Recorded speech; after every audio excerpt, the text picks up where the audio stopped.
Good morning, everybody. Good morning. Good morning. I believe we have a quorum, so we're going to go ahead and get kicked off. As soon as the budget team is ready, we'll go ahead and get kicked off this morning. So welcome to our very long work session today. I'm excited to start with our Budget Committee of the Whole. For those who are not aware, the Budget Committee is actually a committee of the entire board. So we're going to start our work session this morning with a meeting of the Budget Committee with our budget fiscal forecast. So I would like to go ahead and turn it over to Dr. Reed to introduce the team and go from there. Thank you, Ms. Sizemore-Heiser. And we're thrilled to be able to launch our budget presentation. And I will turn it over at this point to Ms. Burden, our Chief Finance Officer. My comments prior to Ms. Burden introducing her team and beginning would just be to talk about how important budget is, right? The budget is the foundation of everything we're going to be able to do as a school division, and well-resourced divisions are able to provide for their students and subsequently our community in ways that systems that are less resourced are not able to. So this budget conversation is one of our most important, honestly, conversations and one of the most important bodies of work we're going to engage in this year. So I appreciate the care and the thoughtfulness that the board has in this, and appreciate our community's attention to this topic as well. So Ms. Burden, if you'll introduce the team and share our forecast documents, I look forward to a thoughtful conversation this morning. Good morning. Again, I'm Lee Burden, CFO, and I have with me the Budget Director, Alice Wigington, and Assistant Budget Director, Matthew Norton. Lisa Hall is also here with us because at the end, I think we have a slide on the budget communications plan. So if you can go to the next slide. You know, as you all know, you've done this before, this presentation provides a preliminary fiscal forecast for the school operating fund for the fiscal 27 budget. It includes early projections for key financial areas that drive our budget development, and it's prepared in conjunction with the county for the fiscal forecast discussion at the joint meeting on December 2nd.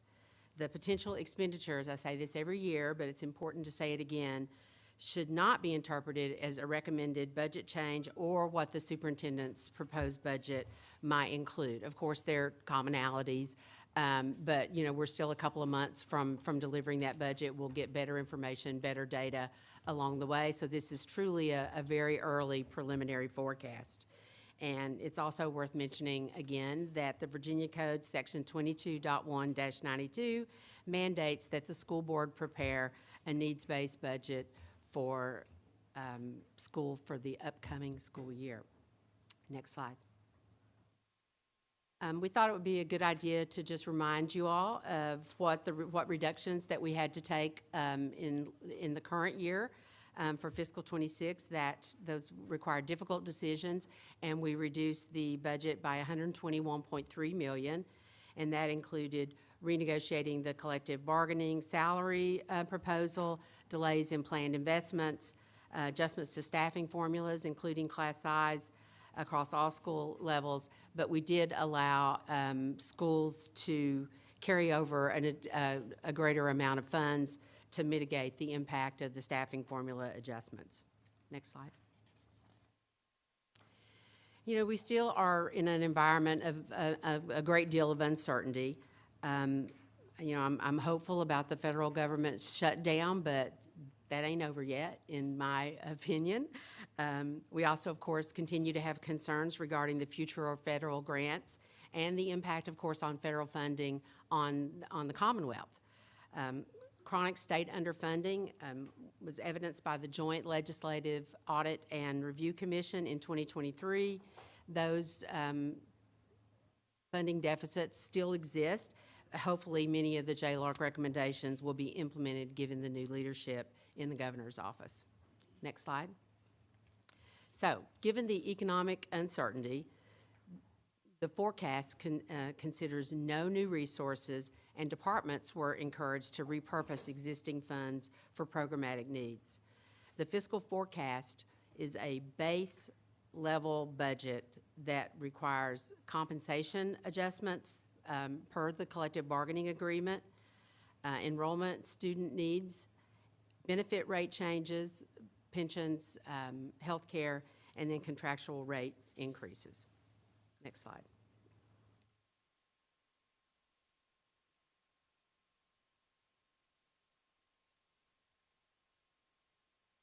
We don't normally get a county transfer money until like December 1st, the day before December 2nd. And we don't try to project that for them. That's within their lane and not ours. And so we always have to be decided there. So we have assumed no increase, although increases over the past few years have ranged between 4.6% and 6.8%. State revenue, we're assuming a $17.3 million increase based on sales tax and a projected LCI change, offset by projected enrollment decreases. And then federal revenue, we're just assuming that to be leveled, there wouldn't be any change. So the total projected revenue change at this point in time is $13.2 million. And again, typically at this stage, we have very little information about potential revenue. Next slide. So just going into a little more detail about the required expenditures for this very base budget, we have step increases, funding for step increases, which are merit increases based on qualifications and experience, is included. The last one that was provided was in fiscal '24. Market scale adjustment of 3%. This provides a percentage increase applied to salary scales to keep pace with rising costs and the market. And each 1% of MSA equates to $31.6 million. The FCPS collective bargaining unit, those negotiations are incomplete at this point in time, so that is to be decided. We do have some benefit rate changes. This preliminary forecast assumes the impact of health and retirement rate changes. For ERFC, VRS rates will not be known until December, and there are no rates changes currently for FCERS. Enrollment and student needs shows a savings. We received enrollment projections recently, and we are still running calculations for special populations. So this number represents classroom teachers and other general staffing. So this number, this decrease may go up, it may go down once we complete or refine our calculations for special education, ESL, those kinds of things. And then contractual includes escalations that we already have in place in contracts, renewals, leases, and expenditure changes that have recurring costs that were approved at quarterly reviews. So the total required expenditures are projected to be $193.8 million. And just, again, it bears repeating that education is a very labor-intensive enterprise with 89% of the budget funding salaries and benefits. So even if we try to do a very base-level budget, any labor-intensive industry is going to require greater resources for salaries and benefits as a result of that. Next chart. This table reflects the salary increases by category staff have received historically. This chart is always in the approved budget. A step increase reflects movement on the pay scale based on merit, experience, and service. A market scale adjustment is a percentage increase applied to salary scales intended to maintain pace with rising costs. And a scale implementation is a targeted pay range for a subset of employees, typically based on a market study. I think it's, if you look at this chart, it immediately jumps out that in fiscal '26, we gave 5% and 6%, '25, 4%, FY24, we gave 7.22%, and FY23, we gave 6.68%. And those sound like large numbers, but you should be aware that over the last 4 years, the state initiated a total of 18% in salary increases. Now, For 23, it was 5%, 24, it was 5% plus 2% on January 1. In 25, it was 3%, in 26, it was 3%. And if you add all that up, it's a total of 18%. But y'all have heard me talk about before, the state only funds our salaries based on basically 20% and 80%. So for that 18% state salary increase, the state kicked in $108 million, and the local increase was $432 million. So, once again, I don't believe the state is doing their share. Next chart. This shows the master salary comparison against 7 peer divisions, and we are at 102.5% of the market average minimum, 97.1% at the market average mid, and 94.3% at the market average maximum. We rank 2nd of 8th at the market minimum, 5th of 8 at the market mid, and 7th of 8 at the market max salary level. But this ranking has improved so much over the last couple of years because it was our intention to be able to compare well with our market because, as you all know, we're all competing for brand new teachers coming out of college, and being able to say that we pay the most or we're near the top is very valuable to get those new teachers to come work for us. And so you should know that at the minimum level at MA Step 1, in fiscal 24, we ranked 7th of 8 divisions in the rankings. In fiscal 25, due to what we put forward and was funded, we moved up to rank 5 of 8. And in fiscal 26, the current year, we rank 2 of 8 divisions. So in 3 years, we have gone from 7th of 8th in beginning salaries to 2 of 8 in beginning salaries. So we made great progress there. Next slide.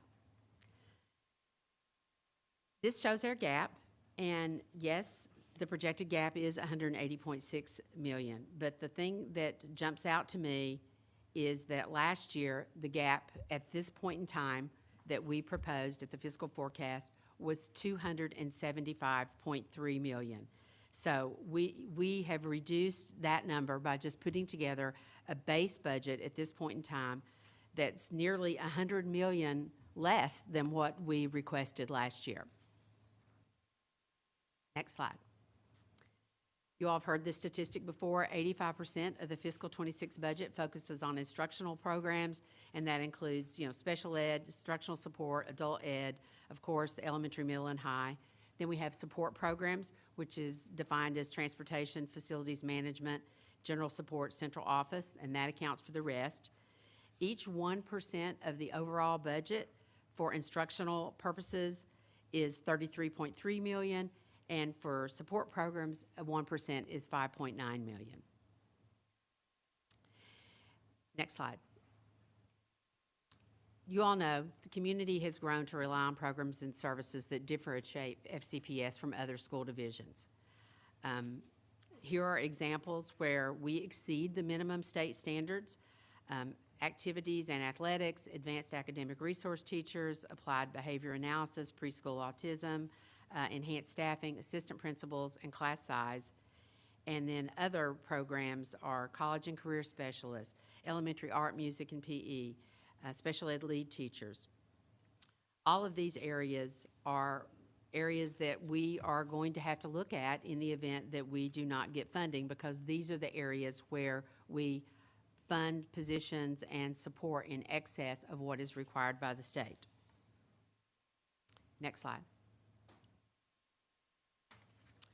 And just to give you a graphic of kind of what we're talking about, this shows FCPS staffing beyond the SOQ. And an average school at FCPS has +6 administrative and front office staff than is required by the SOQ, 9 teachers more than is required by the SOQ, 3.5 classroom instructional aides, and 2 specialists. So the average school has 20.5 positions that we fund that are over what the standards of quality require. And another reminder, JLOC determined that all Commonwealth school divisions, all 132 of them, collectively spent $6.6 billion more than the standards of quality. And now I will turn it over to Ms. Sizemore Heiser, who's going to talk about school board member priorities, et cetera. Thank you, and thank you for this detailed presentation. Just to set the stage a little bit before we go into priorities, this is our first fiscal forecast. Obviously, a lot of information is not yet known and still being known, but it's a way to set the stage. It's our kickoff process. Based on the work session we had in the spring after our last budget, the team has been working very hard on a budget communications plan, talking points, handouts, and a website. So Ms. Youngblood Hall is here to answer questions about that as well, but you've seen some information come out about that in the last few months. So you're welcome to ask Ms. Youngblood Hall about any of the communications as well. And I have asked for talking points based on this slide for the board members to have going into our fiscal forecast and our joint meeting. So just to go on to talk about school board member priorities, as you may know in the governance manual, and this is the same process we used last year, I've not changed anything, but the governance manual requires that we work with the superintendent, that the budget chair and vice chair work with the superintendent and assistant superintendent to gather and consolidate school board member budget priorities. So in the process of that, last year, we sent out, if you recall, a Google form for you all to share your priorities. We are asking, because the entire division is aligning our work to the strategic plan, we are asking, but you're not required to align your priorities to the strategic plan. And as you'll see in the form that we'll send out later this afternoon from Ms. Dixit and I, same as what was sent out last year, there's a spot for you to list your priorities and which goals it may align to. And at the bottom, there's a spot to kind of list whatever you'd like to list. All of that will be consolidated into an Excel spreadsheet and shared with Dr. Reed. We're asking for you to have those turned in by December 5th. So after the board discussion today, if you can go to the next slide, please. So as you can see, this is the governance manual charge for the budget chair and vice chair to work with the superintendent and assistant superintendent to gather and consolidate board member priorities. So we'll be gathering those priorities. So after the discussion today, we'll send out the Google Sheet. All those results will be in one document. We're not going to change anything you said. We're just going to put them all in one Excel spreadsheet to consolidate them and share those with the superintendent as she develops her budget. Did you have a question, Miss Lady? I just was curious, given slide 12 with proposed cuts, is it make sense for us to perhaps also weigh in on those? I mean, last year I listed all my priorities, right? Well, with all due respect, none of them came to fruition, right? I mean, other than high academic standards, right? But other things related to school counselors or other things that may be important to me. So I'm just wondering, because we're looking at probably a deficit, should we be commenting on slide 12 so you get board input on the potential things that are listed here? I mean, absolutely. So in the form that was developed last year, there's a section at the end for any other comments you want to list. So you're welcome in that section to share your thoughts on that. I'm happy to put a thing on the form about what you feel is more important to save or to fund as well. But we're really going off what the governance manual required, which is just to collect the priorities. But so I would suggest that on that last part of the form, which is kind of any additional comments or priorities, you're welcome to list on there. Please save these. And even in the budget priorities, you're welcome to say, I don't want to add anything new, but I want to make sure that we protect X, Y, and Z. That could be a priority also. And also, if we're going to have to cut, this would be my priority of where to cut. Yeah, Before exactly. you cut here, here, and here. Thank you. Yeah, priority doesn't have to be what you want to add. It can be anything that's a priority for you when it comes to the budget, whether it's protecting a position or this is a position that I think we could cut. However you want to phrase it, it's really up to you in that documentation. All we ask is that if you would like to align it to a strategic plan goal. But yeah, in this era of the budget, it is hard to add additional priorities, and I appreciate the staff talking about that. But you're welcome the priorities to list it however you want, whether you want to comment on slide 12 or comment on what you'd like to see focused on. Good question. Thank you for that question, Ms. Lady. So that will be sent out to you later today. So look out for an email from Ms. Dixon and I around that. And then I'll turn it back over to the budget team to talk about the budget question process, which also has not changed from last year's process, which I think worked pretty well, and we got some positive feedback on it. So I'll turn it back over to the budget team. Yeah, the budget question process, it's the same exact as last year. That your budget questions can be submitted using a Google form. School board members and board of supervisors are allocated 5 priority 1 questions on a rolling basis, and then priority 2 questions will be answered afterward. Access requires signing into a FCPS schools.net account And after this meeting this afternoon, you'll receive an email with a link for the fiscal 27 budget question Google Doc. And you can submit any questions there, and we'll get them answered as quickly as possible. Thank you. And then the budget communications plan. Go ahead. Thank you. Can you hear me okay? So just briefly, I think everyone received information on the budget communications plan. The update on that is that we will have the website go live after the work session. Toolkit links will be distributed following work session, the talking points, the slide decks, and one-pager. And then content will be added regularly. That includes videos and more one-pagers, whatever is necessary. So that is the update at this time.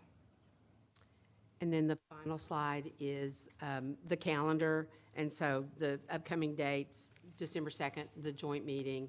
The governor will release their budget on December 17th, the introduced budget. Superintendent releases on January 22nd. In February are your work sessions and your public hearings. And then the county executive will release his fiscal 27 advertised budget on February 17th. Great. So with that, we'll go ahead and turn to questions. Again, just as a framing, this is our preliminary fiscal forecast. We're just the kind of setting the groundwork for where we are in terms of our budget realities, the budget this year, things that we fund, some just background information about what we're looking to fund, what is the SOQs, what's above the SOQs. So I will then turn it over to questions, and we'll start with Ms. Marin, followed by Dr. Anderson. Good morning. I had some questions about some of the slides, so if our clerk team could please help with pulling them up as I ask. One of them is slide 6 about the transfer situation. So I just wanted to clarify something that was said. The first bullet talks about an increase that ranged between 4.6 and 6.8%. It seems like there's a mix of talking about dollars and percent change, because we know there has not been an increase in the percent transfer. So can we please get really clear about what that's saying? The county transfer percent was not level last year. We're assuming the county transfer will be level, which is a poor assumption to make.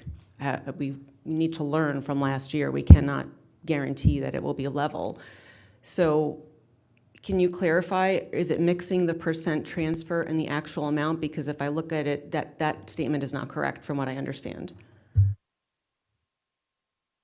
Well, the reason that we're not forecasting the county revenue is because we're assuming at this point in time, as we always do at the fiscal forecast, that the county transfer would be level, meaning we would get exactly the same amount that we got in the current year, because we don't have any data upon which to do projections for the county transfer, and they probably would have a problem with that anyway. But if you look at the county transfer increase year to year, fiscal 26 county transfer compared to fiscal 25, fiscal 25 compared to fiscal 24, the final numbers, that county transfer has increased from 4.6% to 6.8%. Okay, I understand that, but it is complex. We're weaving the percent change of allotted money to allotted money, but we also talk a lot about the percent transfer. So do you see how it can be confusing? So I have this sheet of all of the past transfers. I have this sheet of all the past transfers and the dollar amounts, and we can see that those this is conflating two different things, and it needs to be clear. We need to talk about apples to apples. Amount of transfer, percent of transfer. I'll leave it at that for that point. If we go to slide 8, please. Ms. Marin, if I could, I think what you're talking about is the percentage of county funds that are coming to FCPS. And you are correct that the percentage of funds has eroded over the last few years. So can you go back to slide 6, please? Excuse me. So here's my concern, and I'm going to show it on slide 8 and slide 9. If a member of the public looks at this, it does not look like we are being underfunded and that's a problem. And the bigger point I want to make is the communications plan is right now. It's every single thing we put up in public, and it's how we talk about the budget. It's not some talking points we're going to get after this meeting. This is a story, and the story this is telling is that we've gotten more money. So it's really hard for me to advocate for more money when it's stated that way. I'd like to show on slide 8 a similar thing. I'm so glad that it was stated that the state requires a match. That data is not anywhere on this slide. That's a problem. Please arm us with the information and make it more compelling. Just like that JLARC data that shows that big gap. Give us the visuals. Tell that story, please. On slide 9, same thing. Well, if you look at our minimum, we're doing well. But if you look at our maximum, we are very behind. So help us tell this story better to the public that says we are competitive. Just clearly, the message is we are competitive at hiring new teachers. We are least competitive at retaining experienced teachers based on our salary. And I also would like to know where the mid number is on our FCPS. I'm not sure why that's blank. Thank you. I'll take a go back, please.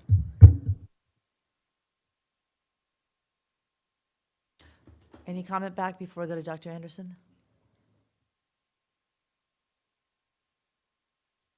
We'll fix the chart.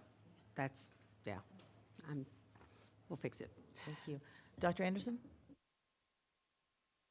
Yes, thank you. A comment that I want to make before I dive into my questions is I am appreciative of having this discussion so that we can be more prepared, so that our community can be more prepared for whatever we end up happening in May, because we already had heard somewhat from the board, at least from Brian Hill, back in September, that there are no additional new dollars for us. I mean, there was a whole Fairfax story about it.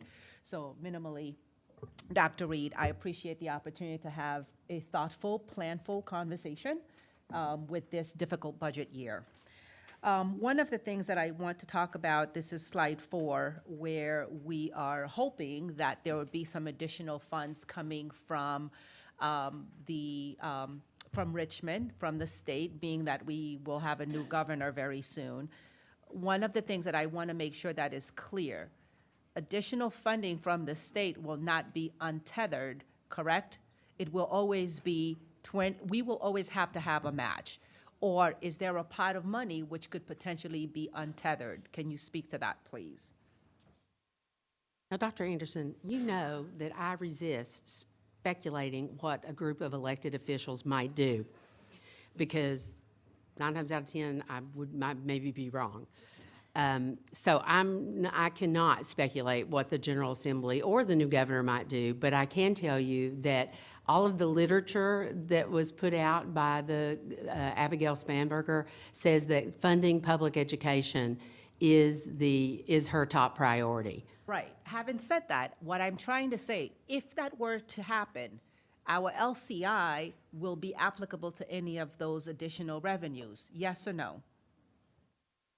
Assuming they do not change the formulas with which they allocate funding, correct. So if we receive various increases, it will always be that we have to offer an 80% match to it. That's what I'm trying to make sure we are clear about. If they don't change any of the formulas in which they allocate funds, then that would be correct. And frankly, I don't see any space for that to be changed this year, because there hasn't been a lot of movement on that, no matter how loudly the Northern Virginia region has screamed about it. Right. Well, like, one of the things is the fact that they use a weighted average for us. One of the JLARC items was that they push down the salary assumptions that they make. And that's one of the reasons why we get such a small amount on the compensation, because their salaries are higher than, a lot of people. And I raise this because I want to manage expectations, because several years ago, when then Governor Northam brought forth 5% for staff, we could not match it. So we were not able to take advantage of the 5% because the monies that were available locally only allowed us to take advantage of 2 to 3% at that time. I just want to be sure that that's part of the conversation. Right, if they decide to throw out how they calculate the salaries and use the actual average, then we would absolutely receive more than the small amount that we receive currently, at least for compensation. Thank you. Slide 6. On slide 6, you have the federal revenue transfer at 0. Can you speak a little bit to that? The only federal revenue that is in the school operating fund, all of the other federal grants are in the grants fund.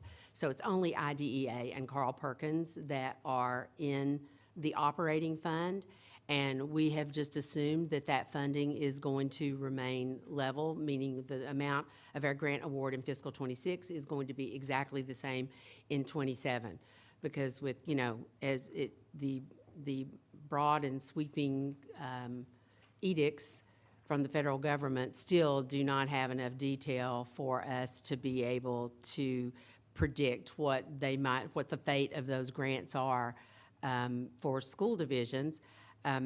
Currently, we're just receiving greater scrutiny in our reimbursement requests in the current year, but the money is flowing. It's flowing a little slower than normal because of this additional scrutiny that VDOE is placing on our grant reimbursements.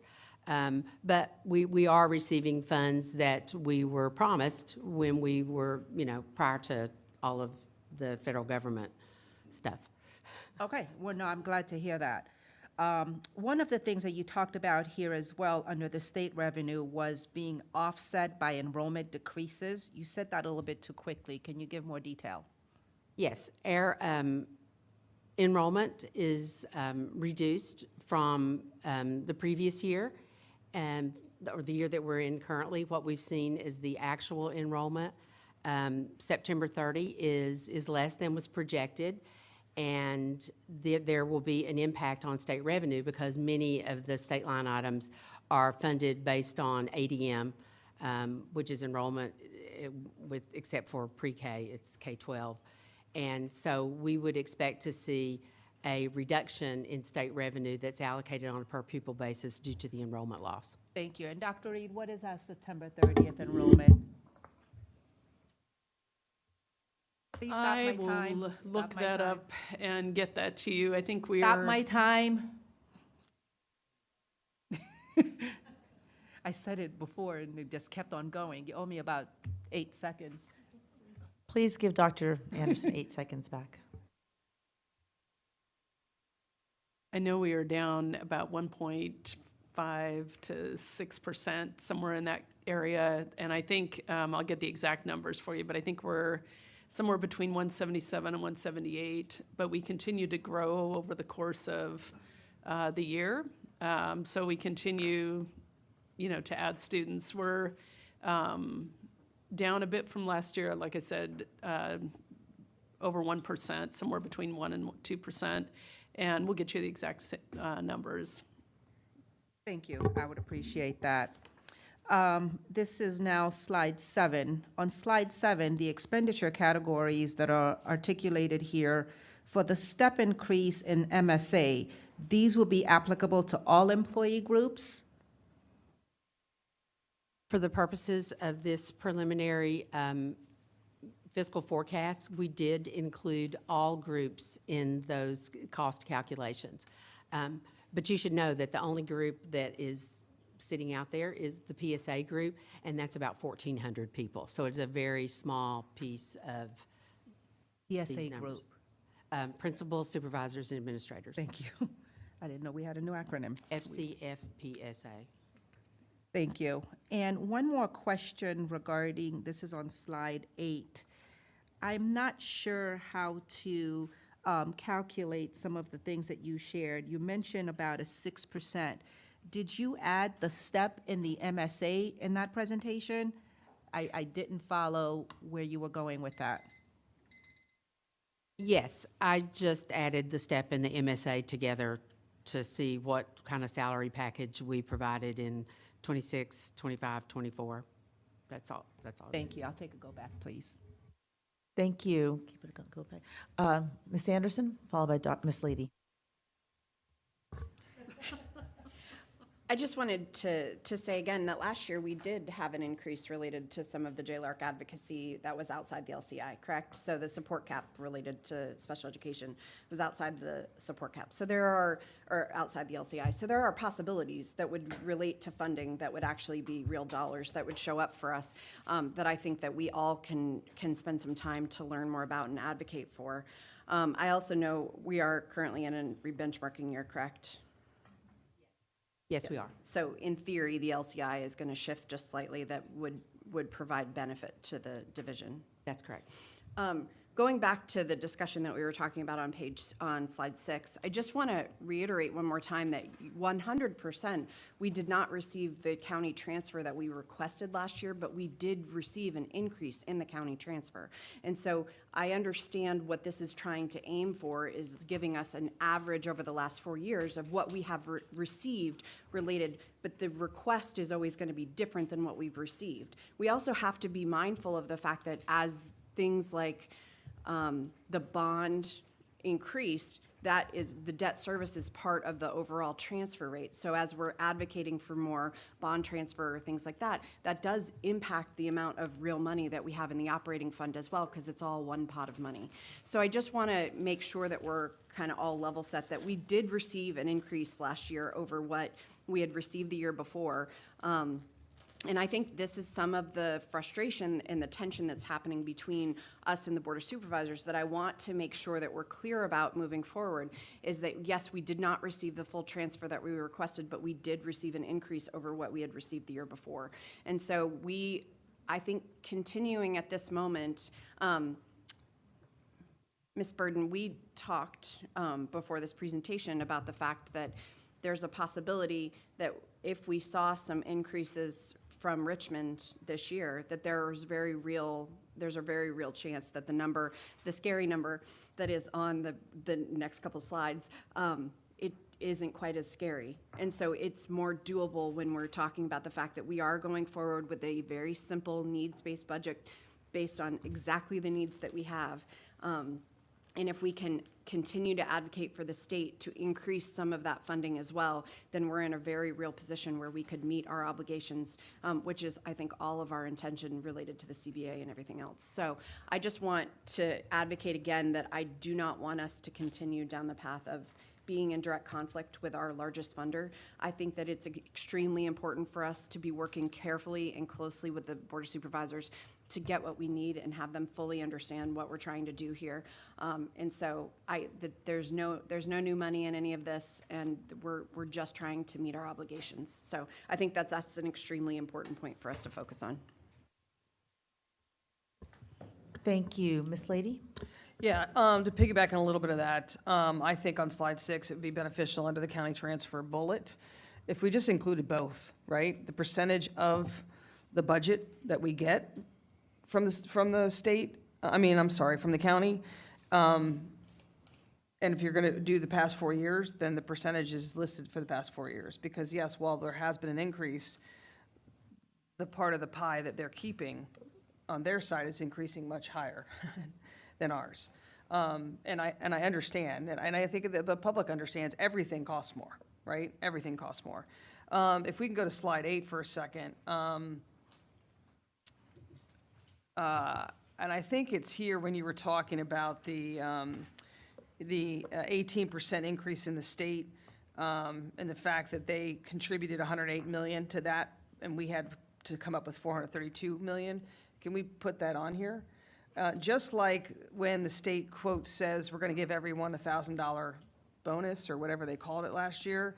And I remember listening to one of my delegates at a public meeting state that the governor told him that would cover all of our employees, and I had to pull him aside afterwards and correct him on that because of our SOQs. So when they say we're giving every teacher $1,000, it's not, because that cost us money too.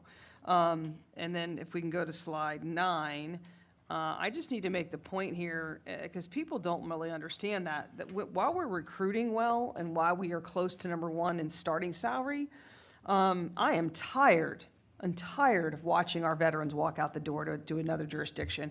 I don't think our public fully comprehends that what it costs to train up new people and how painful it is to watch your best and forget your best. I mean, we are robust. We have great people. If they've been here 10, 15 years, they're fantastic. And because of the top of our scale, they're leaving us. And we can't emphasize that enough. So I don't know if we've got any data points on where people who are leaving us that are not retiring, but I think that's an important point to be made, is that's why that number matters. And then finally, just because I have to, on slide 12, we got to get College Career Center specialists off of that slide.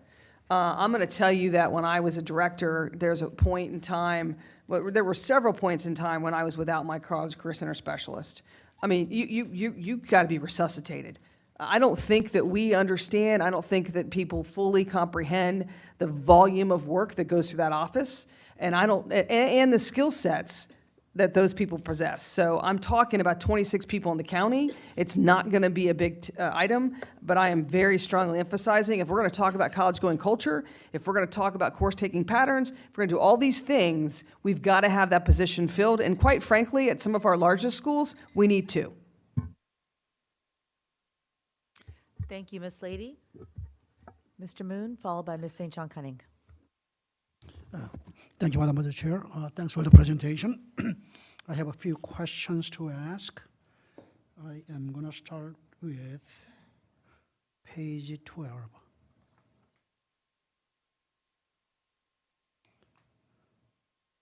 Did I understand you wrong that you would be looking at everything on this particular chart as we continue with our budget work in terms of coming up with the potential budget reductions if we have to make reductions?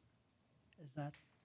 This chart was included in the discussions about the approved budget last year when we it was conveyed that we would need to cut our budget by $120 million. And this is just a list of where we exceed what the SOQ requires. So at this point, certainly these are some areas that we are looking at to see, how far over are we over the SOQ, those kinds of things. But, none of that analysis is ready for prime time, nor has any decision-making been had that would identify which one of these things, or if any of these things, would be reduced. So when do you expect to start any work on looking at any of these items? Are you waiting until board gives you further directive to look at certain areas, or is the staff gonna, on own, start looking at these? We work very closely with the superintendent in putting together the proposal for the superintendent's proposed budget on January 22nd. Okay. But until we know what the actual revenue is, which for the state, Governor Youngkin will introduce his budget on December 17th. There may be a distinct difference in the budget that we end up with based on the General Assembly's work and Ms. Spanberger. So we probably won't know that until crossover as far as what they might. And so in order to decide whether we're going to have cuts or what we are going to cut, we first need to know what the revenue possibilities are. And at this point in time, we don't have any information on the revenue possibilities. And when is the crossover? I think you showed a timeline on page 19. Third week of February, Mr. Malloy? Third week of February. February. What I'm trying to avoid is a repeat of last year, making significant budget changes at the last minute. And I was really hoping that we had more time as a board member, one board member, or 12 of us as a collective body, given a more thought to the ultimate decisions we made. So with my desire not to see what happened last year happen again this year, I'm really hoping that superintendent and staff will start looking at whether share the information publicly or somehow just to keep it yourself for the time being? But work has to start earlier than waiting until 2 weeks before the decision to be made. With that said, I am gonna go to okay, let me ask this question with slide number 12 along with the 11. Is any 11 is sort of pie chart. Is any of what I see on page 11 not reflected on page 12? Page 12 should be, looking at the items on page 12, they seem to be coming from everything on page 11, correct? If I- Yes, I mean, we, in all of the schools, we exceed the SOQ. In our instructional staff, our, leadership, all of that is funded somewhat by the state. And all of that is part of, what we would be looking at. So if you are looking at everything that is on page 12, you could tell public that we are looking at every program, every part of our budget, Yes, okay? And with $190 million, I mean, it's very early at this point in time, additional expenditures, our budget will grow to be about 4.2 billion next year. yes. So what's the increase in the percentage-wise? 5%. About 5%. Right. Around 5%, and $180 million of a gap, if that is divided by property tax of $31 million per cent, correct? That is about 6 cents. Yes. I'm trying to anticipate the argument.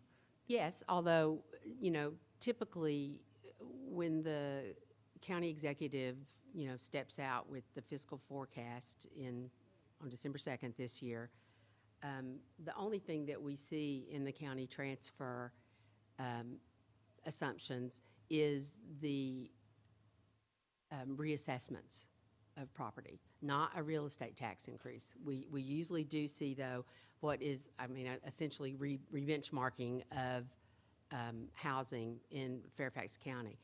And I don't know where that's headed right now, but I can tell you that last year at this time, what they stepped out with was about $130 million increase due to reassessments, of which, about half, 50%, about $65 million would come to us. And again, this was on December 2nd, very, very early.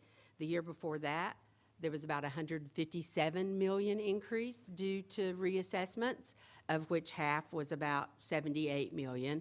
So historically, they have assumed, reassessment increases that are revealed at the fiscal forecast that are outside any decision to increase real estate taxes.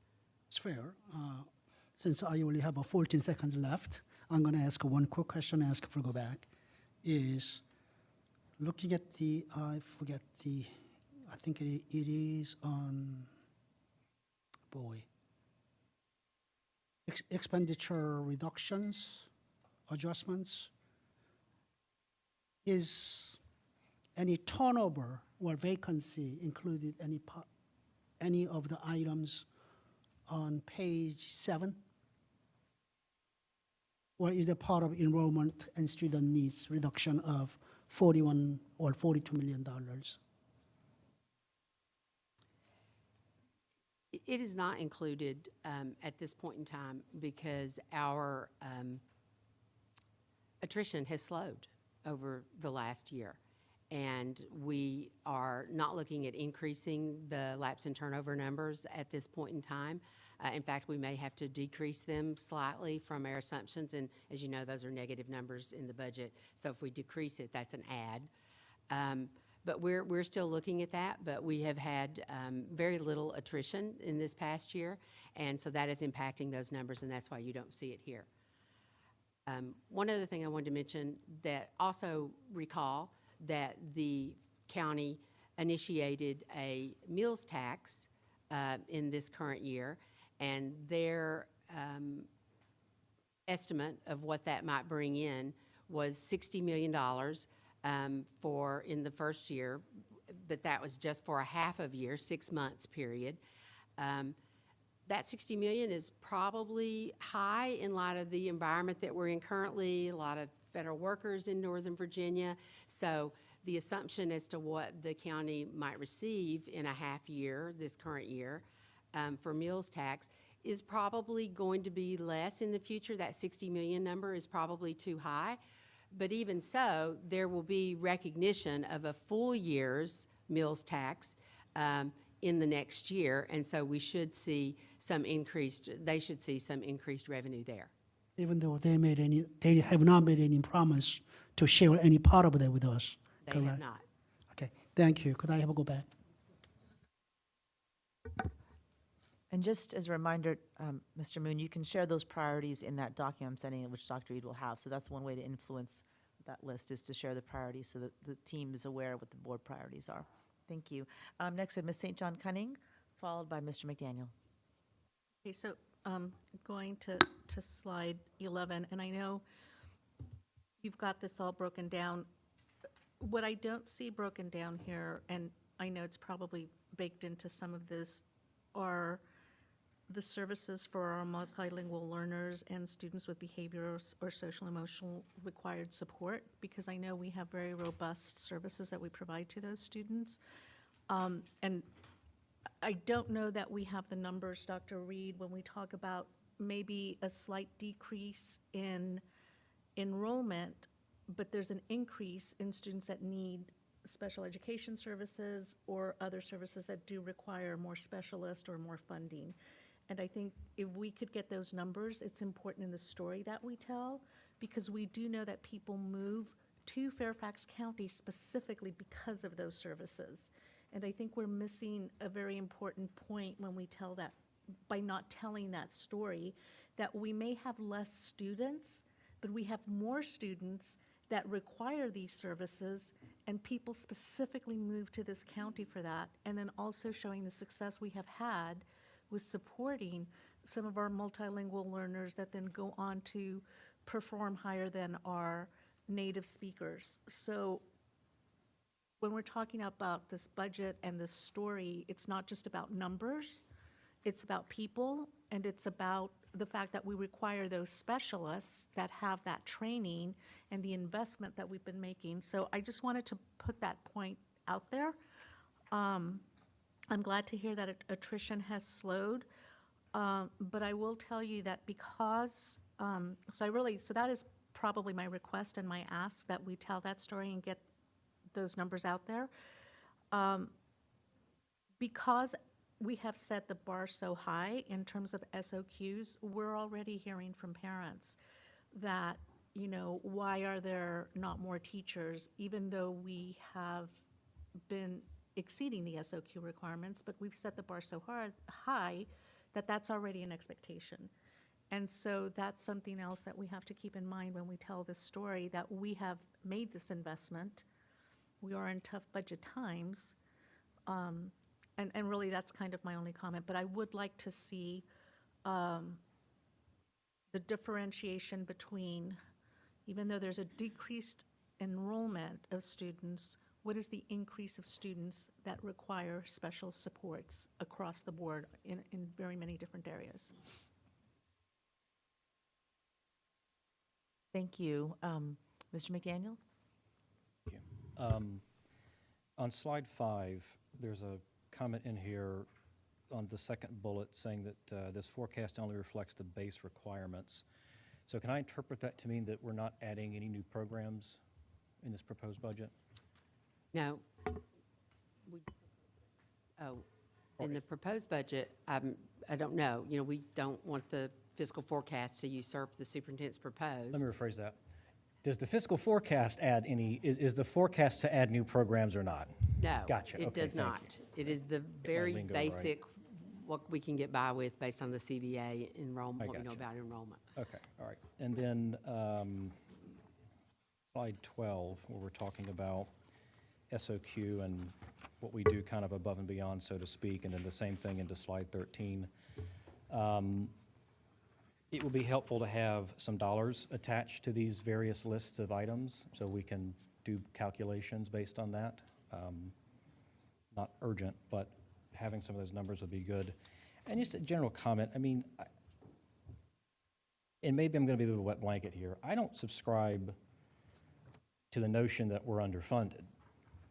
I subscribe to the notion that the funding is imbalanced at the county level, and our county taxpayers are consistently being asked year over year to pick up the tab because our tax dollars that go to Richmond aren't coming back in a way that is not putting pressure on our local homeowners. So I wanted to put that out there because, you know, if we go back and look, historically, the last time we had 177,000 students was 2011-2012 school year, and that budget was $2.2 billion. And this forecast is projecting a $4.2 billion budget. We have money. We have had increases of budget year over year over year.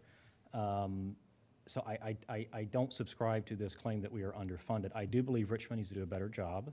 We've had that discussion. We've been beating that like a dead horse for months, if not years now. So I do agree with that. And then slide 13, you know, when we're talking about what we're going to have to cut back, because there are going to have to be cuts and reductions, there's no way around it.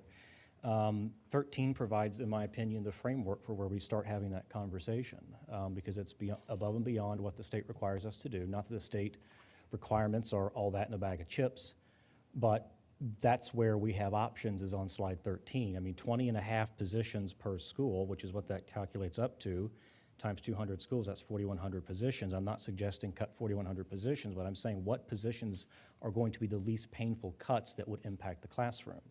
And that's what I'm going to be looking at through this budget process. So thank you. Thank you.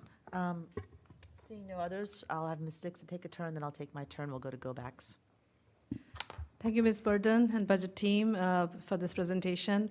I just want to pick from where Mr. McDaniel said about the cost. The cost of living has significantly increased from back then to now. I think everything is like 40–50% more.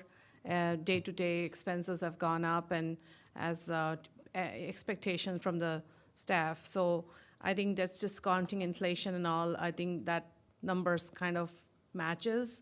I do understand that there's a significant reduction in the ask. You mentioned from $275 to $180 million, $695 million. What does that kind of break down? Where does savings come from? In dollar-wise, if you have numbers. Largely, it's compensation. Remember that we had a much larger compensation assumption. I think it was at 7% at the time we developed the fiscal forecast last year.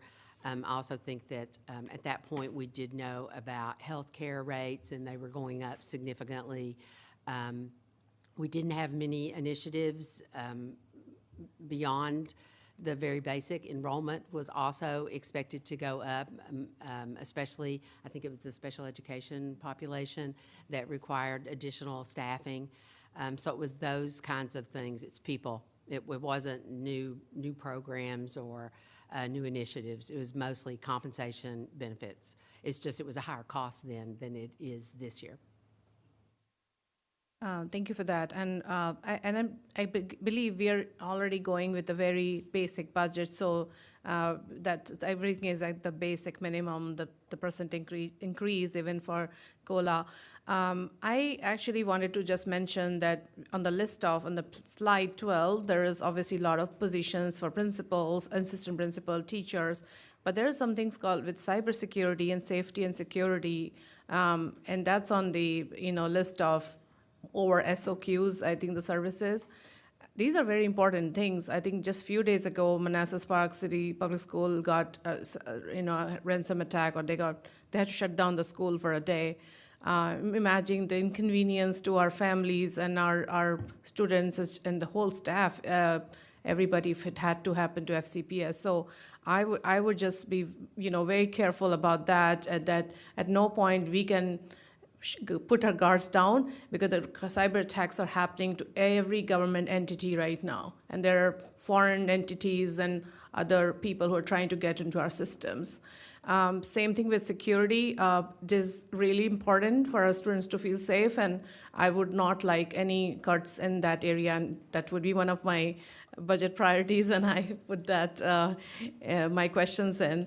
Lastly, I will say the central office. A lot of time we are being asked to reduce the size of our central office, reduce the cost. Could you give us an amount of like, what's the percentage of, I think it's there in a slide, maybe I'm missing it, but it compared to other jurisdictions, how much, I think we used to have a slide of that, if you could, how, I think we have less staff budget for a central office as compared to other divisions. Yeah, we haven't completed that. We usually get that kind of information from the Wavy Guide, which is not completed yet for the current year. So that's something that we're looking at to see how we benchmark to other divisions, but we don't have any data yet. We've not completed the analysis. Okay, we'll wait for that. Thank you so much for your everything. Thanks.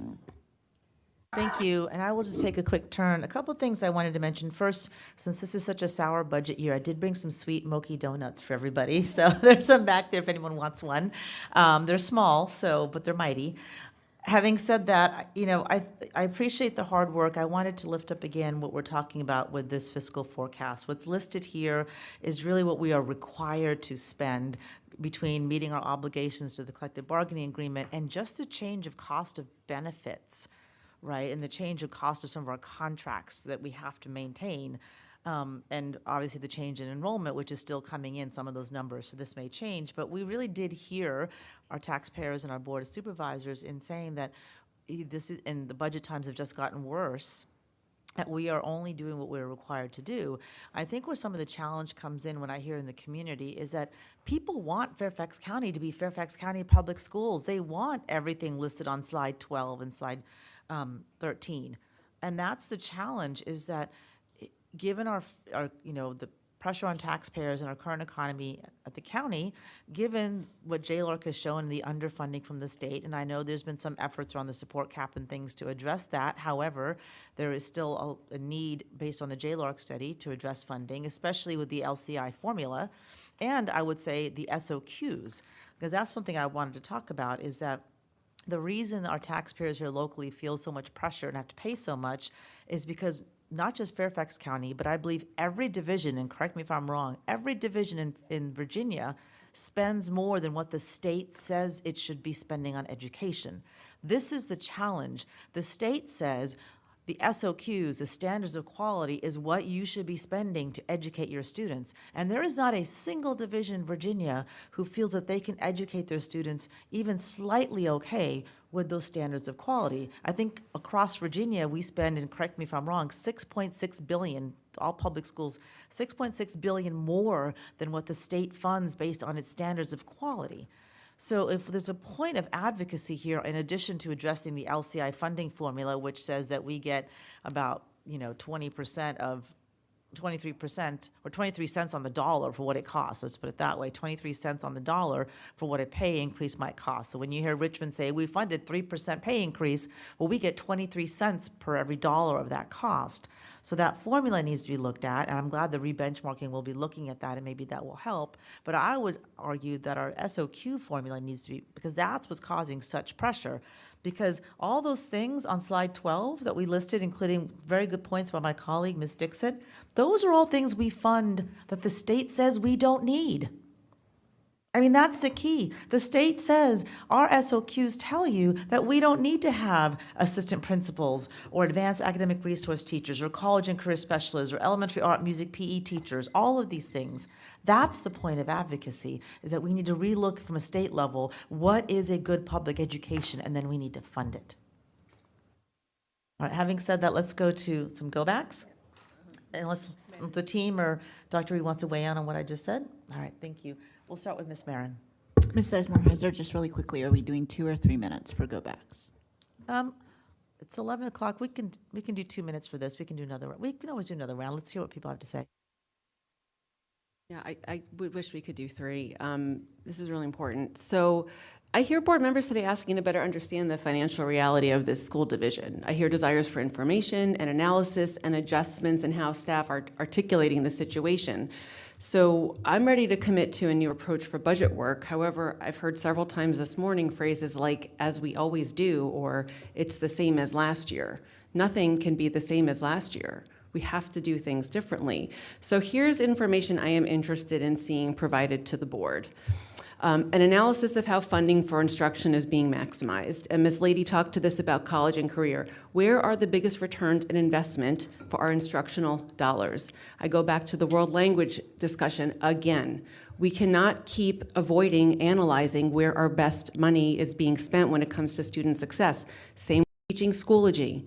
If we can teach Schoology and maximize that application that we are paying for, we will see those greater gains. But I have not seen a holistic change in that in 4 years since I've been advocating for that.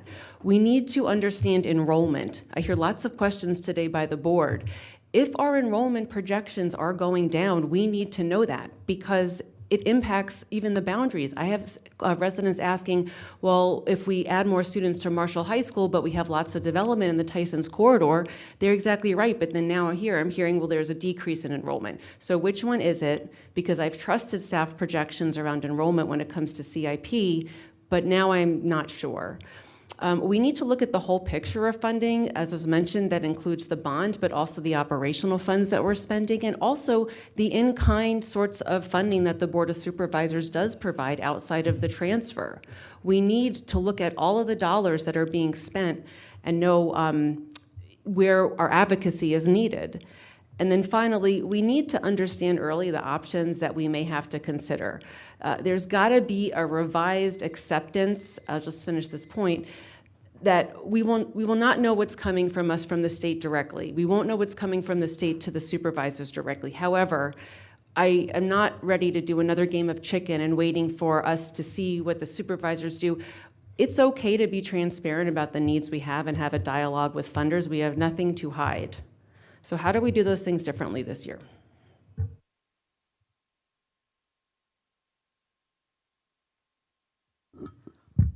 Any comments? I will say, I think one way we've tried to do it differently this year is having an earlier budget work session in September and significant work on comms that we've been doing this year to get the information out to folks, including the website, the whole comms plan that was shared with the board. So there have been some efforts to try to do things differently and get this. I think we tried to make it much more robust of a fiscal forecast so we can sort of forecast a little more what our challenges are and what the realities are. So there's still obviously some room for changes, but I think there was some of that communication that we heard from the board in spring about the need for earlier and better communications and laying the groundwork is what I think we've tried to do in the budget this year. Well, I'd love to be able to finish the point I was going to make if we can have 3 minutes, but we have an hour and 15 minutes left. That's fine if you want to do 3 minutes. If you give Ms. Merritt a minute back, and we'll just do 3 minutes for everybody else. I appreciate that. Yeah, because, and I do, and I was just going through the calendar, and I'm so pleased to see that we're meeting with the supervisors on December 2nd, not Thanksgiving week, and we are meeting with them again on February 24th. What I'm wondering is what new information is going to come to us, because so far today, it's been in the vein of what we usually receive. And I don't see where is the return on investment? Where are the analyses? Why would we cut college and career counseling instead of something else?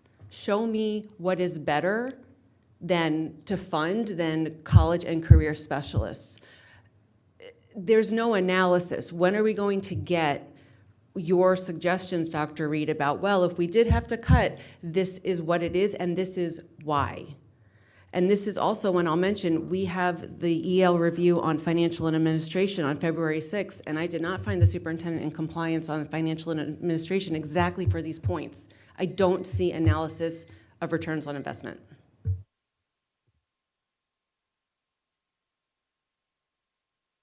Thank you. Dr. Anderson?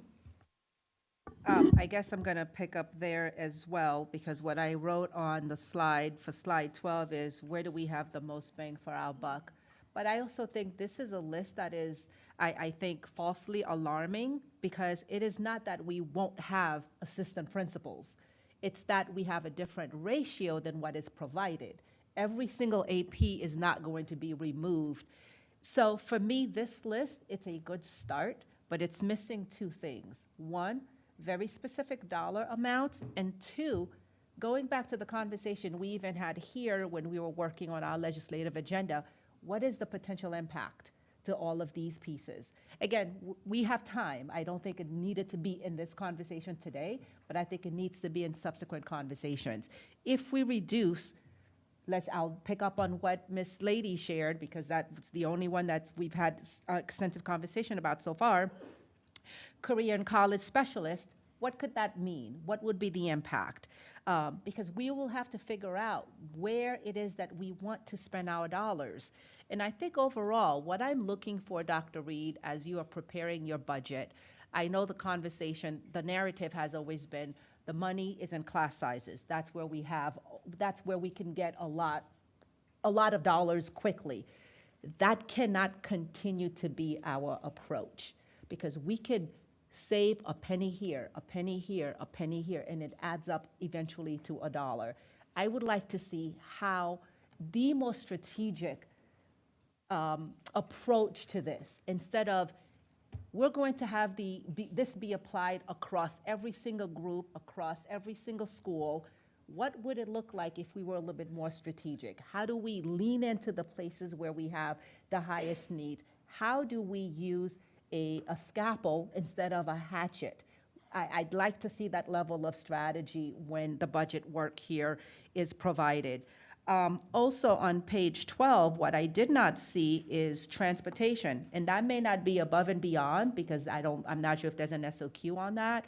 Please correct me if I'm wrong. Ms. Burden, is there an SOQ on transportation? No, but they would be included in central office.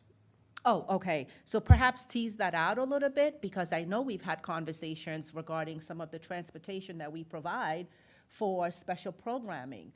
I would like to see that be part of the conversation as we go into this difficult budget period. But I did have one more question. Well, let me actually ask you to respond to that, Dr. Reed. Could we be provided more impact details on these topics that you have listed here on page 12? Absolutely. I mean, I think, we're going to provide you the cost that's above and beyond the SOQs for all of the above and beyond SOQs, because as a board, you need to obviously make recommendations. And I think several of you made comments at the last board meeting that you wanted to have more involvement in determining which things are cut, if necessary. So we're going to provide those cost figures for sure. ROI is difficult. We haven't done an independent program review on every single topic area, and likely won't be able to do that in 2 months. I think we all have a perspective on the importance of different topics, but it would be difficult to identify an ROI, for example, on the additional assistant principals, or the different cybersecurity programs, right? It's just some of those ROIs, to be really thoughtful, require quite a bit of study, and to review all of these areas in that way, I think would be challenging, but we can certainly add costs to the above SOQ funding for the various topics for sure. This year is a very different budget year, because we don't currently we're in year 2 of a collective bargaining agreement. We're not in year 1. So we know what our fixed increases are, which we didn't at this time last year fully. And the one bargaining unit that's still in play, we do have the financials at least tentatively to look at. But absolutely, we're starting the conversation earlier. I think happy to provide all of the funding pieces. I know Ms. Burden can do that, and I look forward to the continued conversation. As you know, my budget has to be what I think the division needs to be successful. As Ms. St. John Cunning said, we have students that do require more resources, and if we're going to maintain high expectations for each and every one of our students, that's going to include high support. So it'll be, I think, a great conversation moving forward, but we will provide the data you're asking for. I appreciate that. I have to say I'm surprised by some of the things you've just shared, because 2 years ago, when I was budget chair, one of the board's directives was to provide ROI on our programs, which kicked off the Baldridge work. How is that not going to inform ROI on all of these things? Isn't that what's been happening thus far? That, I'll be honest, I'm so unclear about what the Baldridge work is resulting for us outside of awards. So the Baldridge work is going to provide efficiencies. When I think ROI, I think of researched, independent research on all program areas, and there are a lot listed there, right? So we can provide our best estimate on ROI, and in some cases, it will be more research than others. Having more elementary art, music, and PE teachers, for example, that are on the instructional side. We can certainly talk about the importance of art, music, and PE. I think we all intuitively understand that. The elementary special ed lead teachers, again, we'd have to find like cohorts, and that's a position that's unique to us, quite honestly. So finding a benchmark research ROI position is going to be more challenging. We can talk about why we believe it's important here, and quite honestly, Dr. Anderson, we're going to look at every single one of those areas and say they're all important. There's nothing up there that we're committing resources to that is not important and isn't good for kids in our county. The question is going to be, if we're not fully funded, and I'm not convinced yet that that's not going to happen, but if we're not, then we're going to have to make choices about, you know, which particular programs we're not going to be able to fund. And that's a collaborative decision that we're going to need to make. So whatever data you need to be thoughtful about that, we'll provide it. I think that's my time. I'll take a go back. Thank you. Mr. Frisch hasn't had a first turn yet, so I'm going to let him go, and then we'll go back to the rest of the go-backs, unless you want to wait. I just wanted to address the comment about ROI and Baldridge. If memory serves, it was part of one of the board's budget priorities, and then that was solemnized in our EL work to be achieved through the Baldridge work. So there wasn't some esoteric directive on ROI. There was a specific thing that the board adopted in the EL process to move forward with the Baldridge work. So I just wanted to clarify that. I did include a rather lengthy, I want to say, Marty, was it a recent application which includes a review of a number of departments. And I know many people have been out of town recently, but it is in the Friday letter. I think this Friday letter passed. I'm sorry? Right, last Friday, I believe, we put in about the Baldridge work, which is, again, a benchmark. But I think, you know, to be helpful in the budget work, we can tease out by program that level of analysis, because we've certainly done a lot of work in that in the last year. Thank you. Mr. Moon, followed by Ms. Anderson. Thank you. Looking at my clock to have a full 30 minutes, even though I don't need all 30 minutes. This is a comment on slide number 9 and follow-up request to provide additional information to be helpful to a board members and public is, you know, I hate to see us ranked number 7 out of number 8 for the maximum salary level. However, I think by providing number of years it takes to get to the maximum level, it will be an important data point that the public will need to see. You know, for example, Prince William County, which seems to be way out there, $149,000. It takes 37 steps to get there. Our maximum is step number 29. Step number 29. So there are differences, and also our contract day is 195 days versus Prince William is 195 too, but there are school districts which has 200 days. Number of school districts have 200 work days for the teachers and 197 days. So having those additional information probably gives more accurate and fuller information for the public to see. Thank you. Thank you. Ms. Anderson? There were just a few things that I wanted to go back to. First, as we're looking at what's happening across the county and across the state, when we're talking about re-benchmarking, Ms. Burden, the reason that our LCI would be increasing is because the county is being identified as having a reduced ability to pay. Is that correct? So if our LCI goes up, like if we're receiving more money from the state, it's because the insinuation is that the county doesn't have as much money to provide.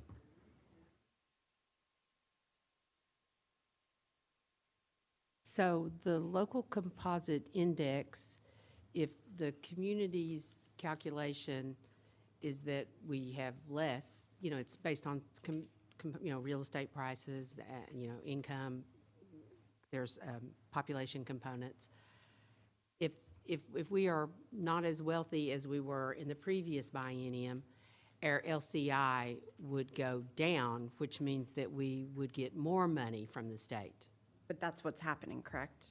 That is what we do not have the new LCI numbers yet from But the that's state. what we anticipate We're is gonna expecting to happen. get them in the next. And so the little bit. idea here, I'm probably looking at the reverse of the LCA, like the actual amount that we receive rather than, and because that percentage is thrown back and forth.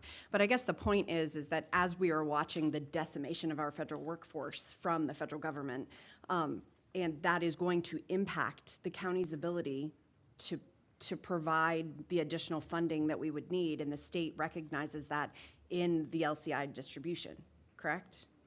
The data is 2 years old. Although the state could decide to use more current data, they have long used data that was 2 years prior. So you wouldn't really see the impact of the federal government for a couple of even bienniums. scarier. Yeah. That's even scarier. So we're not even actually seeing the impact of what's actually going on, although we are seeing it in terms of county collections and things like that are happening within the tax basis here.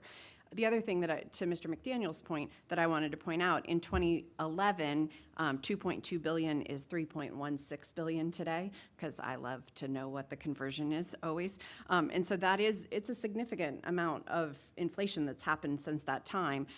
And at the same moment that our needs are increasing. So we have a lot of work to do to ensure that when we're looking at salary comparison, because anytime that we're talking about a percentage of money that we're trying to decrease anything, those are people.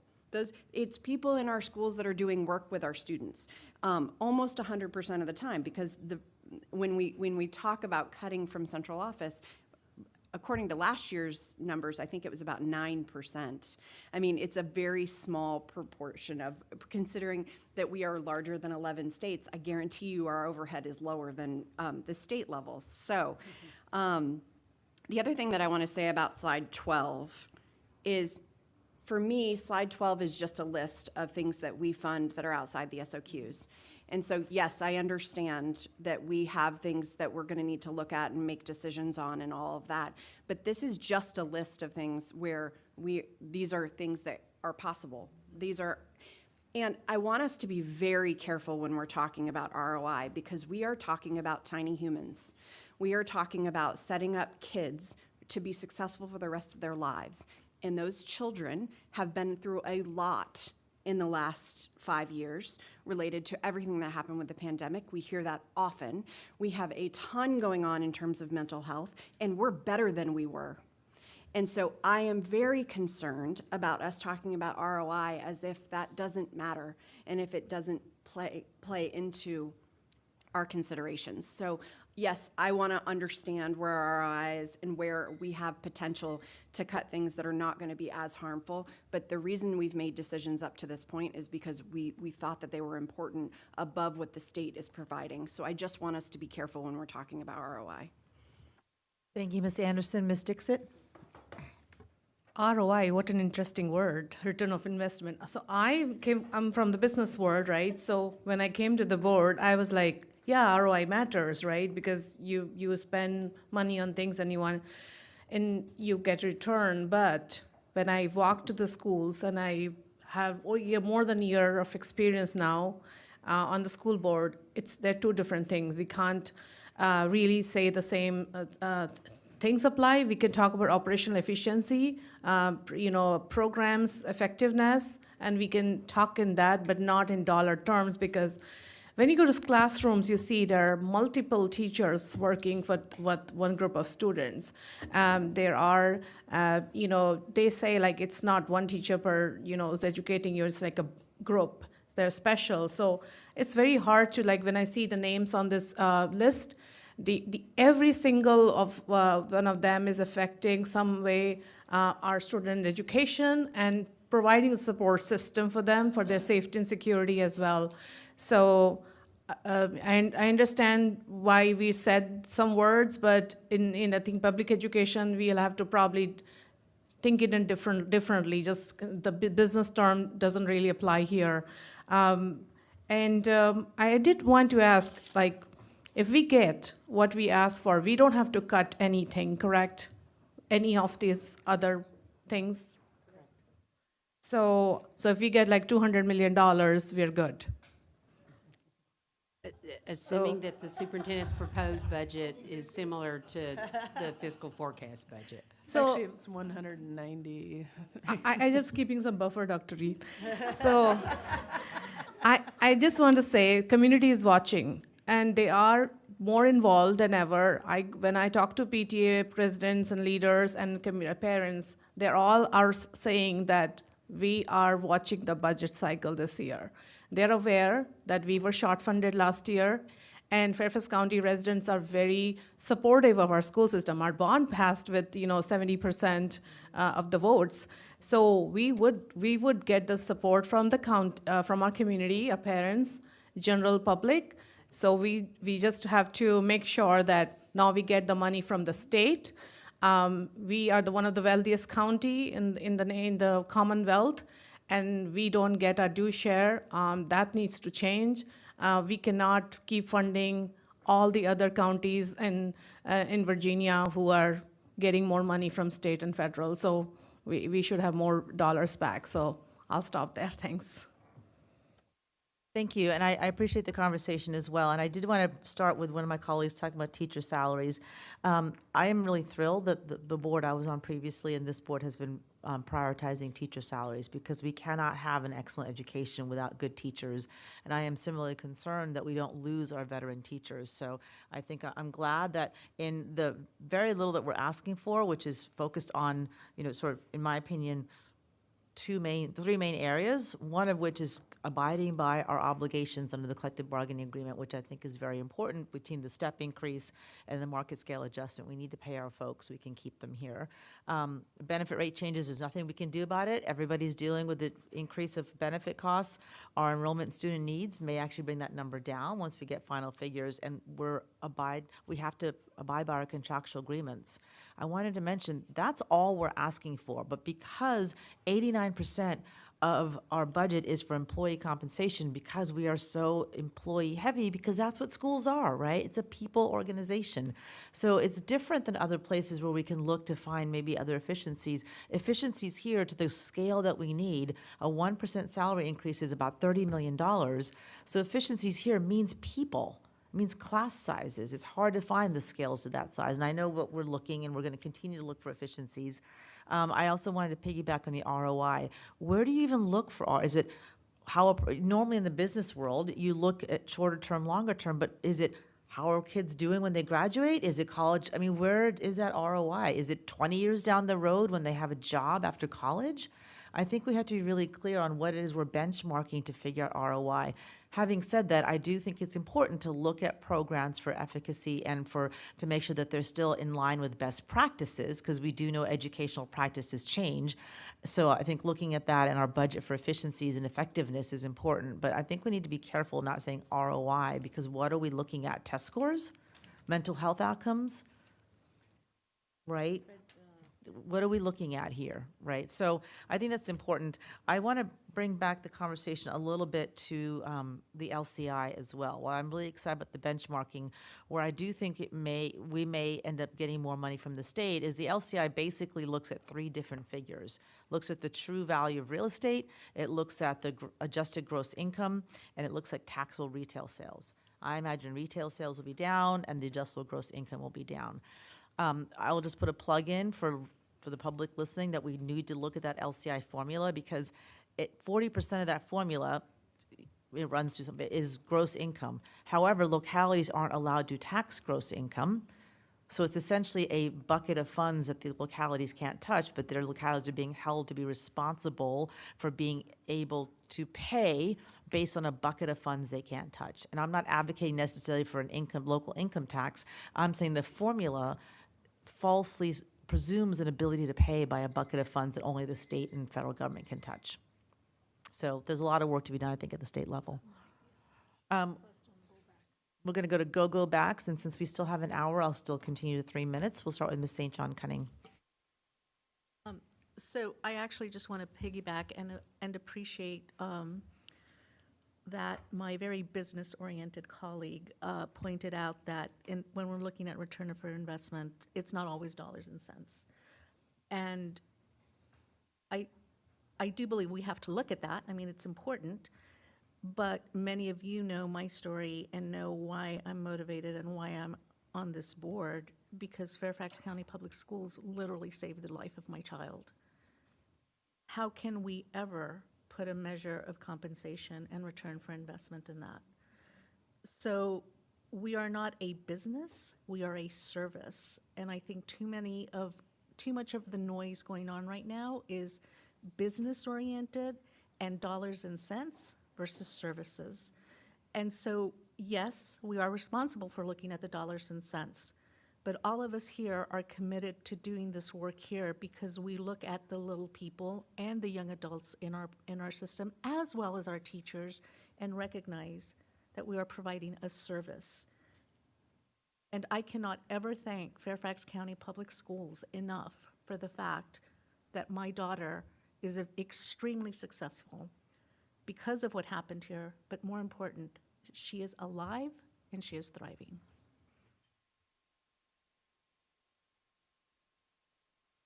Thank you. Dr. Anderson?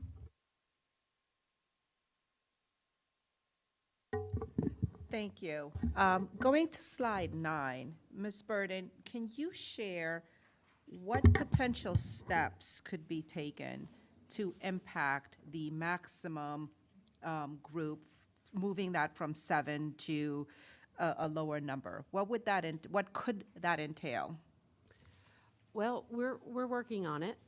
You may recall that the collective bargaining agreement requires that we add a step at the top of each salary schedule in fiscal 27 and fiscal 28. Mr. Moon is absolutely correct. Prince William has like 37 steps compared to Air 26. And so that's part of the issue, is that most of the other divisions around us have more steps than we have. And so that's why we compare poorly when you look at the top. And like I said, we are whittling away at that every year by adding another step at the top. So, I mean, and our goal originally was to at least get to 30, because a VRS unreduced retirement requires 30 years. And, you know, we would like teachers to make their home with us, you know, from the time they graduate from college till 30 years later. But that's part of the issue, is that we have shorter schedules than some of the other divisions. And we're working on it, but aside from doing, you know, something that's much more expensive, you know, it's just going to take some time. And what would be the financial impact of adding an additional step to each of the salary schedules? I think it's about $4 million, and that's included in the collective bargaining agreement. Okay, thank you. Can you also share where we are comparing our bachelors in terms of mid, and max? Yeah, at the bachelor's, step 1, we rank 2 of 8, and at the mid, 5 of 8, and the max, 5 of 8. Okay, so it's just slightly better at the mid and max levels. Could there be a budget scenario in which we are resourcing a little bit better the areas that we are, let's say, 5 and above of 8, and not necessarily focusing on the areas where we're 1 and 2? If I might, Dr. Anderson, those would be topics that would be collectively bargained. We are at this point not able to intervene in salary. I think Mr. Smith could probably also comment on that, because the collective bargaining unit would have to say this is a priority for them. Recall, we're in year 2 of the collective bargaining agreement, so I think that's something we could think about 2 years from now, right? Because we have year 2 and then year 3. But that's something that could be brought to the table as an interest. But at this point, it wouldn't be something we could play with for next year. I see. So does that mean the chart on slide 7, where it has the step increases and market rate adjustments, both of these, we don't have any wiggle room in these numbers at all because it's related to CBA, or there is some? So again, and good afternoon, good morning, everyone. So those numbers are built into the collective bargaining agreement for FEU, and we use that as the basis for building the budget. That's one of the values of having a collective bargaining agreement, because you know how to plan your budgets for the term of the contract. So we knew. But I was told just a little bit earlier that these numbers reflected all employees, not just FEU employees. So these numbers do reflect all employees. You have a TBD for our FCPS collective bargaining group. Some information will be coming to the board regarding those additional costs. And then once those costs are known, these numbers would be adjusted to reflect that. No, that's not what I meant, because I think you did have that TBD for PSA, which I didn't realize now had its own acronym. So the 62.6 and the 84.8, that represents all employees, not just FEU employees, outside of the PSAs. That's correct. It's all employees. So could but- I get the numbers for what that would be for just FEU employees? Again, it's, everybody is in FEU except for PSA, and that's 1,400 people. So it's. But not everybody is in FEU. We have some groups that are not in FEU. Not all of our parent liaisons are in FEU, and I would imagine this includes them as well. Everybody that's eligible to be in FEU, I mean, if you're an hourly employee,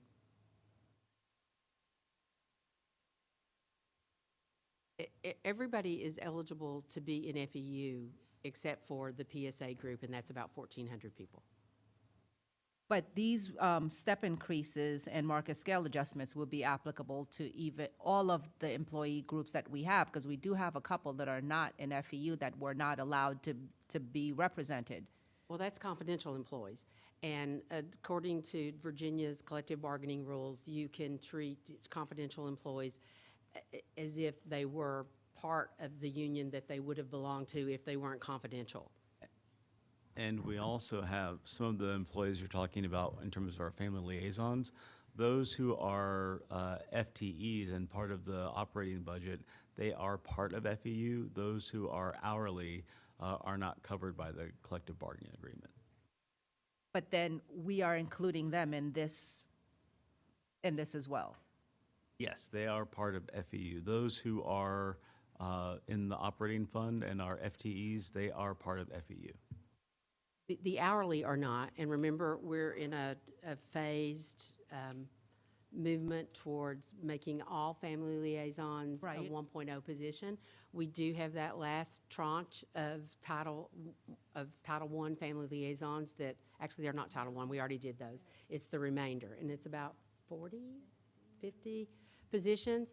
But, that's a multi-year investment.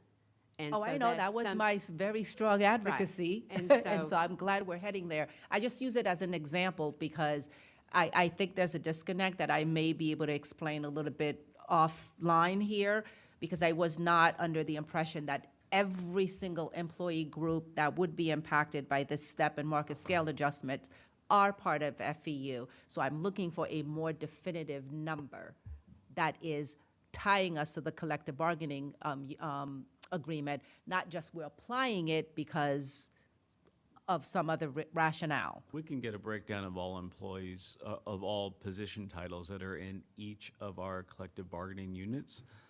One thing that Mr. Solomon and his team have done, they have applied to all of our job descriptions. When you go onto our website to apply for a job, you'll note which bargaining unit that position is part of. And again, we have the the instructional and operational for FEU, and then we have the administrative, which is FCFPSA. Those are the bargaining units we have, and all of our employees are then in those units, save for our leadership team members and our confidential employees. Okay, I think that list that I'm looking for is probably the shorter one, who is not under FEU, rather who is under FEU. But with my last 25 seconds, I'd like to ask regarding enrollment, and I do understand our kids don't come in these nice little neat packages. They never have and they never will. But being that we're about 4,000, and I got the numbers, Dr. Reed, so you don't need to look that up for me. Being that we're about 4,000 from where we were, did we see any savings with the decrease in enrollment? We're this actually year? not 4,000. What we want to do and what we need to do is we look at year over year at the same moment in time. Not June, because as I mentioned earlier, we're going to continue to grow through June. So we're going to have a higher number in June than we do today. So I can do the math, but it's a little bit less than that. I think it's 177 from 180. So it's, I think, if somebody could do the math for me and announce it, it's less than 3,000 difference, I believe. But anyhow, I don't believe we've seen savings on that because we've had some fewer staff positions, but as you mentioned, when students don't come in neat packages and we're over in some places and under in others, you could. That's what this negative 41.8 million under enrollment Yeah. represents, is the reduction in the amount of staffing that we will need because we have an enrollment loss. It's. You're not saying the same things. I'm not sure. I'm trying to answer your question about did we save significant money on that? And I think we didn't fill certain teaching or we didn't fill certain positions for sure based on formula. But we. Yeah, she's talking about current year. I'm talking about fiscal 27. Okay. Yes, so that's why we're. Because I'm like, you're not saying the same things. No, but I think you were asking about current Yes, year, right? I was. Okay. I was. So what we've seen is there's been some, part of this is we've had less attrition and we've also needed to hire less. We hired significantly fewer staff this year. So that has enabled us to save some monies. But in some cases, we haven't been able to have fewer staff because by October 1, we're now moving staff still to positions and making sure that we're able to, still carry on activities. So like just simple examples, right? When we take particular trips or have particular experiences for students, whether there are 10 fewer students at that school or 30 fewer students, we're still doing those experiences and with the same relative cost. So I think we've seen some economies of savings, but not to the degree that we might think. And again, as we continue to gain students week over week, and we're gaining at about the same rate. It's a little slower rate than last year, but we're still gaining. I do think we'll see some continued savings in that we're not hiring as many people throughout the year, but we're still staying fully staffed. Does somebody do the math for me? From September to September, we're down about 3,200 students. September to September, and we are increasing from that September number.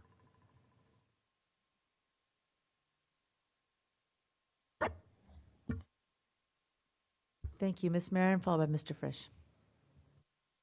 Okay, I'm wondering if maybe the better term than return on investment is economies of scale. So here's the example that's fresh in my mind. A few weeks ago, I happened to attend with the superintendent here at Gatehouse a session with high school students who were environmental activists, and they had wanted the opportunity to figure out how they could do more. They were from over a dozen high schools. They came here after school, so clearly like motivated students. What I learned in that session is that, this is what a student said, is that they're only receiving 2 weeks of climate change education in their entire high school career. It's included in IB environmental science. I asked about the outdoor classrooms, as you know, has been a passion project of mine. $7 million, 36 high schools. I learned in one high school, 4 teachers are using it regularly, 4. And that directive to build those classrooms was to roll out professional development and instructional changes. That's what I mean by return on investment. We spent a lot of money to make that happen. How is it being used? What might need to come off the table so that students, so that we can, that's what the board directed, right? So I just sent around to the colleagues in this room, including our leadership team members and staff, some internal work documents that began in 2021, and this was referenced at some point, but at the time, Ms. Sizemore-Heiser and I brought to the board, and the board did a program review in an attempt to try and understand what was being offered, and this was part of the budget review we tried to do. I think it was the COVID year, month by month, looking at each office. And so what I did was I took PDFs and I put them in spreadsheets to show how often courses were being offered. And additionally, in 2022, I added information, and in 2024. That 2024 piece is actually what is going to come to us this Thursday as a new business, and that is the secondary course offerings. So last year, I took the PDF and I put it in a spreadsheet, and I said, I want to see where is American Sign Language offered? Where is it was like a geology or geospatial. Where is that being offered? Studio art, geosystems, data science. And I added up, so this is in a spreadsheet you can see, high school course selection responses, and you can see that it was added in some schools, not others. Why? We were not informed. We asked at the session, I pulled it off of consent, just like I did this week. It's new business this week, but it'll be action on 12/4. Why were some courses, why was pharmacy technician offered in 3 high schools, but not others? Now, the kicker is that this course catalog means that it's open for offer. Well, we can have thousands, it's like apps, right? There's thousands and millions of apps. Which ones are going to give us the biggest economy of scale? Because we can no longer afford to offer 20 different types of one subject.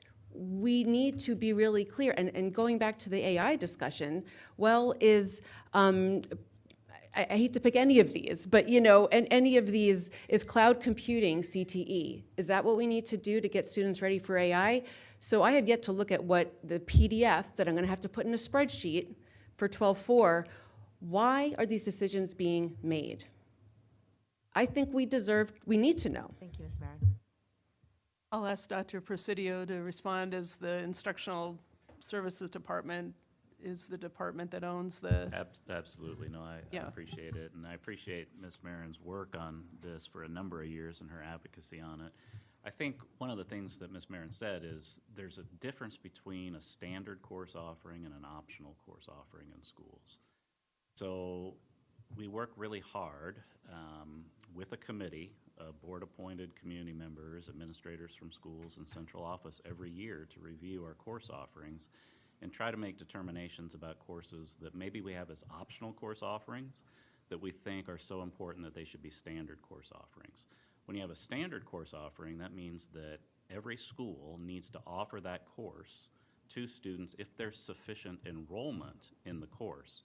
So for example, there could be a course that is a standard course offering, but when we ask students if they're interested in taking it, instead of getting 30 students, which we would typically require to run a course, we only get a couple students that are interested in it. Recently, we ran a ballet class, kind of similar to that. We didn't have enough students to be able to run it. Then we have optional course offerings that we can offer at schools that might supplement some of the unique needs that their students are expressing interest in, or some of the unique talents that their faculty members have. Because remember, every course that we offer requires a licensed teacher to be able to offer it. So that is that's always a consideration. Do you have staff available with the correct licensure to be able to offer these classes? And we do have a large number of courses that are optional course offerings that we could always consider to be standard course offerings, and we do that through the current process that we have established by board policy and FCPS regulation. Thank you very much. Next we have Mr. Frisch, followed by Ms. Lady. Wanted to clarify a few things. Back to the ROI question. One of the things that we talked about as a board when we were initially doing this and moving towards the Baldridge work was how you could have efficiency and sacrifice efficacy, and you can have efficacy and sacrifice efficiency, and that what we're after is the nexus of the two, right? And so I think it's important that the Baldridge work is trying to create people within the division who are capable of doing that work internally, so that we're not farming out the work to expensive consultants who would come back and maybe not have as firm a grasp on the lay of the land inside of FCPS, so that we do end up accidentally sacrificing efficacy for efficiency's sake, or vice versa. I'll be, keeping an eye out for those regular updates in the superintendent's Friday letter that tell us where we are in that process. And I also wanted to talk about or address the question of that Dr. Anderson was bringing up about who's covered and who's not covered. And so people at home may not understand what a confidential employee means, like it's a secret agent or something. These are simply people in the school division, from senior people to very, very junior people. Not that I'm describing anybody's job as junior, but in terms of where they might fit in the org chart, who, for lack of a better way of saying it, might have an impact on collective bargaining in some form. So they are not covered by one of the unions because they'd be bargaining for their own benefit. And so they're not included in that. As for the others, my understanding is that everybody else is covered by the agreements, even if they're not dues-paying members of FEU, because that is the way that collective bargaining works in a post-court precedent world where compulsory membership is not required, unfortunately.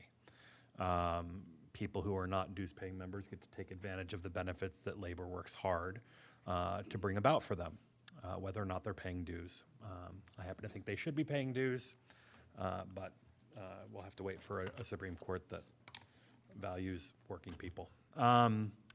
Additionally, hourly employees are not, specific hourly employees, non-full-time hourly employees are not covered by collective bargaining because they're not covered by much of the benefit work that we provide within our school system.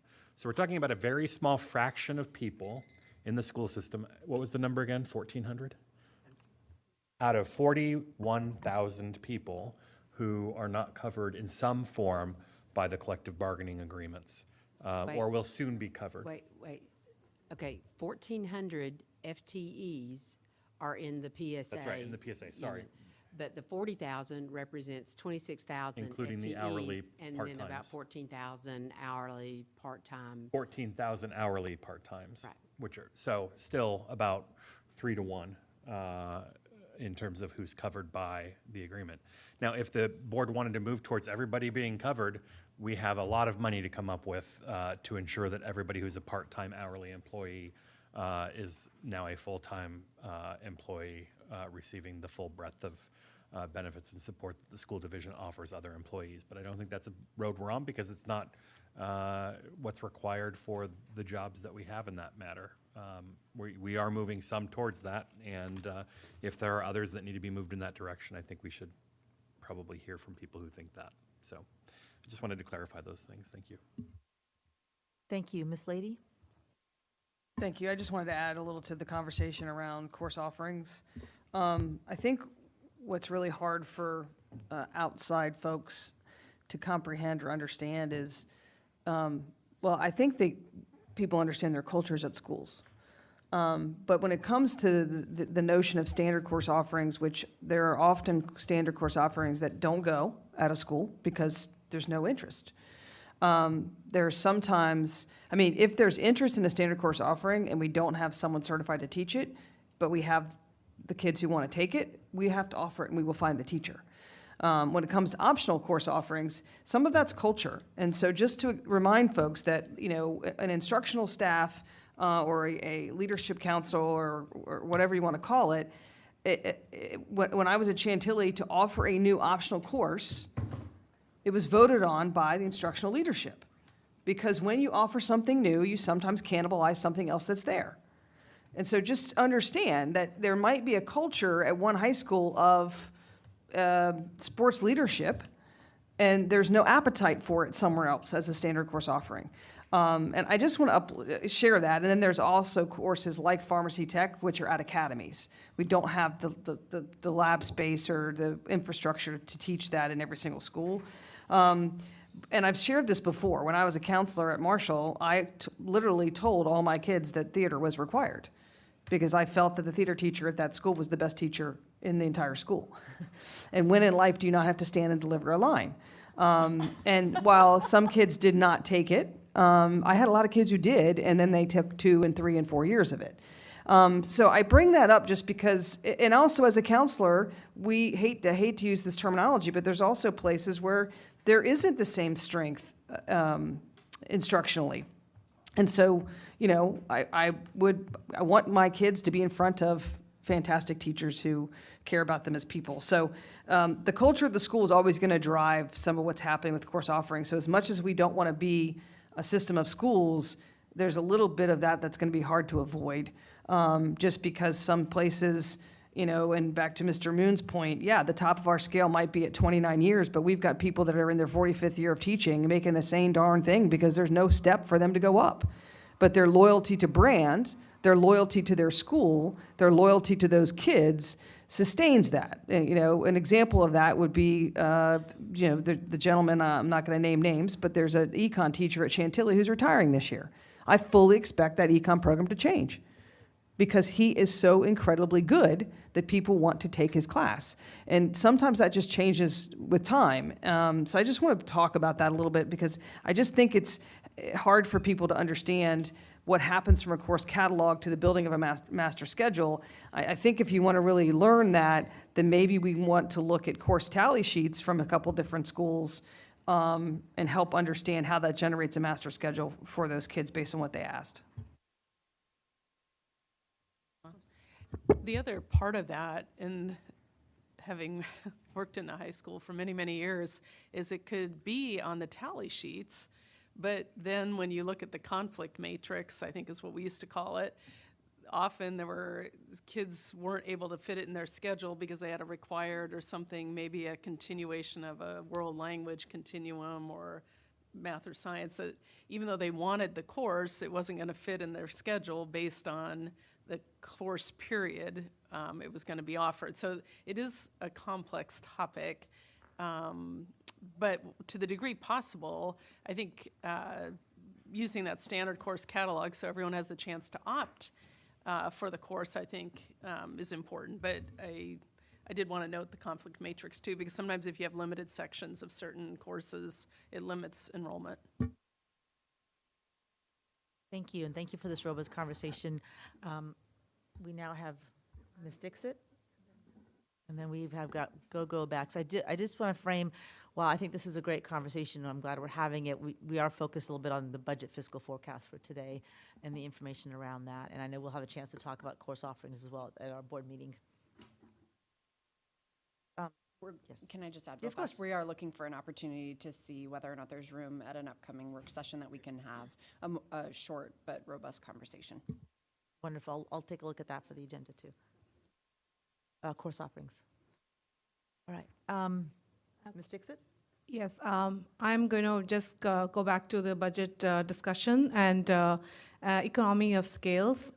It is basically where you gain advantage by production cost is low when your average cost is low per unit, right? So if we offer courses at every high school, each course, and then we have to hire those teachers and every is opposite of economy of scales because then your cost is going high by offering those things. But where we can offer economy of scales, and we should definitely look into this, is facilities maintenance. We have to look that as an, you know, how government federal government is doing their buildings maintenance. issue contracts, look at that option as fixed firm, fixed price, or other contracting measures. And that is the way probably to minimize some of our cost. And then we buy a ton of computer laptop. I'm sure we are using that economy of scales there where we are negotiating the best deal.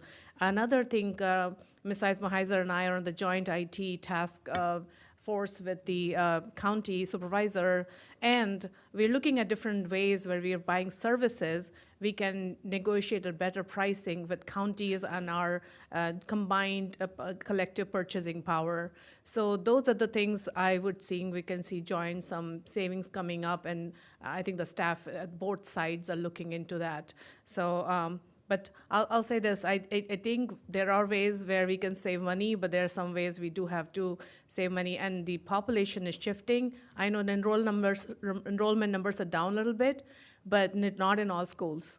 So we are seeing increase on some schools, and they're overcrowding, and then obviously there are schools, and when I go to schools, I find them really engaging, the teachers are working, so it doesn't look like there's somebody sitting like an idle body working, just wandering around, because everybody is busy and engaged with students when we go to the schools. Thank you.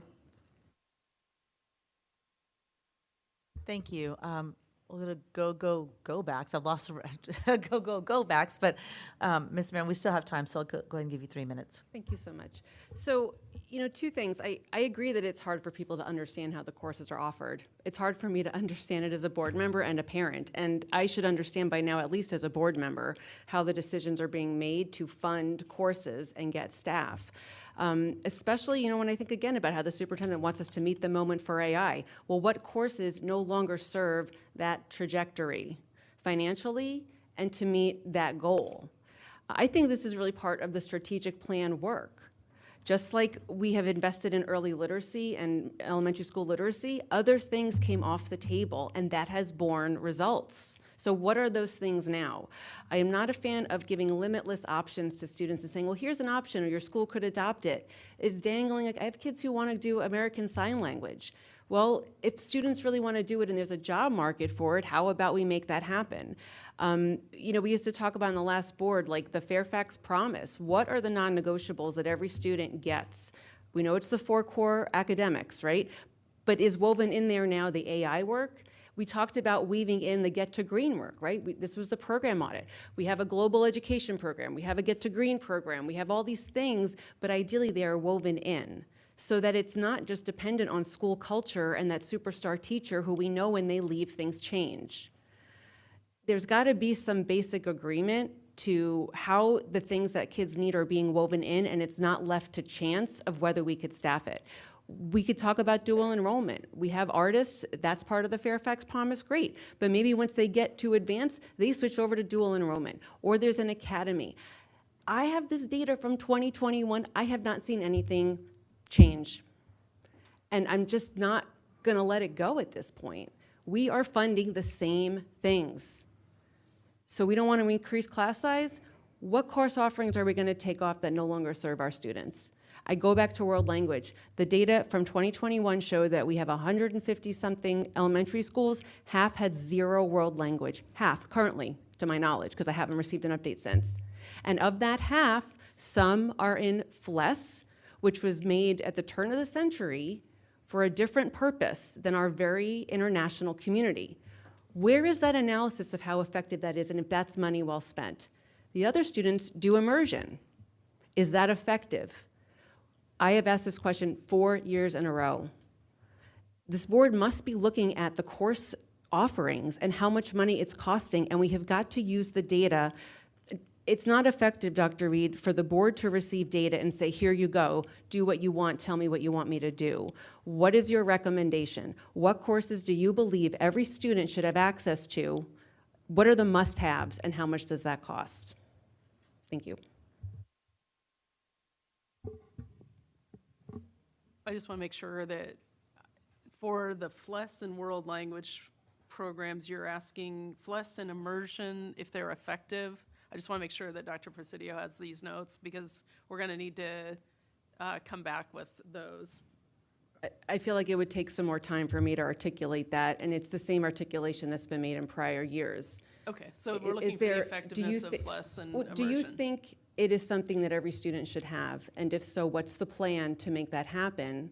I don't know, Chair Anderson, if you would like to add? The only thing that I want to add here is that we have a forum topic that we're trying to schedule right now related to world languages. So I would like to pause some of this conversation because I think that the board needs to have the discussion first before we put the superintendent on the spot in terms of trying to make a determination related to this. So we are working hard to figure out a time where all the members that put forward that work session or the forum topic are going to be able to be present. And so that's what we're trying to get coordinated. Well, I appreciate that. I just want to say, it's already been a topic, like, Start her time, please, because the time has been paused for a while. Thank you. I just want to say, and this is a board governance thing, this was a topic that Rasha and I raised as a forum topic in 2021. It has not been resolved. So now there's a new topic, but we're talking about, of course, like, Ms. Merritt? I just want to say, since no one else has, one person has a plea, is at what point do we Ms. Merritt? Mm-hmm. count this as done? Yes, Ms. Heiser. I was responding to Chair Anderson's comment. I appreciate that we've given lots of rounds, and I want to bring us back to the budget, which is what we're talking about. I think what I'm hearing from Chair Anderson is that there's at least two future possibilities. One, a future work session that she is still scheduling with staff around course offerings, as well as a forum topic that we could potentially also discuss, the program review forum topic, to see where that stands. That was done. We had 2 work sessions on it with Dr. Presidio's office, with Elaine Tolan when she was still here. And so we could see maybe bringing that work back. But I do want to just sort of focus us back on the fiscal forecast conversation. Having said that, it feels like there is a need for, as we're going into years potentially of tough budgets, to do some more work around and I've said this often on the special education side, but I think it is merits, and this is something for Dr. Presidio and the Instructional Services Department to really do a deeper dive into what are we offering, what are we not offering, and what is the most valuable given the needs of our students. So I think just to frame that for that future conversation, I think that's important. I think there's a lot of questions that Ms. Marin, Ms. Toll, and I and others have had around that conversation. But I don't see any other placards for the fiscal forecast. I'll give you one last one, and then we're going to, go ahead. Yes, this is just what I need. One of the things that I'm concerned about, the list that you provided here, Dr. Reed, as we are working on our board priorities, I think each and every one of us can say these things should be untouched, should not be touched. These things are important because I'm feeling as if we need a little bit more in order to really cope with the situation that we're in. This cannot be business as usual. We can't say, well, everything matters, so we can't change anything outside of getting $200 million to get us there.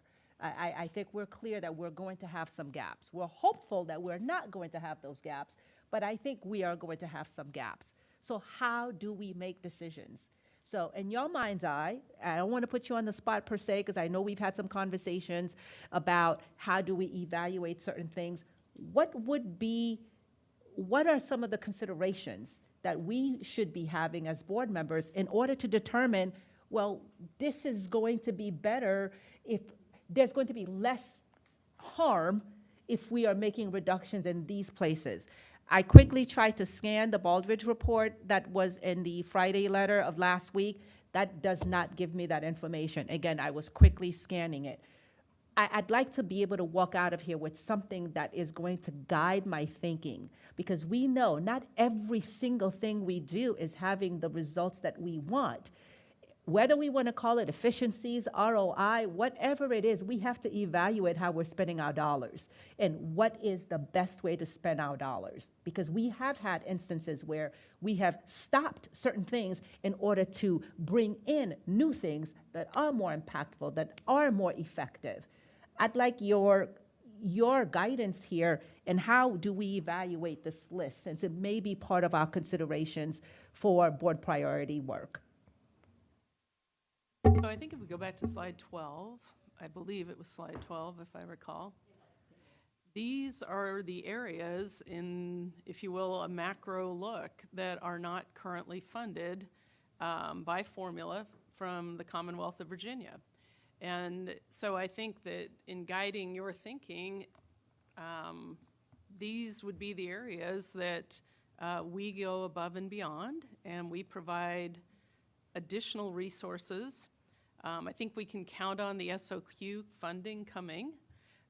So these are all the areas that, as you think about the priorities you have as a board member, that we as a team, the budget team and the senior leadership team, have looked at and said, just as we did last year, these are the areas, if we're going to need to make cuts, that they will likely come from some part or parts of these areas that are not SOQ funded. So how do we avoid canceling each other? There's 12 of us. Let's say each of us equally said, you know, these are the areas that are important and we should not touch. How does that give you any feedback? Well, that's a great question. That's why I think you have your next steps process, and I think that my understanding is that Ms. Sizemore-Heiser is going to be sending out a form similar to prior budget cycles, where you're able to see what each other think about that. I mean, that's the purpose of the conversation, really, is to have a conversation to hear each other's thoughts on these topic areas. I think several of you have shared your passion for different initiatives that are up there. And at the end of the day, what I would say is there isn't anything up there that's not important for this school division, this community, and the future of our country. Correct. Having said that, if we're not going to be fully funded, we're likely going to need to look at one of these areas for some type of budget work. And at this point, this is our first, if you will, public conversation around this work, and it's been helpful, I think, for both myself and our staff to hear some of your questions, some of your requests for additional information, and we'll get those out to you as soon as possible. Well, I will wait until I have your feedback because I made a request for more information. start your because time. I do agree, yes. While I do agree that all of these things are important, I do know that they impact the student experience in different ways. And they impact certain groups in different ways, groups that we've been trying very hard to raise their performance. Thank you. That's it. Thank you, and I appreciate this robust discussion. So just as a summary, after this meeting, I will be sending out to you the Google form for your budget priorities. You are welcome to put priorities of things you'd like to see, things that perhaps you think maybe we don't need to do as much.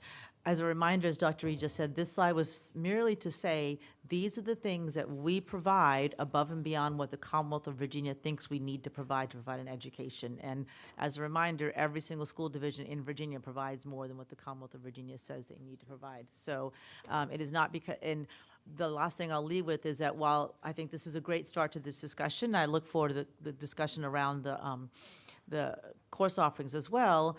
As a reminder, we're also going to have chance for the public to weigh in through our public hearings and other engagement. I think that's really another important voice to bring into this conversation as to what the public also prioritizes when we're in these tough budget years, with an understanding that these are all the things that the locality helps us provide on top of what the state funds.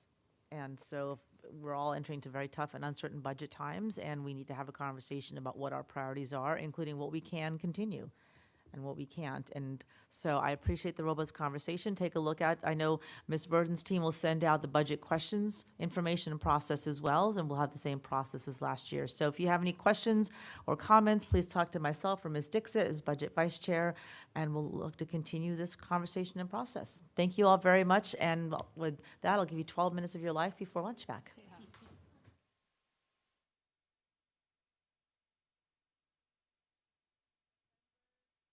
12:25 work session. I guess this part of the work session is now called to order at 1:04. Mr. Dunn has submitted written request to attend this afternoon's meeting virtually due to a personal conflict. He had a prior work commitment. Mr. Dunn is located in Mount Vernon, Virginia. Mr. Dunn, please check your audio after we vote. All in favor? He's not on yet, but all in favor?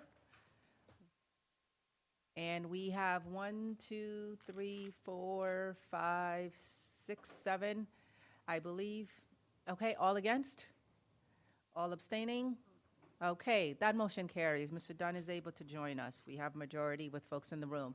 And whenever he does arrive, please let us know so we can go ahead and test his audio.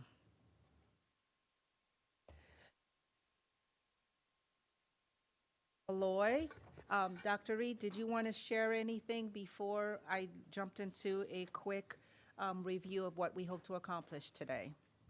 No, I'll just introduce Mr. Malloy when it's time. Okay, absolutely. Thank you.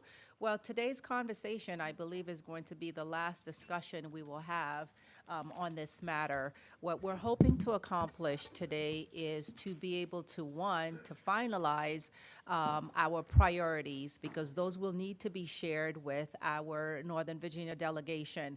And I think there are some changes there that we will also discuss as we go into the presentation. Another piece of business that we hope to accomplish today is to review all board members' submitted amendments to the program and hopefully come to consensus about those today in order to avoid sausage making at the table. If we are able to have consensus today, then we will just include them into the program rather than voting on each as we have typically done. So it will definitely shorten the time that we will spend. We're excited for the second piece. I believe that we are ready to rock and roll. Ms. Marin, are you wanting to add anything else before we turn it over to Dr. Reed? No, I think the changes that are forthcoming in Richmond have a lot of opportunities and who knows what in front of us. So continuing with our legislative program intact and working with our partners to see what they're doing is going to be a very timely time. So. Dr. Anderson, Mr. Dunn has joined us. Okay, Mr. Dunn has joined us. You've been voted into the meeting. Can you please test your microphone and audio? I'm sorry, your microphone and visual.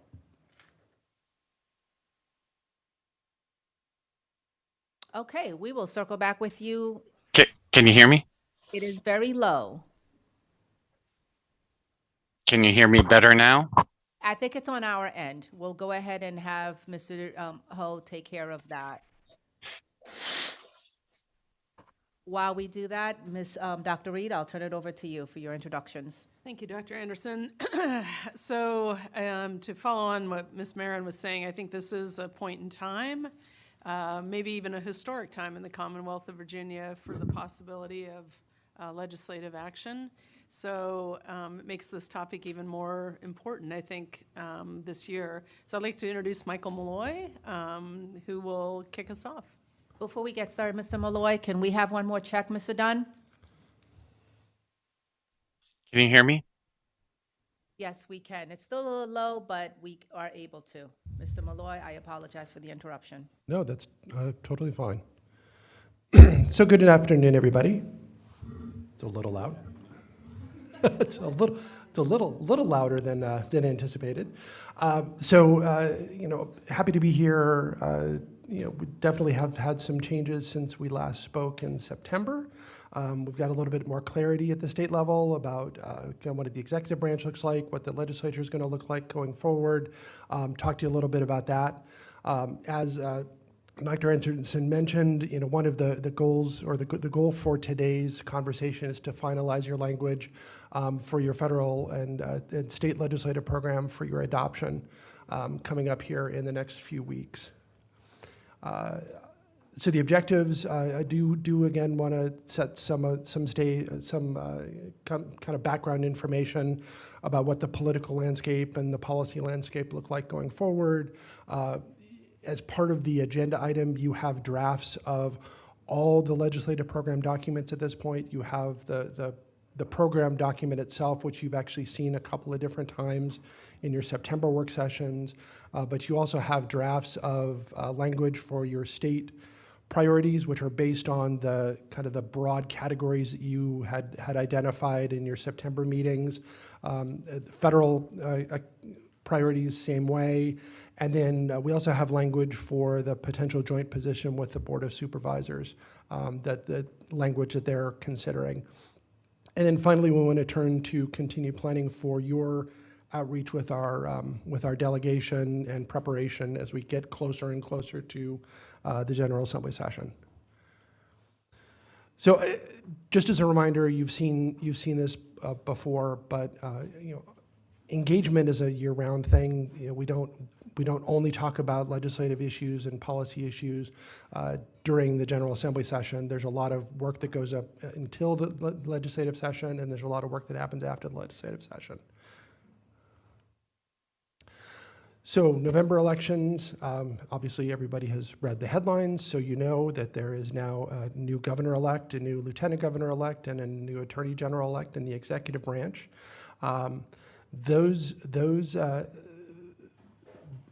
Those folks don't take office until, actually, interestingly enough, 3 days after the General Assembly has started. The General Assembly starts on Wednesday, January 14th. Their inauguration is on Saturday, January 17th. So again, you still have the current administration who will be in place between now and January 17th.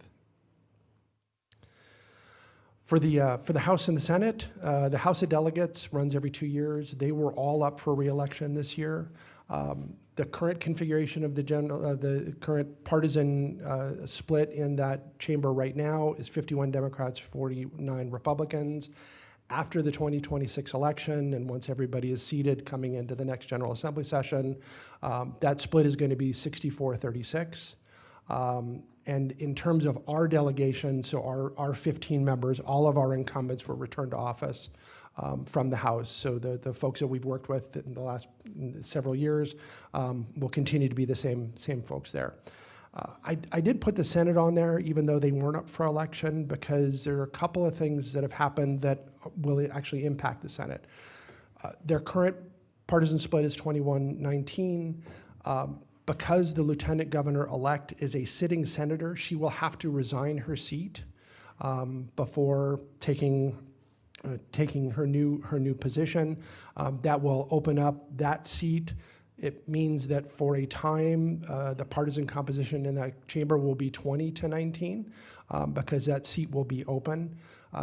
In terms of getting a new senator into that seat, it really depends on when the lieutenant governor-elect resigns their seat, because they can't start the process of a new special election until that happens. So it's possible that we will begin the General Assembly session with that 21-19 or with that 2019 split on the Senate side. Another thing that's important is that Senator Hashmi is currently the chair of the Senate Education and Health Committee, which means that's a position that will become vacant as well when we come to the new General Assembly. So there will be a new chair. We think we know who it is. I don't think the name has been officially announced, but it's a sitting member on that committee will be elevated to the chairmanship of that committee. Number of things happening between now and the opening of session. In fact, this Monday, bill pre-filing officially opens. That's the first date that somebody can actually press a button and say, hey, yes, I want this bill to go forward. Members can request drafts for bills all the way through December 1st, and they don't actually have to decide whether or not they're going to submit the bill for consideration during the session until literally the morning of the first day of the General Assembly, which is Wednesday, January 14th. We've started to see information about the biennial rebenchmark. I know you talked about that a little bit at your budget session. Next week, the House Appropriations Committee and the Senate Finance Committee both have their retreats. So there should be some additional information from them on kind of initial projections on rebenchmarking. It probably won't be at the division by division level. That won't come until the State Board of Education gets their presentation, which we're told isn't happening until their December meeting. So I think December 10th and 11th is the next State Board meeting, and we'll see the more formal presentation on rebenchmarking, and we'll also see the governor's budget coming out in December.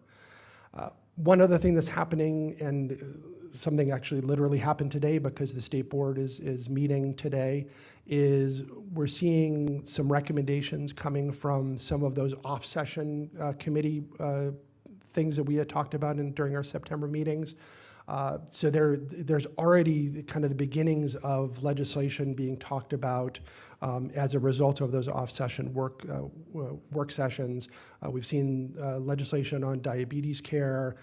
There's going to be some legislation coming out of the state board as part of their standards of quality prescriptions, dealing with universal screening for gifted students, and some additional changes in how they're requesting us to do employee background checks and a couple of other things that are literally on the agenda today as we're speaking. But we're starting to see those. We're starting to get a little bit of a picture of what legislation lies ahead. Once we get to session, I just put this here. You can look at this at your leisure, but this kind of fleshes out the ebb and flow of the General Assembly session. It's a long session, so it's a 60-day session. There was some discussion about when budget amendments might come out and when crossover was. That's typically kind of late February in a long session. So that's the point at which we'll see the House budget amendments, the Senate budget amendments, and we'll also know what bills have passed in at least one of the two chambers at that point. And then in terms of local, we'll talk about this a little bit more later, but you're in the middle of Take Your Legislator to School Month. I know many of you have had meetings and have meetings scheduled as well. The VSBA conference is next week. December, you have your joint budget meeting and work with the Fairfax County Board of Supervisors. They have a reception on, I think it's December 16th, where they invite General Assembly members, and I believe you all are invited to that as well. And then in January, the Saturday before session, so that's January 10th, there's a delegation work session that's held over at the Government Center, and typically we have a member from our board go over and give a few remarks to that committee. Okay, now moving on to the meat of what we're going to talk about here today, which is the legislative program and your legislative priorities. Just as a reminder, legislative program it's an annual document that you all review. It includes your statements on state and federal legislation, policy regulations, just anything that you can think of, or anything that we can kind of dream up in terms of what might be issues that come before the General Assembly or the Board of Education or other policy-making bodies. The document is incredibly helpful for us, obviously, as staff, because it gives guidance in terms of where you all are with where you stand on policy issues. During the General Assembly session in particular, things move incredibly quickly, and we're dealing with a huge volume of issues all at once. So to have kind of those guidelines in place for us is extremely helpful. And then, just as a reminder, the program is in essence a perpetual document, so unless you affirmatively make changes to it, the language from the previous year carries forward to the language of the next year. And then in terms of the components of the program, you've got a joint position that you all hold with the Board of Supervisors. You have a position, or you have a set of priorities for state issues. You have a set of priorities for federal issues. And then you have standing positions, so kind of the long portion of the document, which focuses in on the kind of the soup to nuts issues that we deal with. So the first component is your joint legislative position with the Board of Supervisors. This is language that shows up in both documents. It's primarily focused on education funding. The county board won't finalize their program until December 9th, so we'll be close in terms of your adoption, I think, which is scheduled for December 4th, and their adoption on December 9th. As part of the agenda item, there were individual pages that were included as part of the whole work section package that includes the language, the specific language for the joint position. I don't know if you want to pull that up to look at it here, or if it's sufficient that it's part of the work session. I'll leave that to you. If it'd be the K-12 funding, yeah, it'd be that one. Yeah, so just a reminder, we did not have that at the last work session, so that is new. Yeah, it's actually largely this. It's largely similar language to what your current joint position is. One thing that I think the Board of Supervisors is doing this year is they're streamlining the language on all of their positions. So this looks a little bit shorter than it has in the past, but it covers the same issues that it has in the past in terms of advocacy for JLARC recommendations, specifically calling out cost of living issues, specifically calling out some issues that are specific to FCPS in terms of numbers of students versus percentages of students, in terms of how formulas deal with that, and then also opposing particular things that may have a disproportionate effect on Northern Virginia. So that just gives you an idea of what the language for that position, and this position, this specific language has already been presented to the Board of Supervisors as part of their ongoing legislative work. So if we flip back to the presentation itself.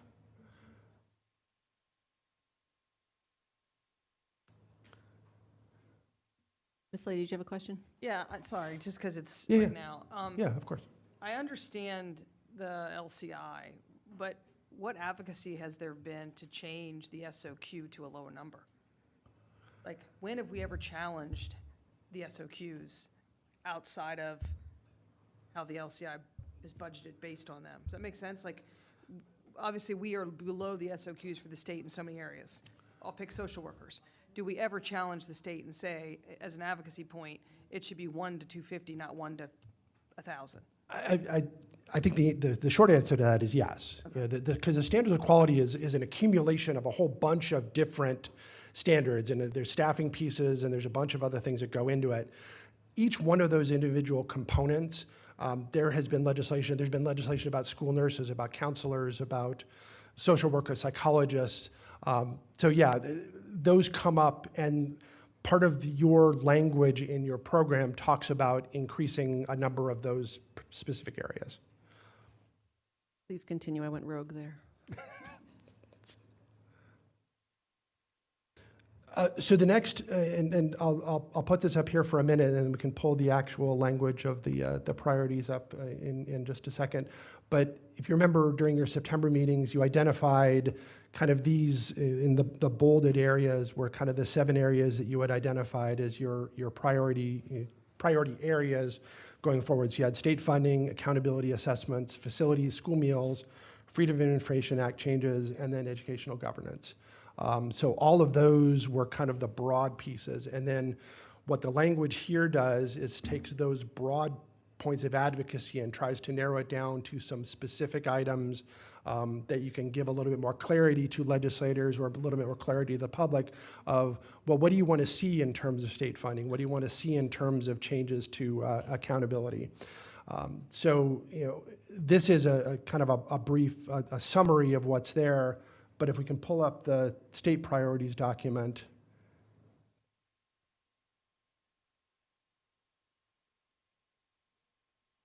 And I apologize, there are a lot of words there, but so a couple things that I want to highlight.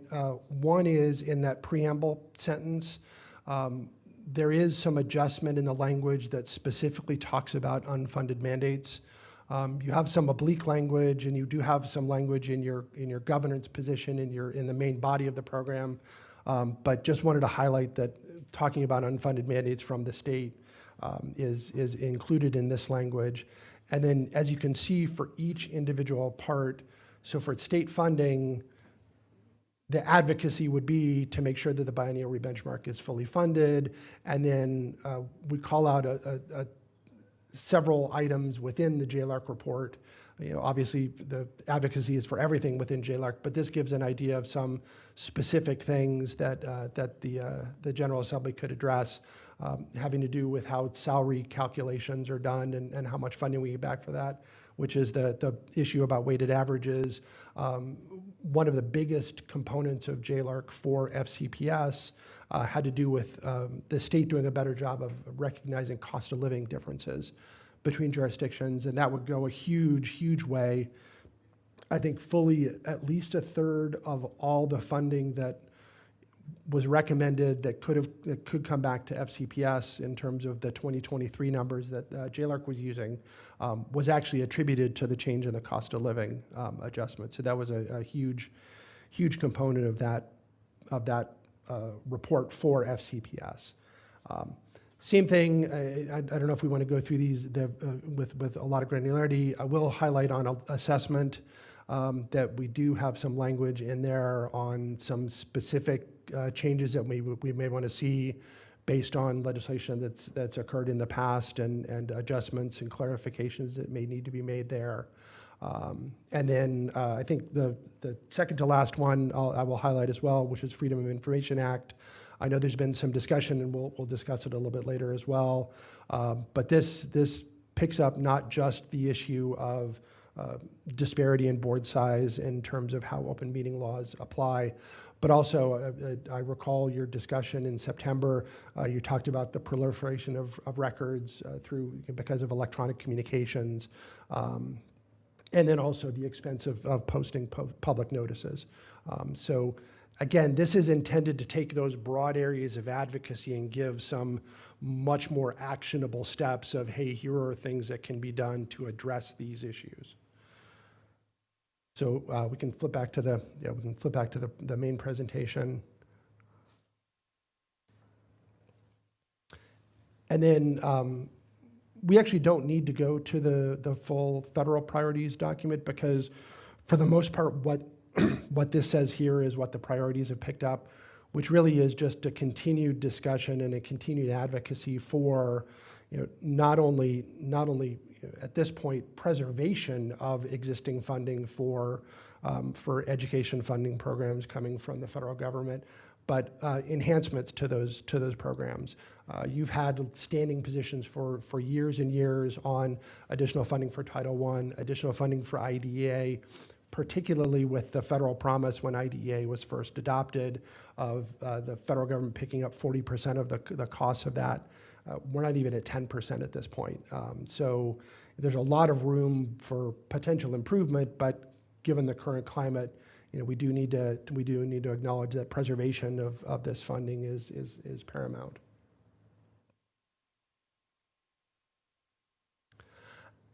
So the next, I think, 3 slides are actually mostly things you have seen at both your September work sessions.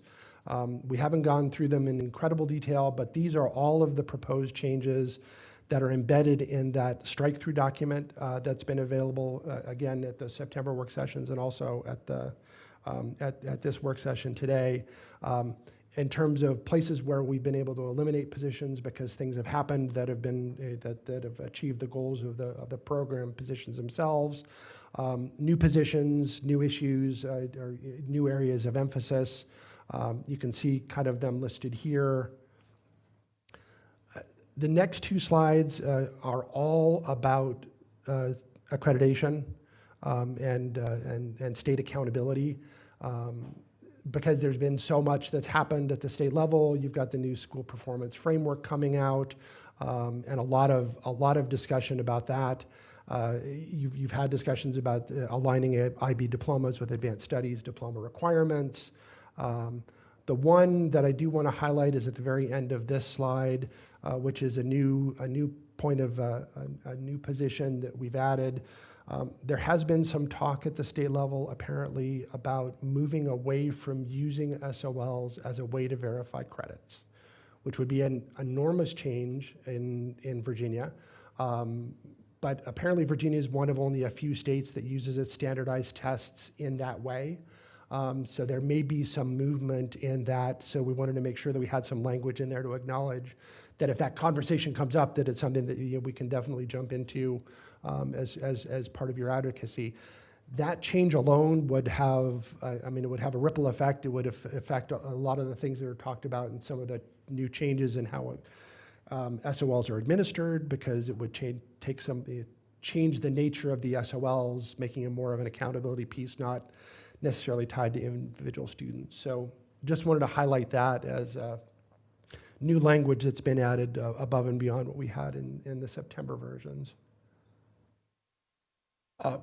Again, federal legislative program positions really haven't changed substantially. I guess they haven't changed at all since the September work sessions.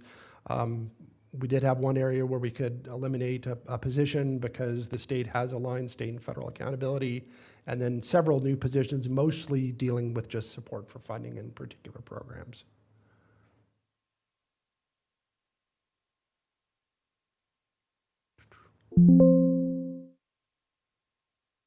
As I can't advance.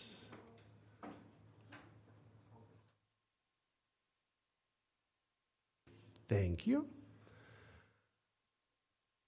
So I did include a slide here because I know that Mr. Frisch had submitted, and it submitted even in the September language for some potential changes to the program. So some potential amendments that are above and beyond the current draft. So I just wanted to highlight those here. They're also okay. I know that was included as part of the agenda item, Mr. Frisch's potential amendments to the program. They're highlighted here. I actually did put a placeholder in here because I saw that Mr. Dunn had submitted something as well about board open meeting requirements. If we want to pull up if we have those documents available. Mr. Malloy, after you go through your presentation, we're going to go through all the board Okay, members submitted we'll come back to those. amendments, and then we'll take consensus on them and be able to move on. So we Perfect. don't have Okay, to so do we it can at go back current. to the main presentation then. Thank you. But this is just like broad highlights of what those proposals were about. So you as a board have talked specifically about being interested in actually initiating legislation, initiating budget amendments. So I wanted to try and highlight on this slide a few areas where either it's kind of a ripe area for us to initiate something, or alternatively to share with you things that we have heard from other jurisdictions, other legislators, other advocates of legislation that we already know is coming forward. I know there's been a good deal of discussion about legislation around the changes in SOL timing and administration, so we've talked about that. Something for you all to consider would be some JLARC recommendations as individual budget amendments. Last year, there was a budget amendment on the linear weighted average, and that's something that would be easily picked up and put back in by a member. The thing about the cost of living adjustments has a much higher price tag, but it's definitely something that could be teed up. Just to let you know, I believe, and I've not been able to confirm, but I believe that was being discussed at the Virginia Association of Counties annual legislative meeting. So when we get a little bit more clarity on that, we'll let you know. And then sunshine laws, a couple of areas that you've talked about that could be turned into legislation for somebody to carry. Both a FOIA study of electronic records and how they're handled and that sort of thing, and then also the issue of the meeting requirements and how it affects different boards differently. The next four are bills that we are aware that someone else, some other jurisdiction, some other legislator are actually putting in. We've talked about the Virginia Growth Assessment and how our waiver for not having to do it and using an alternative measurement is expiring after this year, and it's a substitution we'd like to see extended. So we know that's coming. We know language assessment on, or legislation on native language assessment, legislation on addressing that international baccalaureate advanced studies issue, potentially legislation. We've had legislation for the last several years on school meals. A couple of things that didn't make this list that I can tell you about as well. One is from a staff perspective, there's been some discussion about virtual driver's education again. You have a standing legislative position about that, but there have been some changes at the state level that have made it more difficult for us to access the state's curriculum. So there may be some interest in pursuing legislation on that issue. I'm aware that there is likely to be clarifying language for the cell phone legislation coming forward. So just to be aware, which may be different than our current policy, but that's likely to come forward as well. That's what we know now. Obviously, there are more things, as I said, because the work groups, the off-session work groups are putting out their legislative proposals. We'll start to see more and more pieces of legislation that we can respond to.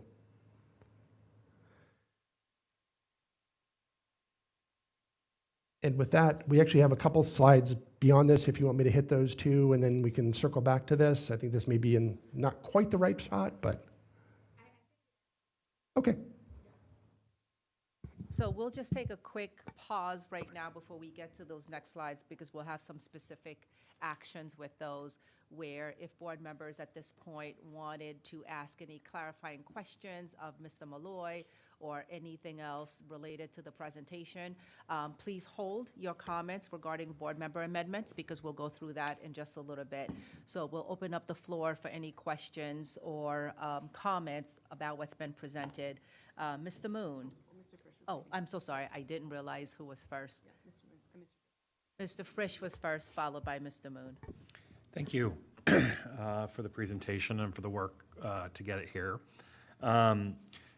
You mentioned all the work that goes into, this is the stuff that the public doesn't see, right? The work that goes into preparing for this, you know, let's say from the day after the General Assembly session ends to our work begins on the legislative program for the next General Assembly session. Can you talk a little bit more detail about the work that you all are doing in between to move the ball forward for the school system? So I think if we can go back the slide earlier in terms of kind of the year-round advocacy, I think is kind of the key to that is just, you know, maintaining communications. It's I don't remember, it's like slide 3 or 4. You know, maintaining communications, you know, not only with our, there we go, slide 4. You know, we try to maintain a presence as much as we possibly can at all of the off-session discussions that are happening. I'll give you an example. My specialist is upstairs watching the State Board of Education meeting right now. They meet monthly, and their discussion is going to generate some potential legislative issues. So we continue to monitor them and advocate with them. We try to maintain a presence at as many education-related or education policy-related off-session meetings as we can, meet with legislators, have discussions with them. You know, certainly at the end of a legislative session, we work in terms of helping the school system with implementation. And then as you implement laws from the previous year, you see that there may have been unintended consequences or changes that need to be addressed for the next session. Then that kind of folds into the staff recommendations that come in through the legislative program. So I think that gives you some examples of that kind of ongoing work. Are you meeting with legislative staffers in this off season too? Yeah, as we need to. You know, we try to reach out and we try to have discussions where we can, whether it's, you know, piggybacking on a meeting or initiating individual meetings with them. But yeah, we do try to do that as much as we can in the off session. And I also encourage my constituents to attend the town halls that the delegation that serves Providence District have. Do you all attend the town halls that they all have before and after session? We typically don't know about those, to be perfectly blunt. We don't get invitations to those. Are you on their email list? We are, in some cases, yes, but in most cases, no, because I think they're mostly for constituents. We don't get the direct information. Like we don't see the weekly newsletters that they put out. I would strongly suggest that you subscribe to those after this work session, because extremely useful information to anybody who's looking to impact legislation is included in those, including the way that they talk about their bills, the way they talk about what's happening in Richmond, their public events, the things they're going to, the things they're bragging about. I know that board members here have corrected newsletters in the past. So we do. I don't usually express shock, but No, that is flummoxing. I think I may have misspoke. Yes, we do receive that information. It's not as systematic as it should be, and we will correct that, but we do receive a lot of that information. And there are 14 new members, at least, right? I don't know how many new members of the minority there are, but whose lists we could be on. You know, in addition to our own delegation, being on the lists of all the other members would be good for finding people we are simpatico with, right? Is there somebody in Hampton Roads pushing something that we could partner with, because then maybe they'll partner with, there's all kinds of things that could be found there. Speaking of which, in anticipation of VSBA, I had a call, and Nicole Cole, who is a Spotsylvania member, who was just elected to the House of Delegates, so she'll be joining the growing former school board member caucus in Richmond. I know how busy they are preparing for all of this, and I do appreciate the work that went into providing board members with materials and support for Take Your Legislator to School Month. I was able to go to Oakton Elementary School with David Bulova, and we had some really great discussions with staff and with Principal Kelly, and then Senator Salim and I, with Delegate Siebold, we went to Freedom Hill Elementary School and had some great conversations with Dr. Sapatka and several classes. And in both cases, we were led on tours and discussions by students, which was a new highlight. So I will hold the rest of my comments for, generally speaking, I'm fine with all of the other things that have been talked about in terms of updates to the program. They align with what we've been talking about the last few sessions. And I'll hold the rest of my comments until we pick up the amendment conversation. Thank you, Mr. Frisch. Mr. Moon. Thank you, Dr. Anderson. Just like Mr. Frisch, I'm generally supportive of our programs. And as far as amendments are concerned, I'll wait, but my immediate attention and interest will be on meeting requirements and the board size, the couple of amendments that have surfaced. With that said, I might have missed your presentation on slide number 20 related to native language assessment and school mirrors. Could you just briefly explain those one more time? On the issue of native language assessment? Native language assessment and also school mirrors, which is at the bottom. There's been legislation introduced in the last couple of sessions, and I think it will be reintroduced to introduce the concept of having subject matter assessments done in a native language as opposed to in English. Because right now, a language learner, they take the same assessment as every other student in English. They may be given a dictionary for translation, but they still are required to take the English language version. Most states in the country have at least some allowances. Like even Texas and Florida have subject matter assessments in Spanish and in other languages. This is just introducing that concept to Virginia. And that it's kind of part of a much broader conversation about a new assessment contract that, the contract with Pearson has expired, so we're moving forward with a new request for proposal from a bunch of different vendors and trying to embed that concept of having native language assessment variations included as an option. That's us too, FCPS as well? We are currently doing that. We are trying to do that. Is that I'm trying to get? That would be at the state level. State level. It would be embedded in the SOL system itself. Okay. What about school meals at the bottom? School meals, so there have been various proposals the last few years. One was for universal meals across the board, so lunches and breakfasts. Last year, there was legislation and a budget amendment to do just school breakfasts. We would anticipate that one version or the other of those are going to come back, whether it be universal meals across or just universal breakfast. Okay. Oh, thank you. This one has to do with, my next question has to do with composition of the Board of Education. The work of the Board of Education sometimes, or a lot of times, may be dictated by legislation, but they can also do their own work. With all 9 members, current members, being a Governor Youngkin's appointees, how likely will that to change with new governor coming on? Do they normally wait until their terms expire, even though there's a new governor with might have a completely different agenda?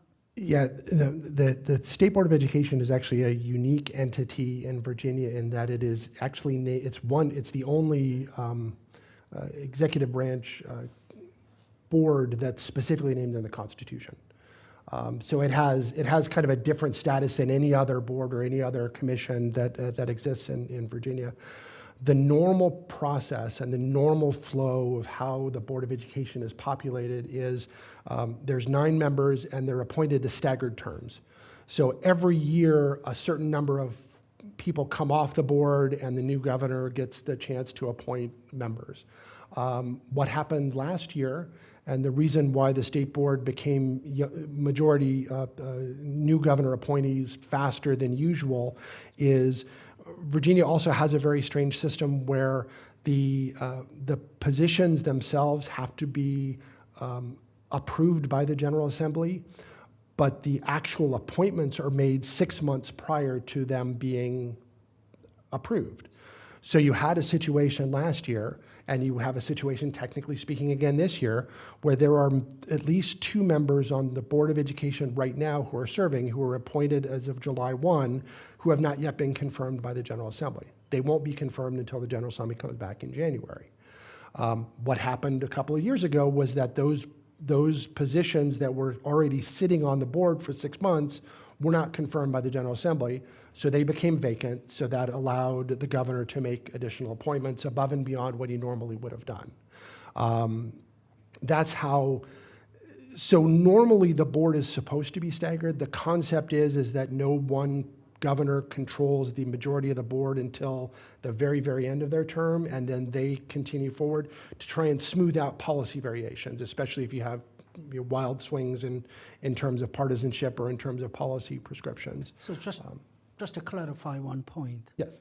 So a couple of members in the Board of Education have not been confirmed by Correct. General Assembly. Correct. And General Assembly being in the hands of certain political party may not go along with the appointments of those 2. That means do they become automatically vacant after a certain point, or? So if their confirmation fails, that's when their positions would have. So there has to be a confirmation vote. Yes, they would have to be, their confirmation vote would have to fail. And then there could be a possibility of that. Yes. With then you governor appointing her own Correct. choices. For those particular seats, Those yes. 2 seats. Yeah. Thank you. Mm-hmm. Thank you, Mr. Moon. Mr. Dunn.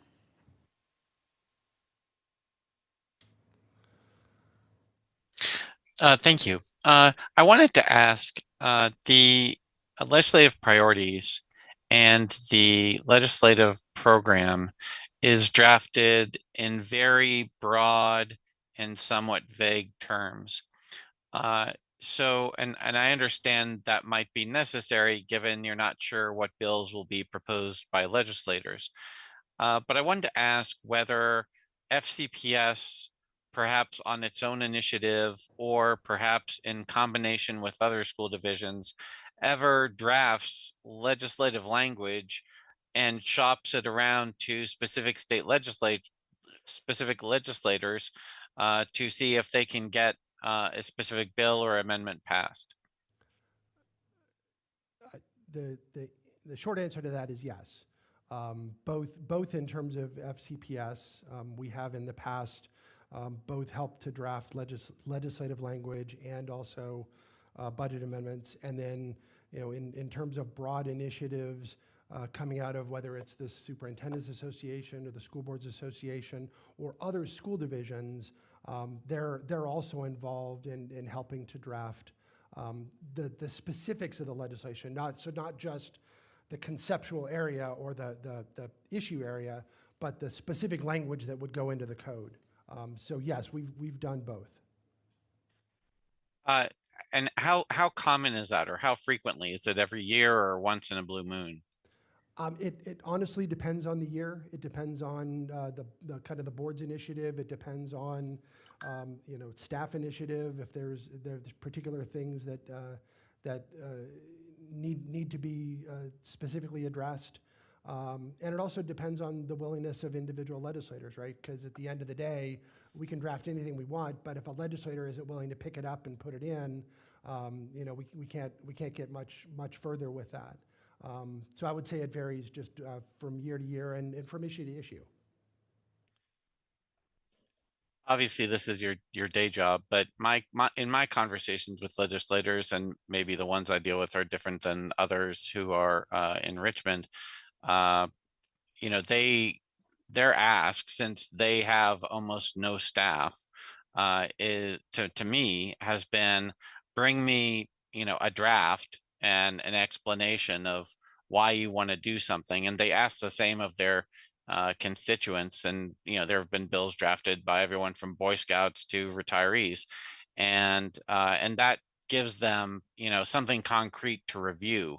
And in terms of our advocacy, if we bring them something specific that they can respond to and perhaps iterate, that might get you where you want to go faster than simply reiterating policy points. And I say that as someone who dealt with the federal legislature, Congress, for many years on behalf of federal agencies. And the constant ask was, we don't have enough staff, similar to Richmond, although obviously Congress has more staff than Richmond does. But they always wanted specific bill language that they could react to, shop around to other legislators to iterate if they were interested in the subject. So just suggesting that as a path forward. Thank you, Mr. Dunn. Ms. Dixit? Thank you, Mr. Malloy, for the presentation. I actually was, during the last few months, we've been talking about the new cut score for SOLs and which are going to impact. Is that been addressed in one of our recommendation from the staff recommendation? I didn't see that exact term used, that kind of resetting the SOL scores or reviewing them again. So I don't know if anybody wants to take that. To be honest, off the top of my head, I don't think that that actual language is used anywhere in terms of talking about the specific scores that are used to determine whether or not a student passes an assessment. That's something that we certainly could draft, but I don't think it's directly addressed by specific language on cut scores. Dr. Reed? Yes, ma'am. I think it should be, Michael. So perhaps we could draft something if it's a priority of the boards as well. And the only reason is impact the Commonwealth of Virginia, all districts. So I think this is one of the things which we work with the other divisions and kind of put that forward, because it's half of our schools will pass, but their majority of school district will have failing schools in that measure. And the other thing I know, like the last few years, a couple of years on the board, that VDOE has been coming after, us in different ways and, trying to take our money to literally just one issue after other. So is this situation going to change?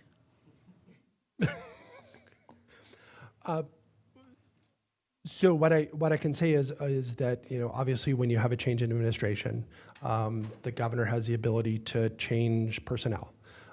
So the governor would have the ability to change, would have the appointment process over the superintendent of public instruction, over the secretary of education. So if you put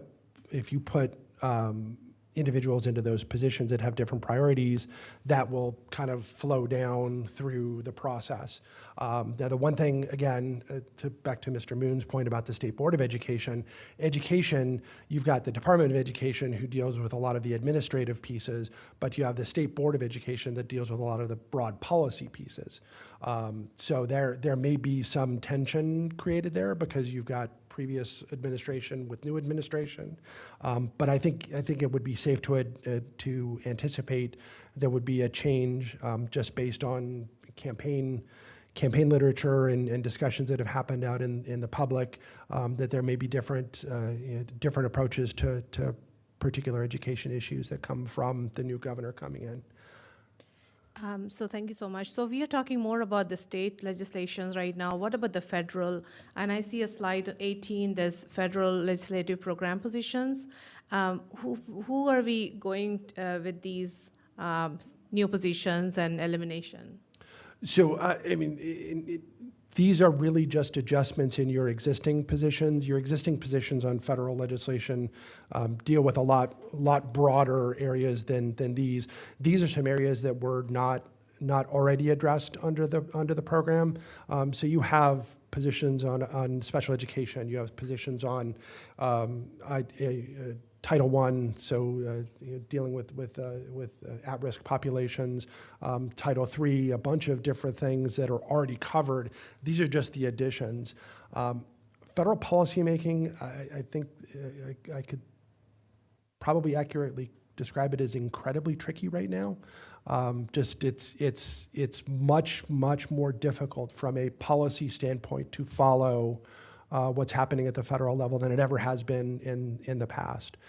In terms of actual policymaking, and very little comes out of Congress anymore in terms of policy other than the budget, and even the budgets are tend to be a continuing resolution from previous budgets. So it's an incredibly tricky time to deal with federal policy in general. Okay, so yeah, kind of we have to wait and see for some time. So again, lastly, back to, take your legislator to school once. I think we all are taking that, action, and I'm taking like 4 legislators to different schools that had a very good visit to Poplar Tree Elementary with my delegate, Carrie Delaney, and she really enjoyed that school. Her kids have gone to that school before, and we are planning a few more visits, I should say, with Senator Pekaski, Delegate Helmer, and Delegate Shen, and I think a couple of more. So we are taking this, like we want them to come to our schools, see our students in action, and they're all from Fairfax County, most of our representatives, so they have either had kids in schools or they have current students, so their familiarity is really good. Like I'm seeing them really interested in our schools right now, so definitely looks really good when we visit with them. So thank you for everything, yeah. Thank you, Ms. Dixit. Before we move on, I just want to circle back to the issue on cut scores. I think one reason why the legislative program never has historically talked about cut scores is because cut scores historically has been kind of a largely administrative process. I think it's a little bit different this year. There was a change in how they were done.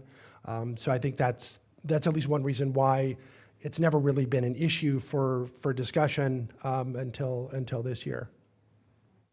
Dr. Reed. Yeah, thank you, Dr. Anderson. I wanted to add on to that we did provide comment to the Board of Education, and I believe I shared that with the board. But I agree that if there's a way to legislatively lock that down for future planning, I think it's important. I do think that the Board of Education has listened and is contemplating a phasing program for the cut score shift, though I wonder about the need for it at all. Thank you, Dr. Reed. Ms. Sizemore-Heiser.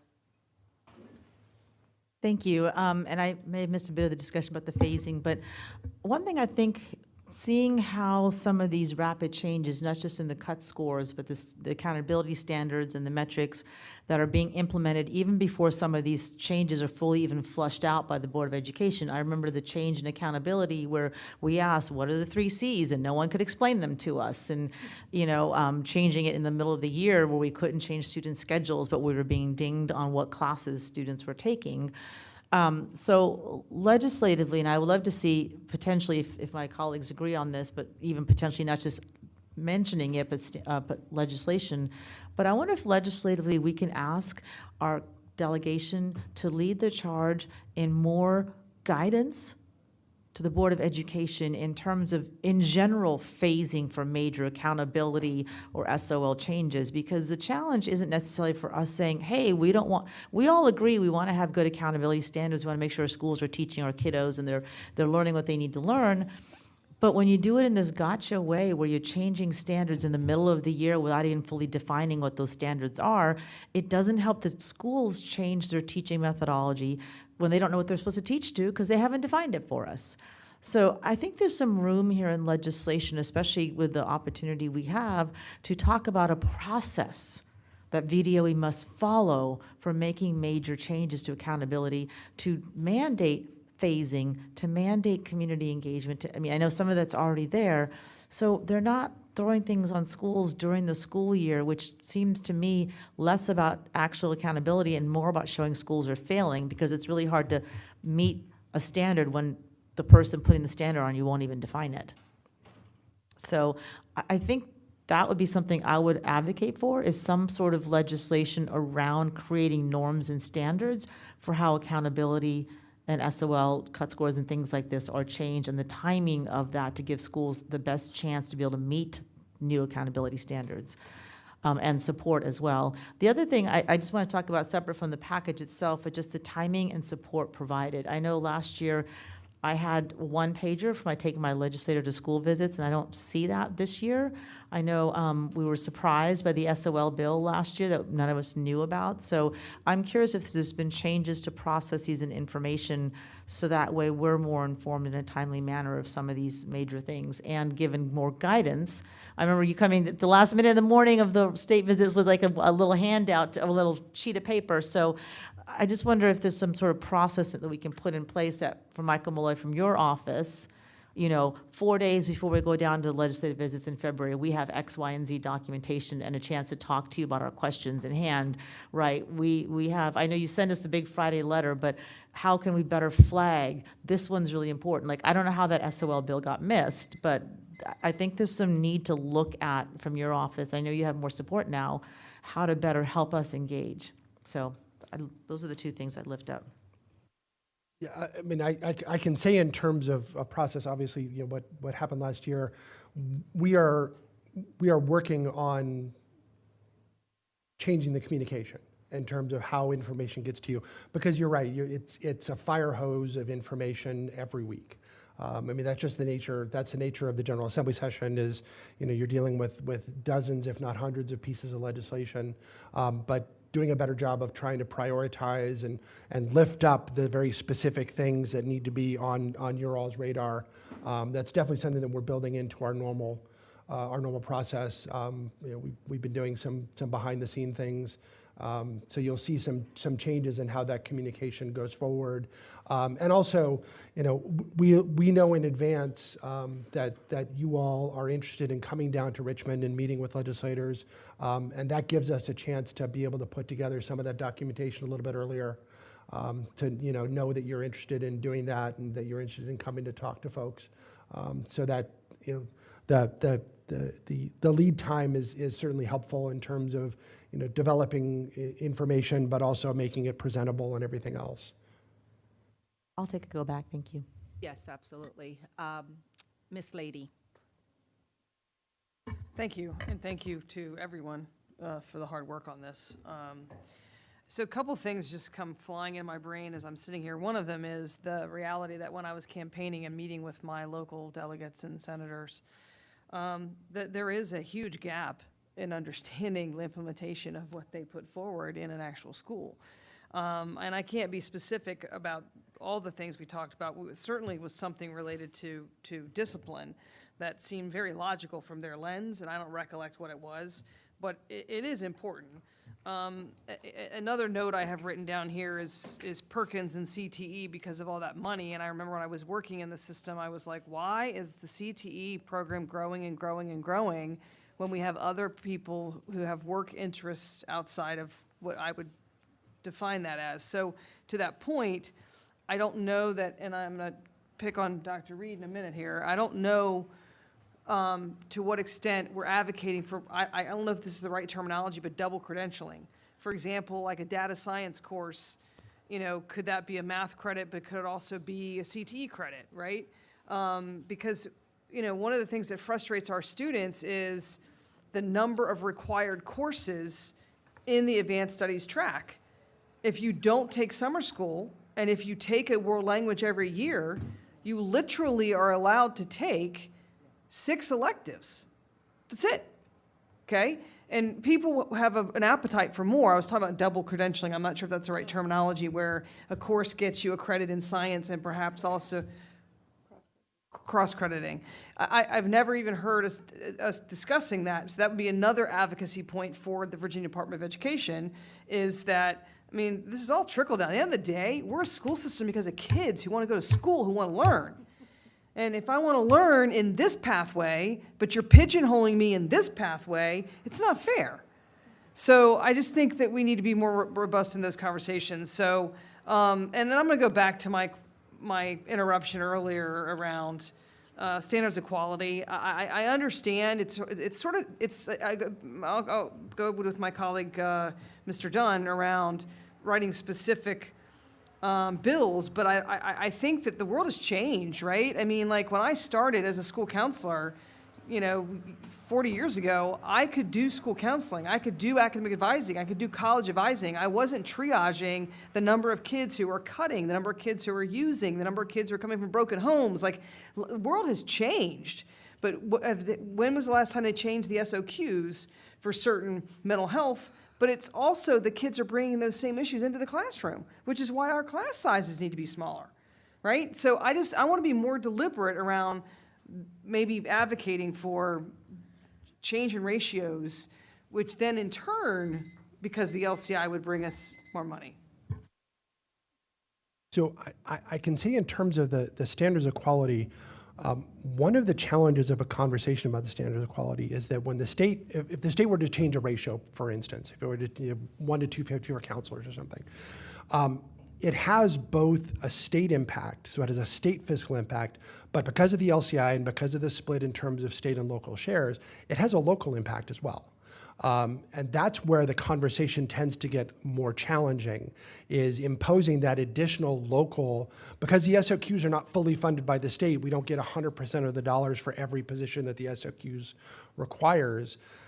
That's always been a challenge in terms of those state ratios, and I think we as a system have shied away from advocating for those specific ratios because it reduces our flexibility, but it also places that additional local burden on us. And as you talked about during your budget conversation, that burden is fairly substantial. And it's 70–80% of the total funding for those positions has to come from local sources as opposed to from state sources. Now, if it's something that's above and beyond, and I think this is an important thing to kind of keep in mind, if FCPS is doing something that's above and beyond where the SOQs are, and the SOQs are changed to meet our standard or to come closer to where we are, that then means that something that we were funding 100% locally, we now are getting some state funds from. That was one of the reasons why the support cap changes were so welcome, was because we were funding well above and beyond where the support cap had us funding. So by the state upping the support cap and providing additional state funding, that was now state funding coming back for something that we previously were funding entirely locally. So those are the areas that we try to focus in on, are places where we're already going above and beyond and getting that additional kind of state subsidy for it, as opposed to the areas where it would require us to go out and hire a bunch of new personnel. That's exactly what I'm talking about. Yeah. Where we are doing it, And it's because it's the way it needs to be done for quality education, not to go below something we're not, we're the best, okay? And we're doing the best we can do, but with less and less money. But that's the point I'm making, is exactly what you talked about. Thank you. Thank you so much. Ms. Anderson, and then I will take my turn, and Ms. Marin will as well. Mr. Malloy, we only have less than an hour left, so I'm asking for more concise responses to our questions. Thank you. Thank you. I don't think that this is a request an amendment, but I am going to just speak to my wheelhouse just a little bit in the fact that the format of this document is hard to follow. And I know that we've done an extensive amount of work over a period of time to get it to be more, but there are a few things that we could do that would make it a lot easier. I think that we need to have them broken into categories that supports and opposes under each one, if there is something that goes with each, because otherwise it's too hard to try to read through the bullets to get to the point. And the other aspect of it is it doesn't need to be lettered in terms of the entire document, because it insinuates that something is more important than something else. If at the top we just say these are provided in alphabetical order, we don't have to actually create it in a traditional outline format, which makes it harder to read overall, and it insinuates something is more important than something else because it's lower on the list. So there are some minor tweaks. The other thing is we have more in here under SOL, state testing, than we have before. We need subheaders within there to break up in pieces of information the same way we do have under state funding. So this is a resource for our legislators to be able to quickly go. And so if sometimes my perspective, and I don't think just our legislators are using it, I think probably when you have people around the state that are doing things with education, we are the big dog in the room. Like, they want to know, and we spend a lot of time and effort to make sure. So we need to have this be as readable as humanly possible. And I strongly think that there are some easy tweaks that we could make that would make it readable. I want to make sure that the PDF that coordinates with it is all linkable within the document, so it becomes that Bible that everybody's going to.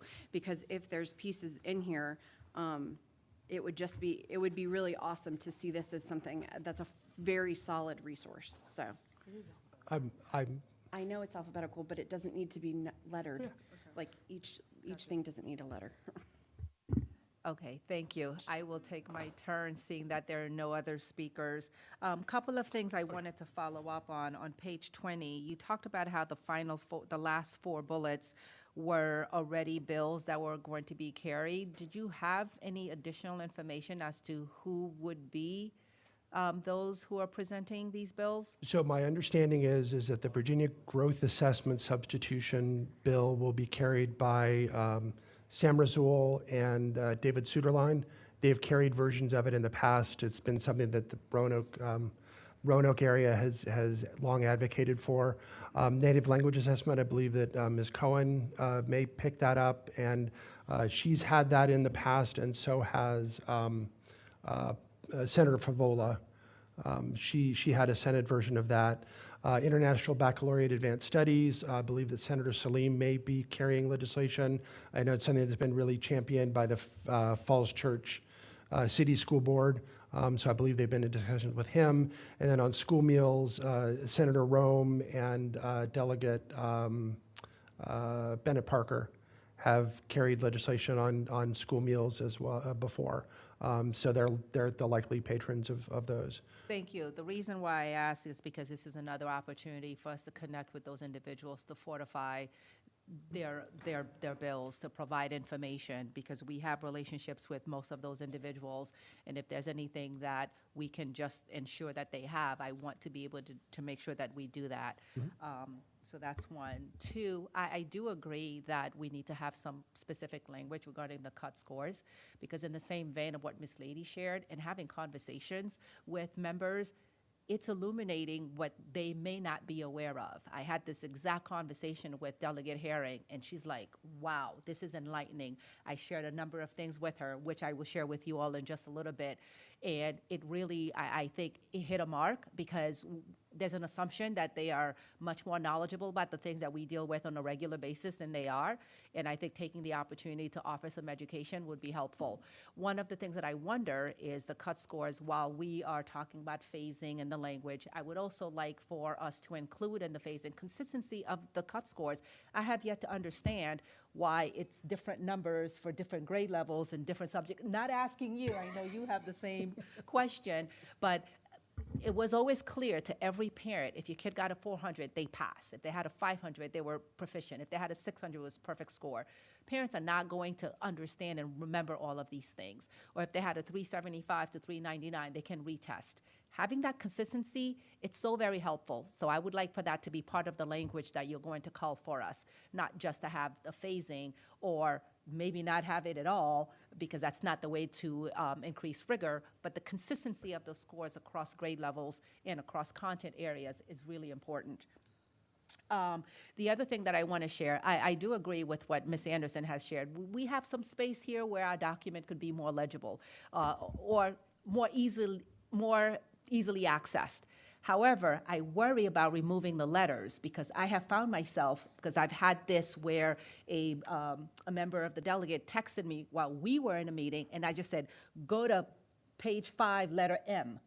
I would hate for it to be bullets because it would be harder for me to say, go to the 5th bullet. Maybe I miscounted or they miscounted. But I don't want to say that one is more important than the other, but it has to be delineated in some way. So I worry about that. I just wanted to raise it because I actually had that as an instance. And I think those are my final statements. Oh, thank you.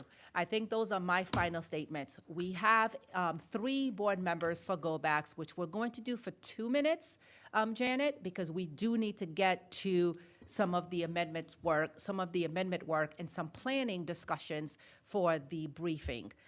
So I think I have the order. Mr. Frisch was first, and then Mr. Dunn and Ms. Sizemore-Heiser. Thank you. The conversation around working on specific legislation reminded me of a call I recently had with a constituent, and we were talking about funding and how some school divisions have delegates or senators that carry legislation that directly funds Project X or Project Y. And they cited Henrico as an example where legislators had carried a funding bill to fund this project in Henrico Public Schools. And so this was in the context of a conversation around start times and bus costs and other things. And I think we could probably come with a giant menu of things that one-off funding bills or whatever, obviously you're not going to get them all in one year, but have we ever considered something like that where a one-time disparate funding need was addressed by a legislator carrying that as an option? I think if Dr. Reed, I don't know if you want to take that, or. I don't know what our history on that topic is, Michael. I only have 4 years of history, and to my knowledge, we have not asked since I've been here. I don't know what historically we've done. I do think that some of the work we're currently doing, I think in terms of raising expectations for mathematics, I think the entire Commonwealth ought to be focusing on that. And I know that there's some legislation afoot to talk about that, particularly adding some graduation requirements and bringing back trig into Algebra 2, for example. I know there's some legislation around that. But I do think it would be a wise and prudent financial investment also to financially support that work, not just here, but everywhere in terms of credentialing of staff, perhaps class sizes around mathematics, supports. I mean, I think there's some really important work. I think the whole AI world at this time, it's a whole other conversation, but I think there's a lot of work to do. As I've said before, I think it's our Sputnik moment as a nation, and we're on the sidelines at this time, I feel like, in our country on that topic. And I think if our Commonwealth has a commitment to leading education, that would be something also that could be funded. So, I mean, I think to Mr. Frisch's point, I think it's a grand idea. I just don't know what our history here is in doing that. So we haven't we've pursued budget amendments, but we haven't pursued one as granular as what you're talking about, which is, example that I can come up with is Loudoun County asked for money for a recovery high school. Very specific, Well, and to that end, and I get that, like, you immediately get into horse trading in the General Assembly around that kind of stuff, which I get. Which is why I think, like, having two buckets, one that is like a commitment to long-term investment, right? Like Dr. Reed was just talking about, those are not things that you would one and done, be done in a year, right? But then there are other things that we could use that are an investment that is finite in a sense, that it's not something that has to be renewed annually. It'd be great if we had a menu of those things, and then those were options for our delegates when they're having those budget conversations. They know, oh gosh, there's $500,000 I could probably get in this piece here. Here are the 4 things that I could try and get FCPS with that money, right? So I'm not saying this is going to be easy, given what people think of Fairfax County downstate. But we're in a bind just like every other public school system. The last really quickly sentence, and then I'm done. We can talk about LCI until, the cows come home. And there are not a lot of cows in Fairfax County. It's not changing. It is, as unfortunate as it is for Fairfax County, that's not changing. But JLARC is a solution, or at least a part-way there solution. So I think it behooves us to conduct advocacy around things that has a chance in heck of happening. Thank you. Mr. Dunn. 2 minutes. Thank you.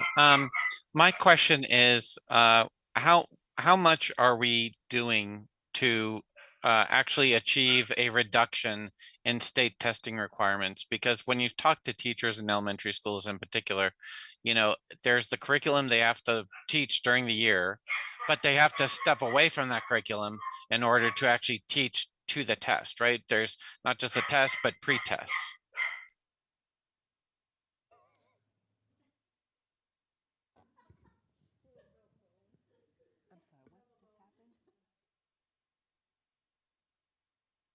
Mr. Dunn, have you completed your thoughts? I asked a question for Mr. Malloy. Can you please ask that again? I think we missed it over the barking. Sorry.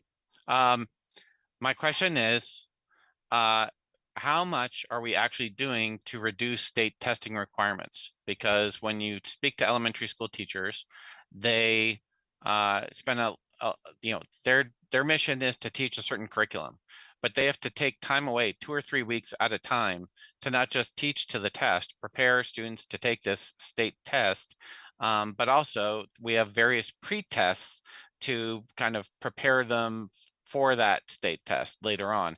And every time we take students away from the core curriculum to teach to the pre-test or teach to the state test, that represents a departure really from benefiting students. Those state tests don't really benefit the students, they benefit the school division and maybe whatever the state wants to measure. But we're not being student-centric in this approach with state testing and all the pre-testing that goes with it. So what are we doing actively to actually achieve a reduction in those state testing requirements? Because it seems to me in reading this and looking at prior versions that there's a lot of copy and paste year to year as to state testing requirements. And I just want to get at what are the active efforts we're making, drafting legislation, working with legislatures to actually benefit our teachers and our students. Mr. Malloy, very briefly, please. There has been legislation in several years to reduce state testing to the federal minimums. So reduce the number of tests that are required at the state level. That tends to be an annual discussion in the General Assembly. And I think a lot of what you're also talking about is instructional practice, which isn't necessarily legislative in terms of the pre-tests and preparation. I mean, obviously the importance of the test drives, because the test flows into accountability, because it flows into individual student achievement, that drives instructional practice, and I think that may be a little bit of what you're talking about, but there are annual discussions about reducing the number of tests. But what are we doing? That's the question. Not there's legislation by someone. Are we drafting legislation? Are we pushing? Like, we're the largest school system in the state. We should have outsized influence. So what are we as FCPS doing? We have not drafted specific legislation on that issue. So I think there's a Okay, lot so that we're letting other people carry the ball on that. Is that correct? We have not drafted legislation on that issue. Okay. Thank you. Ms. Sizemore-Heiser, and then Ms. Dixit, and then Ms. Marion.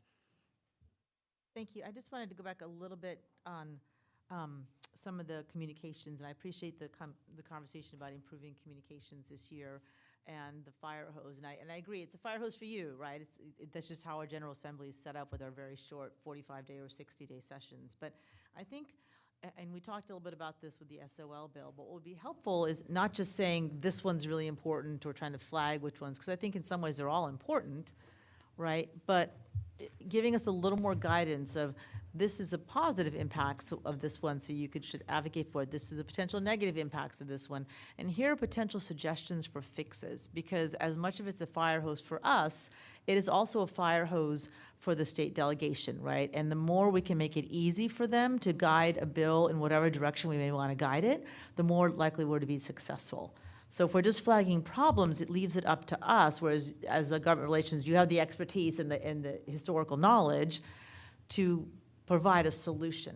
And I think if you can help us provide that solution, we're more likely to be effective in our advocacy. And I know we do go down every year to Richmond, at least every year I've been on the board, other than the COVID years. We did go down to Richmond. So I don't know if there's some communication lapse as to when we go down, why it was maybe, I think you mentioned something about knowing in advance when we're going to Richmond. I do know we do that every year, so I don't know if there was a scheduling thing last year where you didn't know in advance, but we should definitely work with your office to make sure you know in advance. But I can tell you that we often go down every year, so you could probably plan for a visit sometime in before crossover. So as your office is planning to help us out, I would imagine, I don't want to speak for anybody else. Yeah, so, but, in the past, it's been during the VSB conference, but I know a couple times on my previous term it was, but just for your planning purposes, I can imagine you should know sometime in January, we'll probably go down. So, thank you. Thank you. Ms. Dixit. I'll be real quick. I feel like in the document, which Ms. Anderson was talking about, the formatting and things like that, I feel like we need to have indexing, just like we do on proposals, right? At least like hyperlinks, so we can get to that section quickly. Also, after talking about AI, like, I don't know, from all of us and all this, meeting the moment, everything, I think we just need to have its own bullet point here as AI, and we need to take a charge on that and create policy and propose policy and how we can do better and more in the school system. So that should be, I think, one of the priorities that should be like in the forefront. It's there? Okay, so I thought I was looking at AI as AA. Okay. Sorry. Thank you. Ms. Marion. Okay, so I'll just say off the bat, I agree with Mr. Frisch's additions to the program and the spirit of Mr. Dunn's. It's something I have worked on as well with the Sunshine Law, so I'll just put that there first. What I'm hearing is that we need an advocacy toolkit, and I will say I tried to put that together. I was hard-pressed to do it in the last 2 weeks. Dr. Anderson has some great materials. I just sent a link for that to the superintendent. We could talk here. We mentioned some of the things we'd like to have, like the JLARC one-pager that I wrote earlier this year, and that's updated as of the summer. I think the SOL change is the state accountability. If you recall what we did last year when we went to the Capitol in January, we had a one-pager about JLARC, and it had bills on that one pager that were like up to the minute, hey, this is a legislation that's on your desk. And so we were, at that point, it was very specific. We also could do the same thing for some of those other places. This is that nexus where the superintendent's staff need to come together, because it it's just a lot of work, and it's not possible to do the legislative research, the communications messaging, the design, and the specific magisterial or state-elected focused research. If we want this to be a big part of our portfolio, then the superintendent needs to help us carve that time out and provide resources for us to do that. I hear the interest, but even talking about the accountability in SOL, like, we could have a whole conversation just about that to make sure we all understand it and what we'd be seeking and actually develop legislation, but we need time to do that. I also would ask that we receive upcoming town hall dates, and I don't know what we're sending to our state delegation. It seems like it's very haphazard. We did talk about sending a regular update to our Board of Supervisors, and I'm not sure where that stands, so that's part of this as well, and getting savvy on that. The active efforts to draft legislation, I'm with you. One of the things I wanted to draft, actually, that I was working with a little bit with, and I'll finish up, is with Senator Salim, was legislation that looked at how our schools are being used as polling places given the impact of early voting. And maybe that's a JLARC study, I don't know, but I've reached out, I haven't gotten anything back. I don't know if I have to officially say, hey, can you draft this bill? One last thing I'll just mention is, does this board want to make a statement or perhaps send a message to the incoming governor and send a letter with our priorities as the largest delegation, as the largest school division in the state? And also the reception on Monday. We had planned so hard for this legislative reception. However, our delegation has been called down to Richmond, all these meetings. We've moved it once, we've moved it twice, and we've got like 3 officials who are available on Monday, some of whom have already been on tours in our schools. So we, among the two, the chair and our other legislative rep, we're suggesting just canceling it at this point and then being really specific about how to follow up with everyone. Okay. Okay, just picking up from that, I want to be sure that there is no objection to the cancellation of the November 17th. Again, we'll have very few people available because they've been called down to Richmond for various things. Seeing that there are no objections, one of the things that we'd like to do is to ensure that every single member of the Northern Virginia delegation is covered, whether it is a phone call from us or if you could embed that in your school visits if you have one that is coming. So at some point there will be a list that we send, and we'll make sure that everybody signs up as to who they'll speak to, because we will need to raise our our state priorities to those individuals. Regarding the federal representatives, because we're not really funneled in that way, as the federal liaison, I will take care of that with their staff. I've already had conversations with them at the meeting with Senator Salim. So that will be coming to you hopefully by the end of today for you to sign up once we get there. The last thing, can we move the slide to the next page? So the next thing that I wanted to share, because this came up in the conversation with Ms. Marin and Mr. Malloy, what do my visits look like with my legislators? And again, it's pretty labor intensive in terms of getting the data. We get these nice little folders that we put together. So them and their aide, they actually walk out with some information about about the school, and it's very specific. And I also leave the same folder with the school principal. And it has a number of things which will become available for you, minimally for you to look at, but it's not, you don't have to use it if you don't want to, but if you find it helpful, you could have your assistant take care of it, because Ms. Coffey takes care of putting all of this together. We first have a document that is FCPS at a glance, where it has much of the data that Dr. Reed has shared with us in multiple places. We just put it together. Then we have kind of a list of all of the Mason District schools, and I highlight the ones that are specific to that General Assembly member's district. So you'll see like yellow highlights throughout it, and then a comparison with all of the magisterial districts, from number of special education students to population to ML students and Title I schools. And then I have a high school review, and it has a number of columns, everything from renovation dates to number of students, to, again, Title I status, all the demographics. Again, I highlight in this the schools that are germane to them. And I also provide them with another sheet, which I don't have here for some reason, that tells them the highest languages spoken outside of English in their schools. And I know that they've used that because Congressman Byer, he did use that to kind of change some of his communication after I shared this with him. And the high school page has all 25 high schools, as well as the middle school page.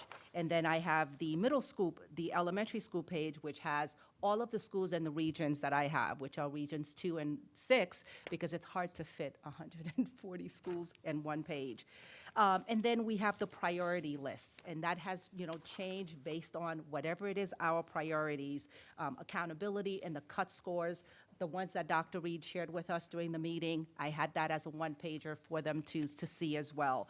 But we also start the conversation with going through some of this folder in the principal's office before we go out into the schools, where I talk about what our concerns are. Then I ask them, what is it that they're doing? What are they carrying? And then I say, well, would you be willing to move this forward?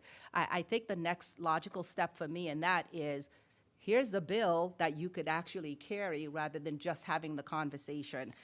Happy to talk about this more with you all if you like, if you find any of this helpful. But I have found that the individuals who come to this visit, they find this data to be very helpful to them, and so did Ms. Marin and Mr. Malloy. So I will stop there. That's perfect timing. Now we are going to Ms. Janet, yes, if you could please put up the amendments.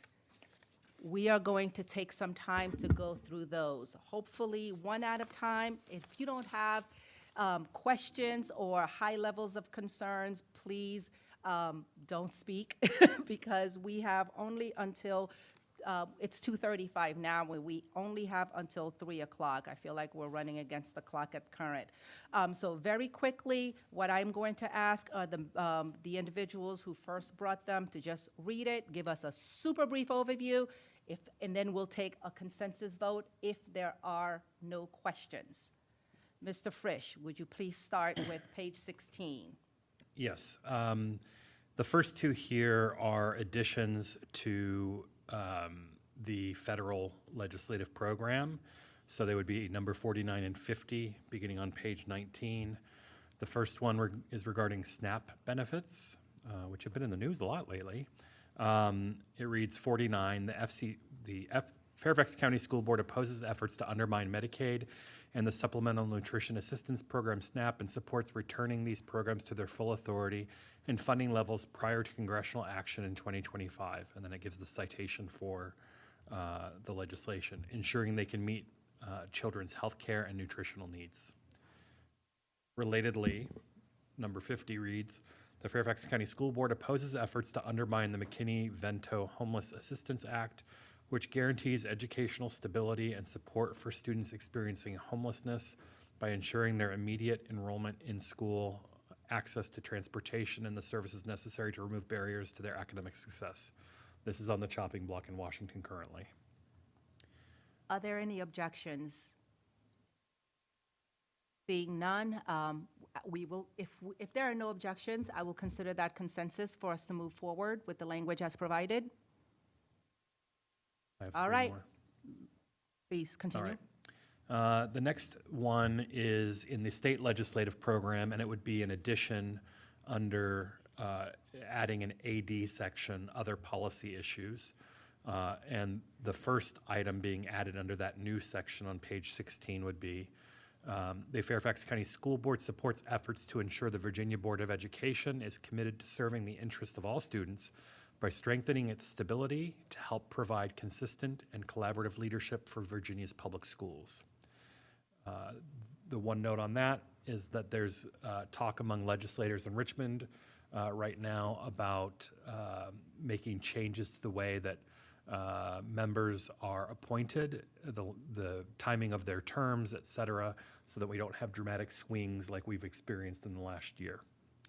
The second is, yep. Are there any objections?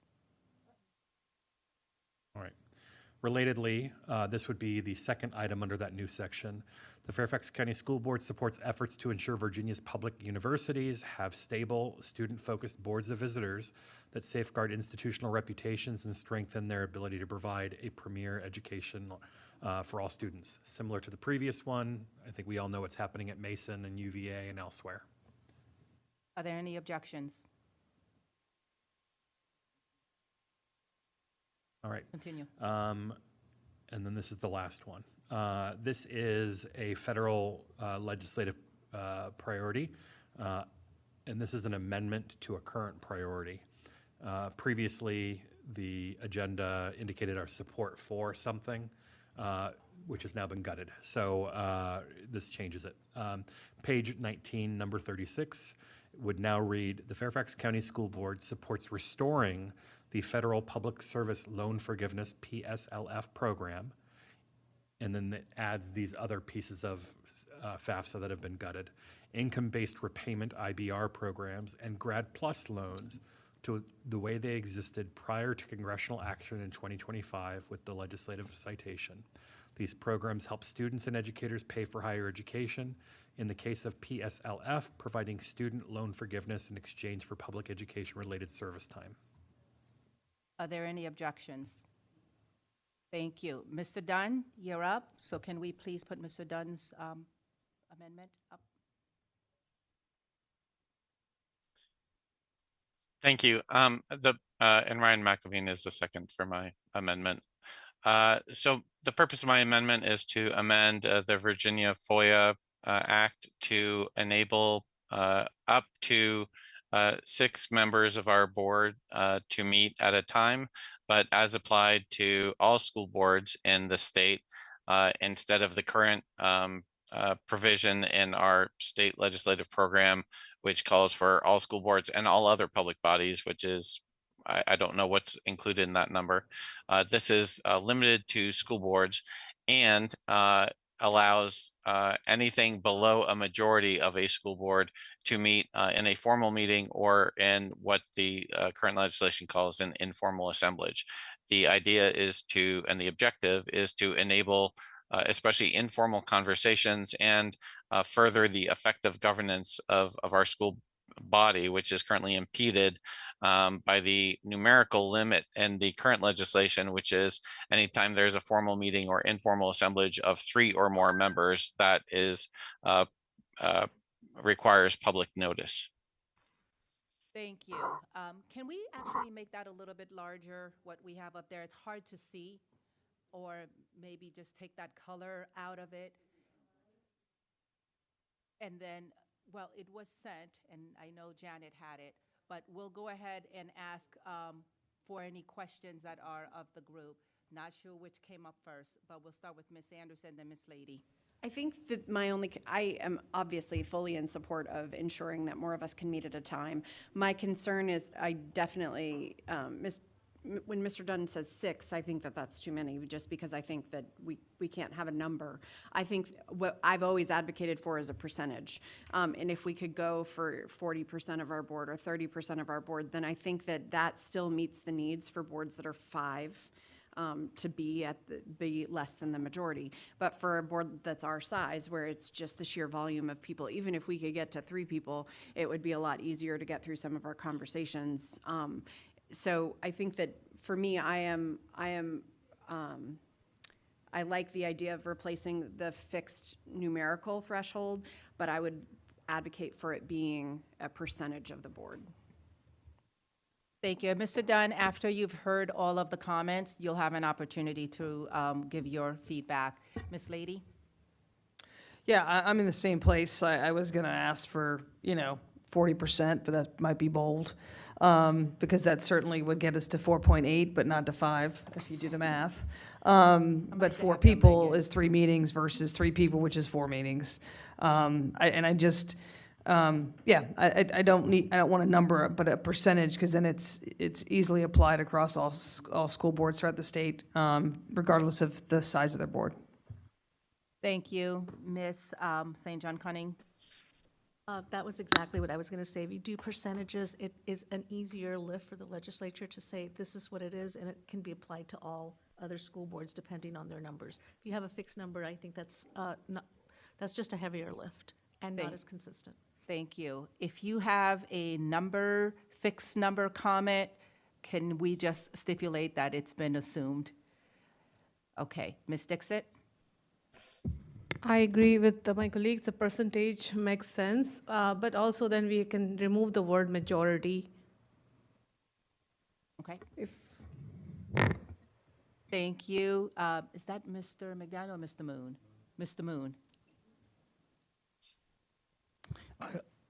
Mr. Dunn, I appreciate you bringing up this amendment. However, 6 seems to be a quite high, probably will alarm a lot of legislators to propose this.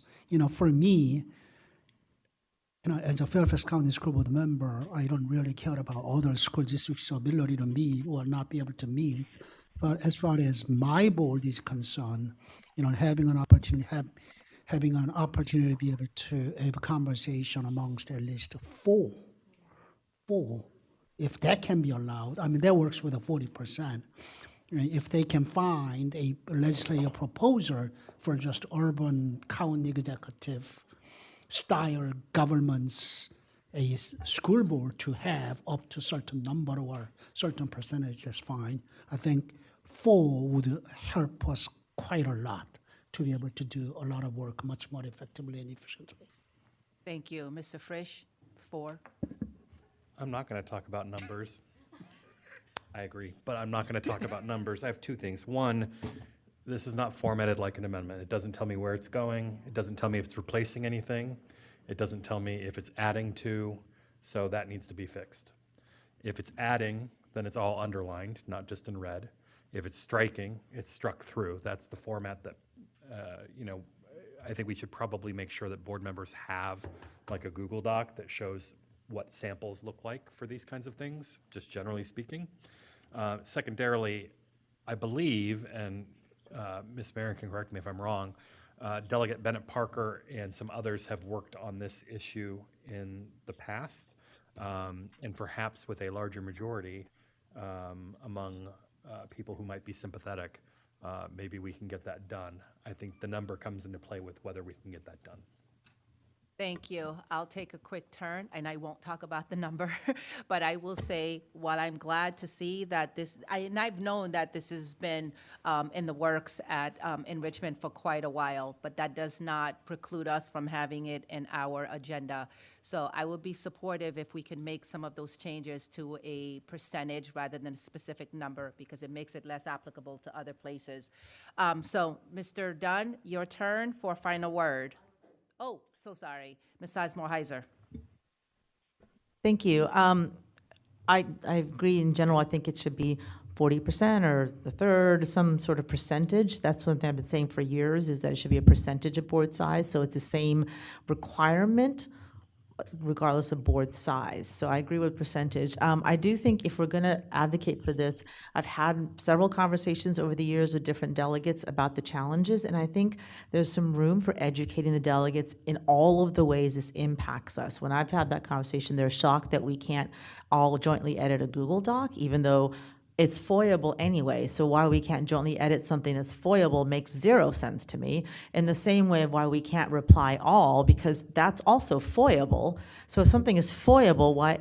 And I'd maybe ask if our legal team could take another look at that, because if it's subject to FOIA, why can't we reply all? And if it's not subject to FOIA, it's a closed session type of thing, which we also have those available in meetings. So I don't quite understand some of those challenges. But the thing that spoke greatest to the legislation when I've talked to them is the impact it has on their constituents being able to lift up issues to us. So I recently had a delegate who had a constituent who wanted to talk to the board about a specific issue, and that delegate had to set up 6 meetings with that constituent so that constituent could talk to us about their issue. We weren't taking any action. We weren't making any promises per se. We were just listening to the constituent's concerns.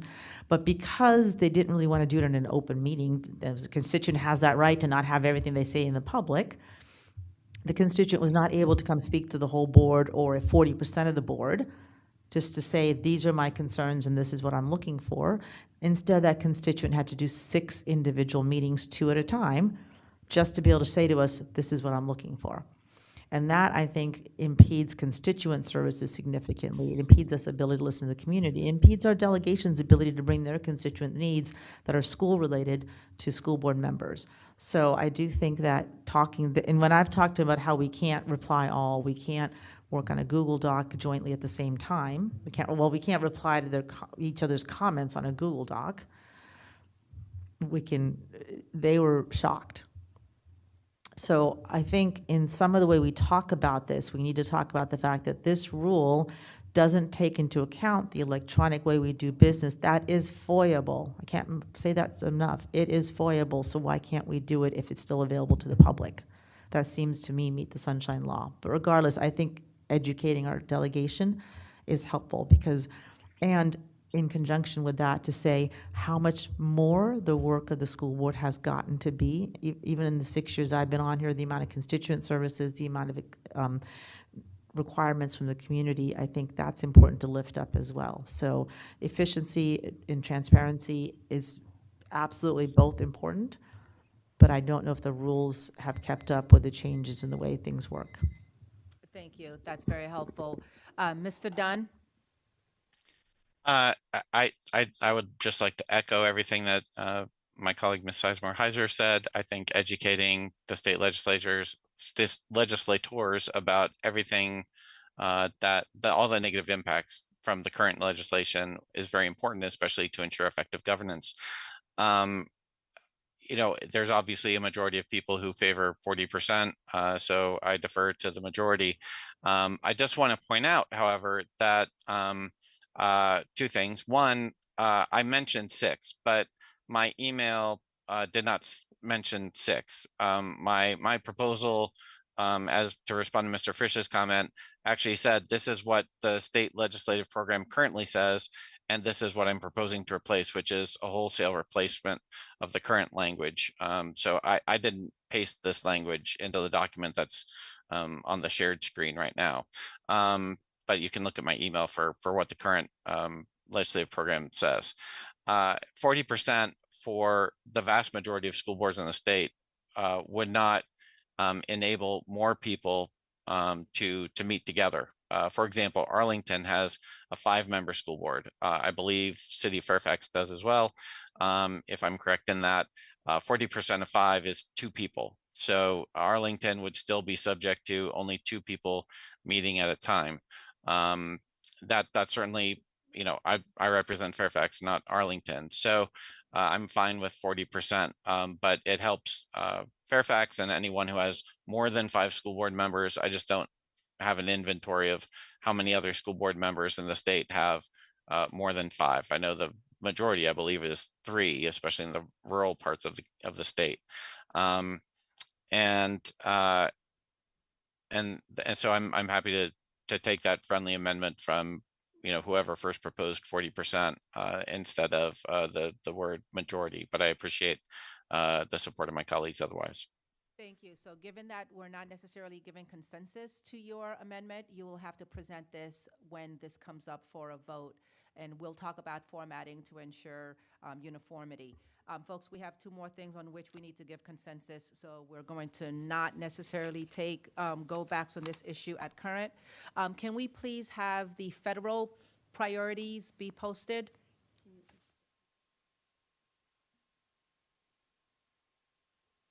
Sure. While that happens, as the conversation evolves, we've talked about, Ms. Marin just talked about sending a letter to the new state leadership. Can we have consensus as to whether or not the board would be amenable to doing so? Like, do we want to do that at all? And then, of course, we'll come together and determine what the content will be at some point in the future. We have time. So all in favor of, no, we can't vote because otherwise it is, I need a second. Are there any objections to the board sending a letter to the new governor just outlining some of our priorities? And this letter will be shared with everyone before it is sent, obviously. Okay, seeing, we could send it to the whole world, but we'll certainly send it to the new governor. And I don't see any objections, so we will need to talk about as to working with Mr. Malloy to help draft such a letter, just really to couch very meaningfully, not just our positions, but the impacts, the rationale behind those positions, but in a way that does not create a 10-page document, because that would be hard to absorb. Okay, now we have up there the federal priorities, which have been listed. We will need to have consensus on this, because this will be what is shared with legislators, well, I guess not on the 17th anymore, but on an individual basis with the legislators. Are there any objections to the federal priorities as listed? Seeing none, we will consider that we have consensus to move forward, Mr. Malloy, to clean it up, and so we have something that we can share very quickly. Can we also post the state priorities?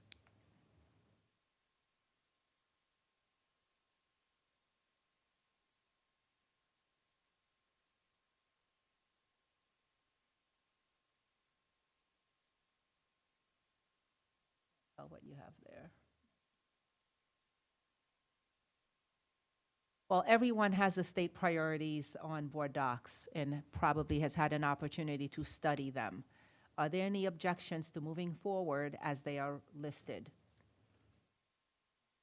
Dr. Anderson, this would include the amendments that were done without objection, right? The priorities do not necessarily include the amendments. The program includes the amendments. The priorities are the hot topic things. So two different conversations at current. So the state priorities as listed, are there any objections? Seeing none, Mr. Malloy, you can go ahead and wrap that up for us so that we can present that in our individual conversations. Just kind of next steps moving forward. We are not going to have the November 17th briefing. We are engaging in individual discussions with legislators. We are going to have a sign-up sheet to ensure that every legislator has a board member speaking to them. Could we have more than one? Sure, if you can get the audience, yay, but minimally everyone needs to have one. And I don't have a timetable, but I would like to think, hopefully we can do it around, maybe before VSBA, because we had intended on having this discussion with them on the 17th, but somewhere around there. So let's not wait until December in order to have that conversation, I think makes sense. We have our federal priorities, our state priorities, our joint priorities is yet to come, Mr. Malloy. The joint priorities are included in this as part of the Okay, do we need to take, to give consensus on that at current as well? I would suggest that you do. Okay, yeah. so let's go ahead and put that up, please. Oh, is this up? I can't barely see, like, what's what? Are there any objections to the joint priorities? Seeing none, we'll consider those concurred by the board. The last business that we have not really honed in on in terms of next steps is regarding the formulation of bills and budget amendments. I know that there's some interest, but we haven't really made a board decision regarding how to move forward on that. So once I find the sheet, going through, I think it was on slide, Mr. Malloy, which slide had the areas of interest by this board for potential bills and amendments? Slide 20. Thank you. So if we could put up slide 20.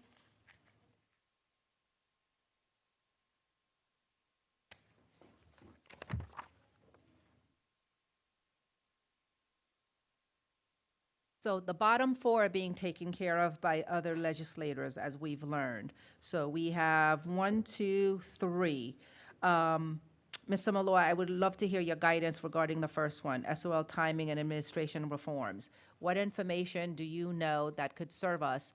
Otherwise, we'll be looking to perhaps offering some sort of amendment or a bill. Can you give some guidance as to where this may be with others? So I think there have been some discussions already with delegation members about this topic. I know that some information was shared in a Friday letter in terms of some potential changes and some data around the impact that those changes had. So I think that those conversations are ongoing, but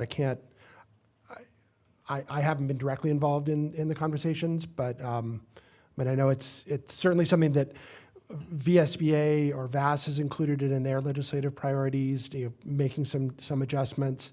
Other organizations are doing the same. Other school divisions are doing the same. So, I think there's ongoing work on that, but. So I guess I'm going to tackle it in a different way. Since we have these 3 items that I know we've talked about ad nauseum, are there any continued interests on the part of board members to submit, to have Mr. Malloy support us in writing bills to present to a state legislator? Ms. Heisler-Heiser? Oh, okay. I wasn't sure which one went up. I would say very much yes. I think whether it's to present bills that are in the affirmative of things we want done, although I think presenting, I guess I'd be more interested in presenting changes or fixes to bills that are currently out there. One of the worries I have about presenting bills is I think it takes a lot more conversation and stuff to present affirmative bills than it does to present fixes. But I think that's something that we can talk about and see how that would look a little bit more and see how that fits into the way their work style is to make sure we're not unintentionally presenting things that then fall into pitfalls or things like that. But I definitely think there's space to present fixes to bills or changes to bills to make them better. And I would highly, highly advocate for that because otherwise, and I've heard this from many of our delegation, like this is great to have this list of things you want, but we don't give us ways that we can then take what you want and submit it. Right, even if it's not a full bill, if it's enough that they can then submit it to their bill writers. But I think we need to give them more than this, and I'd be highly in favor of that.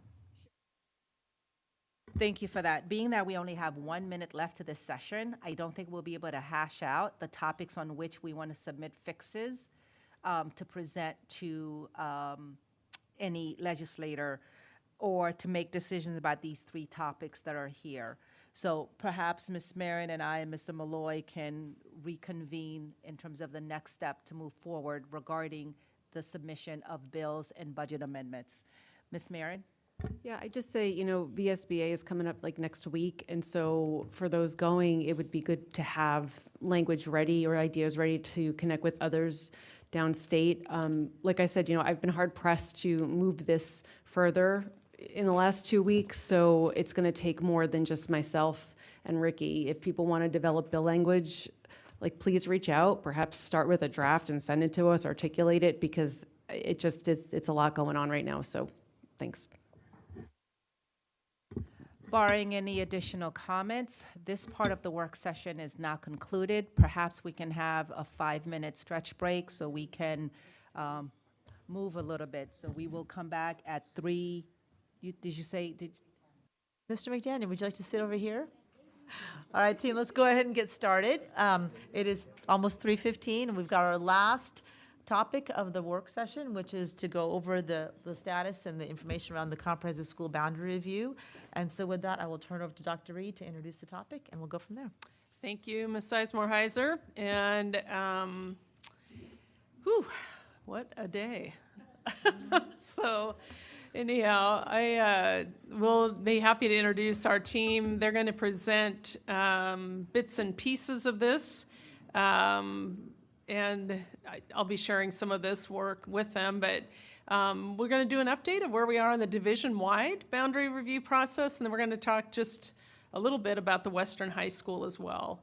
So I'm going to turn it over right now to Mr. Eric Gordon, our Chief Facilities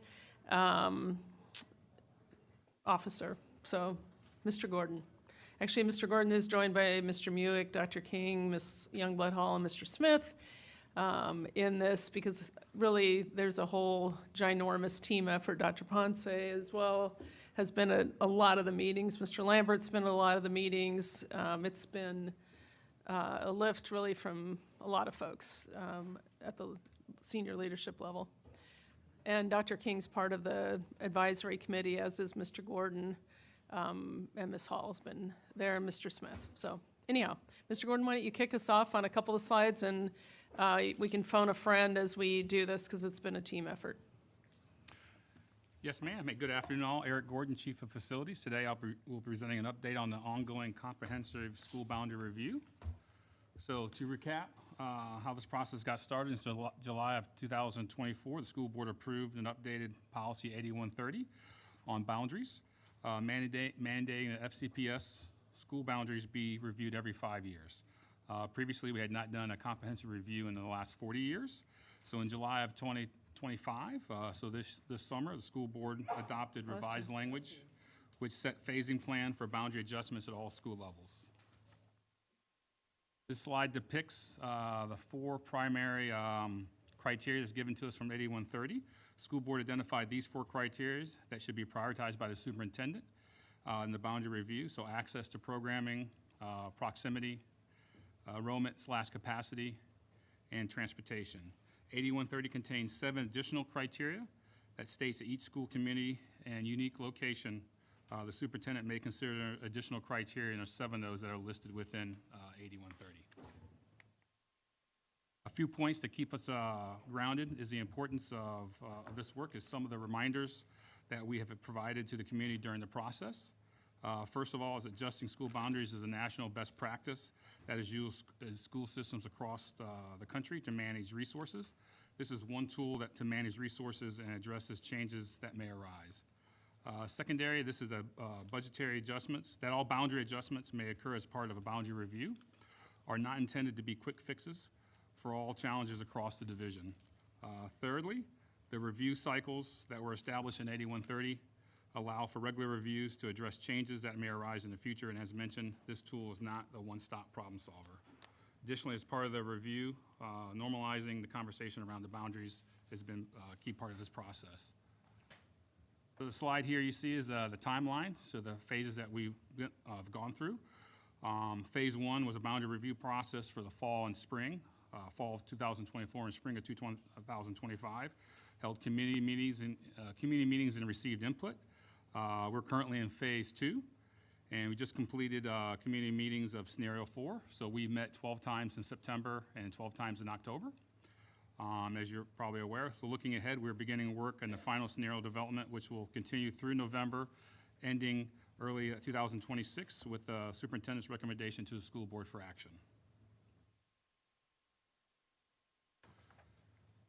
This slide here depicts the process that we've been through. So basically, kind of just a different look from the previous slide on the timeline. These are really significant effort touch points with the community. The first meetings were in fall of 2024, were to explain the process and collect insights and feedback from the community. This data was used by the consultant to develop 3 scenarios for consideration by the Superintendent's Boundary Advisory Committee and the community. These scenarios focused on high impact areas. As a review, scenario 1 looked at neighborhood connectivity. Scenario 2 focused on cohort continuity, and scenario 3 looked at a comprehensive balance, which was a combination of scenarios 1 and 2. These scenarios were cumulative, meaning the changes from 1 were included in 2, and 3 included all scenarios. All changes in 3 were part of included input from 1 and 2. In spring of 2025, these scenarios were released to the public to gather input from the community in public meetings. Feedback was collected through the Boundary Explorer tool, and this feedback was then reviewed by the consultant and the Superintendent's Advisory Committee. Members of the committee reviewed the feedback and policy criteria, formed priorities, and were then shared with the consultant to be used in development of scenario 4. Utilizing the feedback and priorities from the committee members, scenario 4 was then released and presented to the public. Scenario 4 is the only scenario under consideration, and we're still receiving comments on that until on about the 14th of November. So this week is when the window will close for the Boundary Explorer 2 comment period. Looking at the next slide. So just some quick data from the committee meetings that we held. There were a total of 24 meetings held. We had roughly 2,500 people in attendance. You'll see a breakdown of persons attended in person versus attended virtually.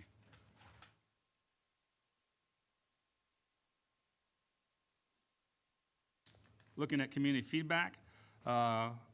Community feedback is currently being accepted, as I mentioned, through the Boundary Explorer tool through November 14th. Data was pulled as of November 2nd, 2025. In preparing for this presentation, the Boundary tool has received roughly 8,300 comments, and that was as of November 2nd. and received more than 2,000 Let's Talk messages.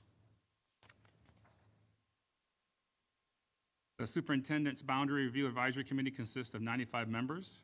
This includes 2 parents/caregivers from each of the high school pyramids, so the 24 high school pyramids, and school-based division level administrators, teachers, operational staff, representatives from the county and local organizations and associations, and other community members. The committee helps to ensure the community feedback is considered in development of potential boundary scenarios and provides recommendations to the superintendent. Looking at a recap of the advisory committee work to date, the committee has held 13 meetings since December of 2024. During the summer, the committee received community feedback on draft scenarios shared with the community in the spring of 2025 and developed a list of key priorities. In September, the community provided boundary change priorities and reviewed academic programming and initial transportation proximity analysis from the consultant. Input from the committee members plays an important role in shaping and guiding consultant work in this process. In the upcoming November meetings, the advisory committee will review community feedback and will continue to provide input to further revise scenario 4 and provide additional recommendations or information to the superintendent. So what we'll see here is what's next. So we have advisory committee meeting tonight, and do you want to provide more update on that, ma'am, or do you want me to keep going? You can keep going. All right. So new, kind of a slight adjustment. I'll talk about the adjustment. I thought you were just going to keep going with the slides. Yeah. So the adjustment is through does not have their analysis completed from the October meetings. So we're going to facilitate the meeting this evening and talk about what committee members have heard, give them an opportunity to look at the maps again with feedback, because many of the advisory committee members attended the community meetings. And we've got a first draft or a first round of comments that folks will be able to look at that were received prior to October 28th. And so they're getting the first tranche of boundary tool comments this evening, actually this afternoon, and we'll be reviewing that first tranche this evening. So then we're going to have our meeting on the 24th, and we're adding a meeting, I believe, likely December 2nd. They're firming that up. So the 11th and 12th that you see up there will move to the 24th and December 2nd. Whereas tonight's meeting will have slightly different content, because we won't have all the feedback reviewed, because it's still open through the 14th, and today's only the 12th, among other things. So thank you. I think that slide's done, Eric. Yes, ma'am. Hey, thank you. And so that still leads us into, keeps us on track in time for a December timeframe where Dr. Reed, superintendent, will look through to make her recommendation, and then will lead us into the January timeframe for where recommendation is presented to the school board, have a public hearing, and then the school board will make a decision on the path forward. And that's what we have for a boundary update. Then we have a few slides for the Western High School update. So on this timeline, you will see kind of just lays out key points, and I'll just run across from left to right. November 13th timeframe, new Western High School programming vote. December 18th. I'm sorry to interrupt. I was thinking, I apologize, that we could split the two topics and take comments on the boundary part first and then go to the Western High School part. So I apologize. So if you don't mind, we'll pause and just take comments on the boundary process, and then we'll go to this part. So it's 3:30 almost. We have about 2 hours. So we'll take questions for maybe the next hour, and then we can split to the second part of the presentation. So we'll start with, Carl's not here, so we'll go with Dr. Anderson. If you can move the slides back to the previous ones, that'd be great. Thank you.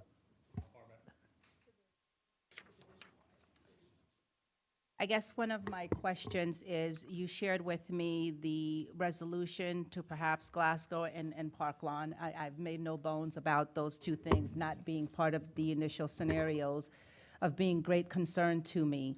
How do I treat this information at current? Like, where does that show up? I'm not sure how to deposit it in terms of scenarios that were already developed.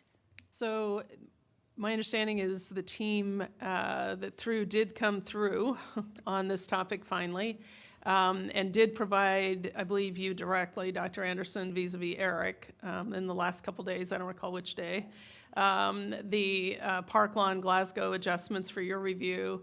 It'll be included in the Friday letter. It will be integrated into these conversations, and in some ways, having the meetings moved into December, our last meeting, December 2nd, will give us a little more time as the Boundary Advisory Committee to review those very specific Park Lawn and Glasgow adjustments, because those should be rolled into this division-wide work, no question. And so this evening that you're having tonight, this will not be part of that conversation. It can be. It's whether or not you want to give your feedback before it becomes part of the conversation or after. So if you're fine with us putting it in front of your Mason District folks tonight, happy to do that. I think we were trying to give you the courtesy to look at it first. Okay, all right. Okay, thank you. And I'll try to do that so you have it as soon as possible. Thank you. That was my main question. So the other question that I had, because I think this is really for the community, because that has come up several times, there seems to be some misunderstanding regarding the scenarios. Scenarios supersede each other. They're not different pieces to be pulled from each. So scenario 1 is done and gone. Scenario 2 is done and gone. Scenario 3 is done. And scenario 4 is the only one that we're having discussions about. Can you confirm? Yes, ma'am, that is correct. Okay, thank you. Also reading this timeline regarding recommendations that the superintendent is going to be providing to us. Well, BRAC is giving you recommendations, then you're going to provide your recommendations. The BRAC is not a decision-making body. They're just giving you their best thinking. Is there a scenario, I hate to use that word, but is there a circumstance under which the recommendations that are being provided to you by the BRAC are not what you bring forward to us, or perhaps you might pull back into a previous scenario and bring that to, or parts of a previous scenario to bring that to the board for our decision-making in December, January? I think you were correct that scenario 4 is the only scenario at play at the moment. The BRAC will provide their feedback and will construct a scenario 5, for lack of a better nomenclature here. I will look at that. I would expect to make very little revision to that, but it's very possible I will make some adjustment to that and make a scenario 6 that I bring to you. I can't, and that'll likely be as a result of some feedback or some anomaly I look at with transportation or trailer placement or something maybe. I mean, I can't envision what the something is, but it's possible that I still will make some adjustment after BRAC gives it to me. Thank you. This will be our last conversation about this until we get those recommendations from you, correct? I believe it's the last scheduled work session, but I don't know. There still may be spaces on work sessions, so there may be other opportunities to have that conversation. So here are my questions regarding what to expect from you. Will it be inclusive of transportation? Will it be inclusive of your goal to include grade 6 at middle schools? Would it also include whether or not the entire scenario will be implemented all at the same time, or it will be implemented in phases? Can you give a little bit of an insight as to what we could look toward having from you outside of these other changes? Well, the board is going to make the transportation decision around phasing. You will have a date set for that already in terms of whether you're going to provide that for the motion that you previously passed. So that's a board decision that's already calendared, I believe, for December 18th. So I won't be bringing a separate recommendation from that. With regard to 6th grade, I don't believe we have found that that's going to be a likely, I mean, I'll certainly speak to it, but I don't think we've been able to make movement on that topic at this time. I thought you had one site that seemed We feasible. thought we might, but I have not gotten the numbers back yet on whether that's actually possible. And then to be honest, the request to come back in March with an AAP center stay at every middle school may impact all those numbers. So I need to kind of deal with one variable at a time, I think, with that topic. So there might be one, but it's unlikely that I'm going to speak to sixth grade in the middle school beyond one school, and I'm not sure we'll be able to there. I'm sorry, what was the other question? It was implementation. Will it be Oh. wholesale? We're doing every area So I will throughout the attend to that. division, or? Yes, I will be able to provide feedback on that. Yes, ma'am. Thank you. I think that's it for me right now. Thank you very much. Next. I'm sorry. I can actually say today, more specifically, we absolutely are going to be providing, we're absolutely going to be providing some stepping into this in the Western high school pyramids, for sure, right? Like I can already say that because we're very likely, depending on how the conversation goes today, going to be extending that conversation to be thoughtful around that work. So yes, I'll be speaking to that. Thank you. Is today the last meeting of the BRAC? No, ma'am, they're not. Tonight is one of the last three. There'll be a meeting tonight, the 24th, in December, or early December. Thank you. Thank you. Ms. Marin, followed by Mr. Dunn. Okay, I'd first like to share a few thoughts with my colleagues. This is difficult work. I remain very proud that this board is facing it full on and engaging in the conversations in our community, and I am interested in getting to yes to obtain a unified decision of the board on some boundary changes. I am open to receiving input from each member, especially each magisterial member, about how proposed changes will turn out in reality, including the cost and benefit of those changes, so to speak. I'm trying to understand all the proposed changes, and I'll be sending out a list of times that I'm available in hopes that one of those times will work for each of you to please connect so we can learn from each other. I want to let you know that I am reliable for making decisions based on data about capacity and also the street data about how changes play out in reality. What seems to make sense on a map may not actually make sense in a neighborhood depending on where the foot traffic and actual traffic goes. I also ask my colleagues to consider any motions I may bring to adjust scenarios in the Hunter Mill District with the same goal of getting to yes and trusting me as I advocate for my community, and I will in turn do the same. So I have two focuses of comments and questions. Dr. Reed, I'm not clear what I do with information I have from the community, such as when we talked about foot traffic, I just mentioned in traffic, right? On the map right now, there are some suggestions or proposals in scenario 4 that split a community and basically cut it off from the only entry out of its, if you could consider a cul-de-sac, but bigger, right? That it looks like on a map they could be with school community B, but really the geography and the driving it makes sense to be in B.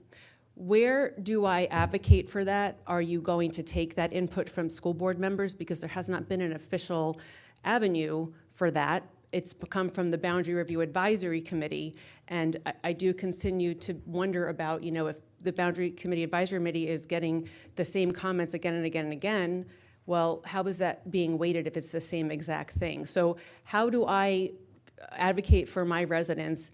Is that going to inform scenario 5, or is that something that has to come up as a motion on the day of the vote?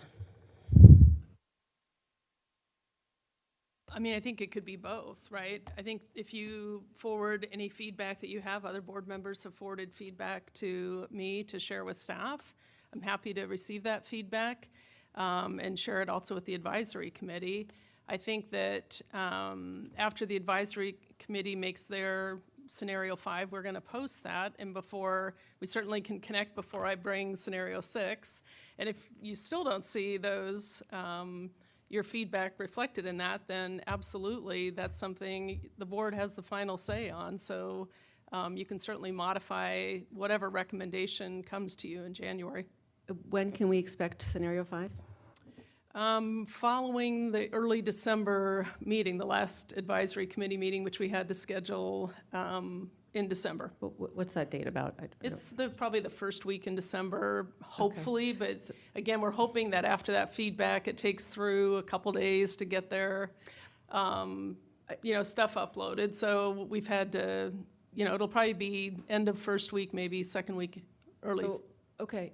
What I'm hearing you say is that there is no formal process for school board members to provide input. I thought there was a hard line between us being involved, and now you've mentioned you've gotten feedback from members. I haven't given you any feedback. It's starting to really, in terms of specific boundaries and changes. I will say at a large community meeting I held last week with about 100 people, a member of the BRAC stood up and said, I don't really know much more than you do. So that has been sort of the pallor of the conversation. So I want to feel like I have more of a voice than just kind of the average person. But I want to give you this feedback as soon as possible because I don't want to leave my community hanging until the last minute. Well, then I would email it to me if you have it. This is new information. I'm glad to know that that's the process. Thank you. I sure will.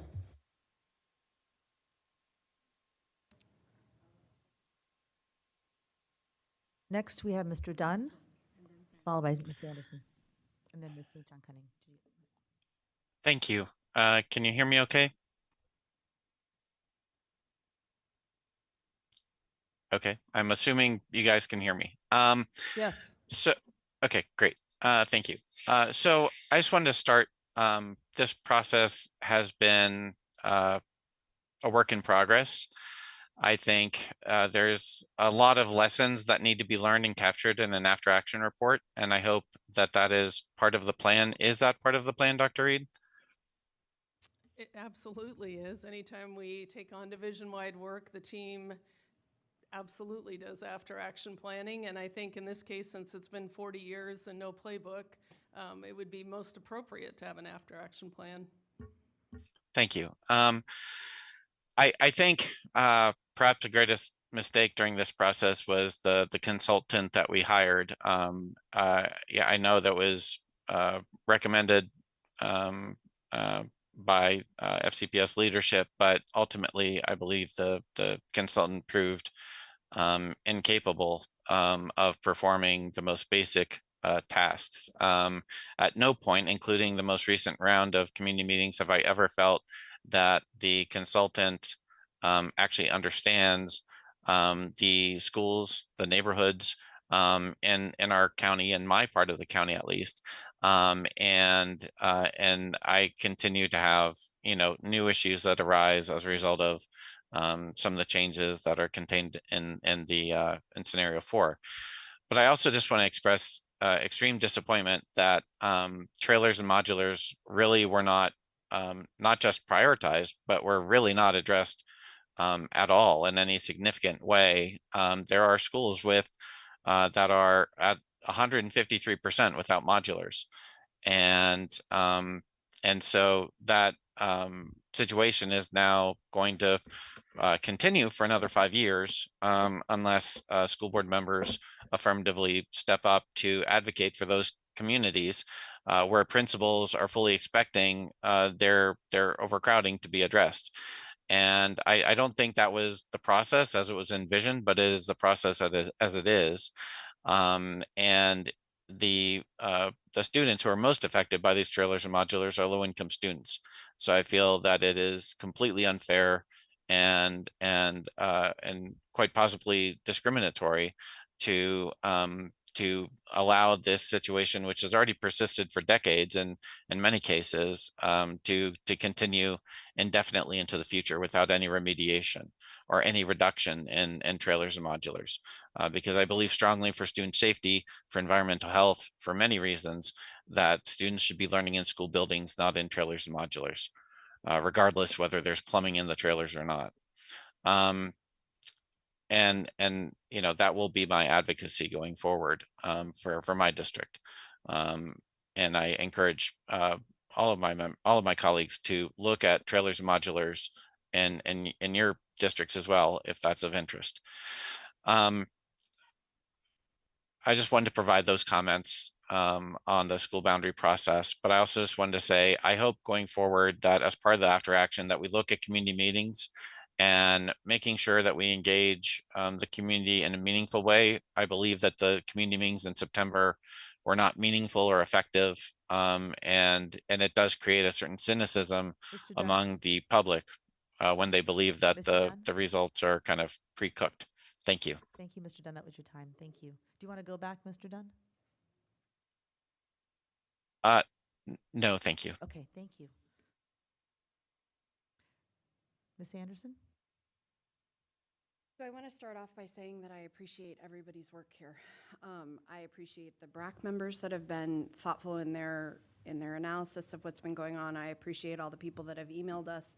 I appreciate the lion's share of the work that's been taken on our staff, watching you guys orchestrate the meetings and all of the event work that was done.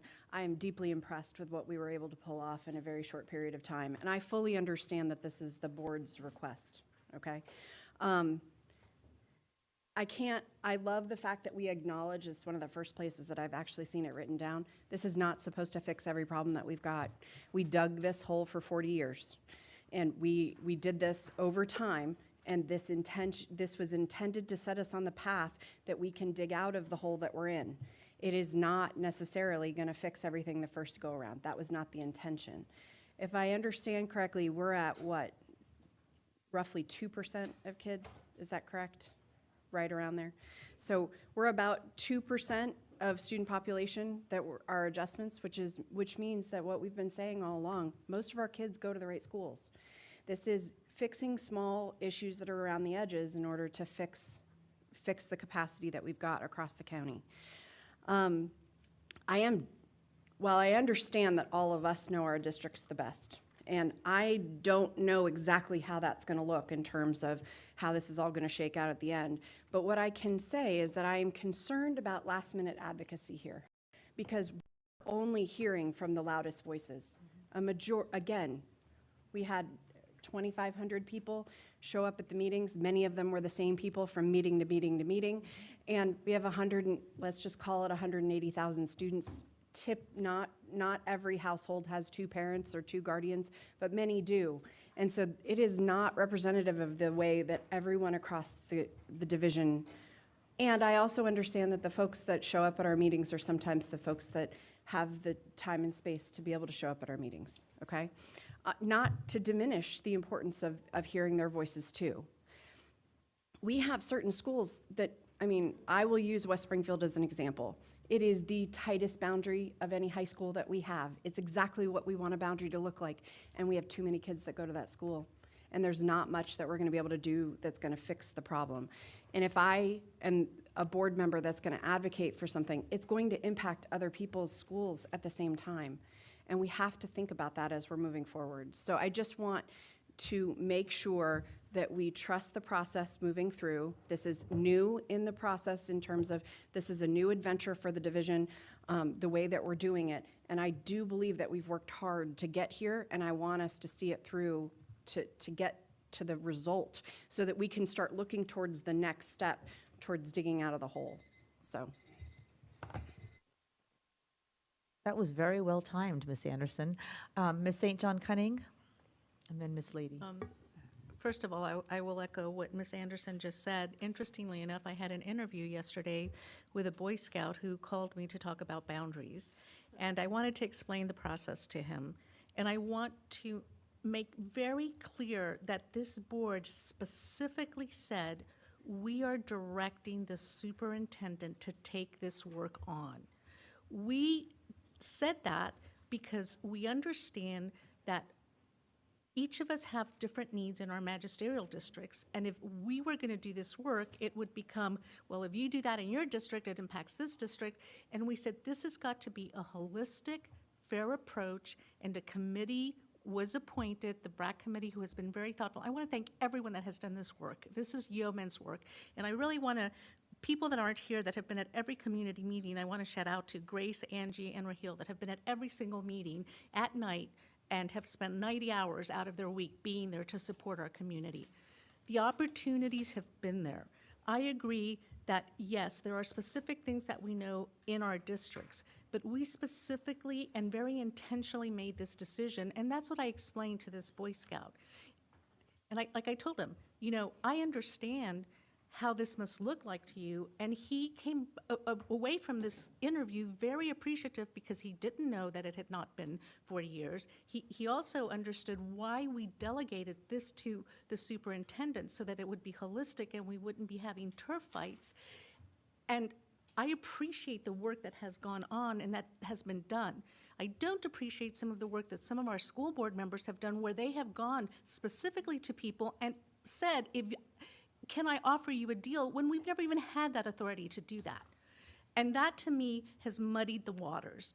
And I'm really disappointed that some of the people on this board have done that because it has directly impacted a lot of us. And I think we've got to own up to that, and people have got to be accountable for them going to specific communities saying, I can make a deal with you. That was not supposed to happen. Anytime I got any information, I directly emailed it to the superintendent from any community member because that's what we agreed on. And now we're going back and saying we didn't know what our role was. We were very intentional about this work. This is hard work. It's not easy. There's going to be people that aren't going to be happy. But at the end of the day, we have to do what's right for the entire division, not just what's right for Franconia, not just what's right for Springfield, not just what's right for Hunter Mill. It has to be the best work for the entire division. Thank you, Ms. St. John Cunning. I appreciate it. Any comments before I go to Ms. Lady? Ms. Lady, then Mr. Moon. I'm going to echo some of my colleagues in thanking staff, and especially Grace, Angie, and Rahil. I mean, it's amazing, and all of you, the time you haven't seen your families, I think, since school started, because of all the nights out. So I see you, and I appreciate that. And also the BRAC members. I know I'm blessed with some fantastic BRAC members who are crunching data and doing things via algorithms that I don't comprehend or understand, but have been informative to me to better understand this process. But I also want to talk about the fact that, this should come as no surprise, friends. We can't please everybody.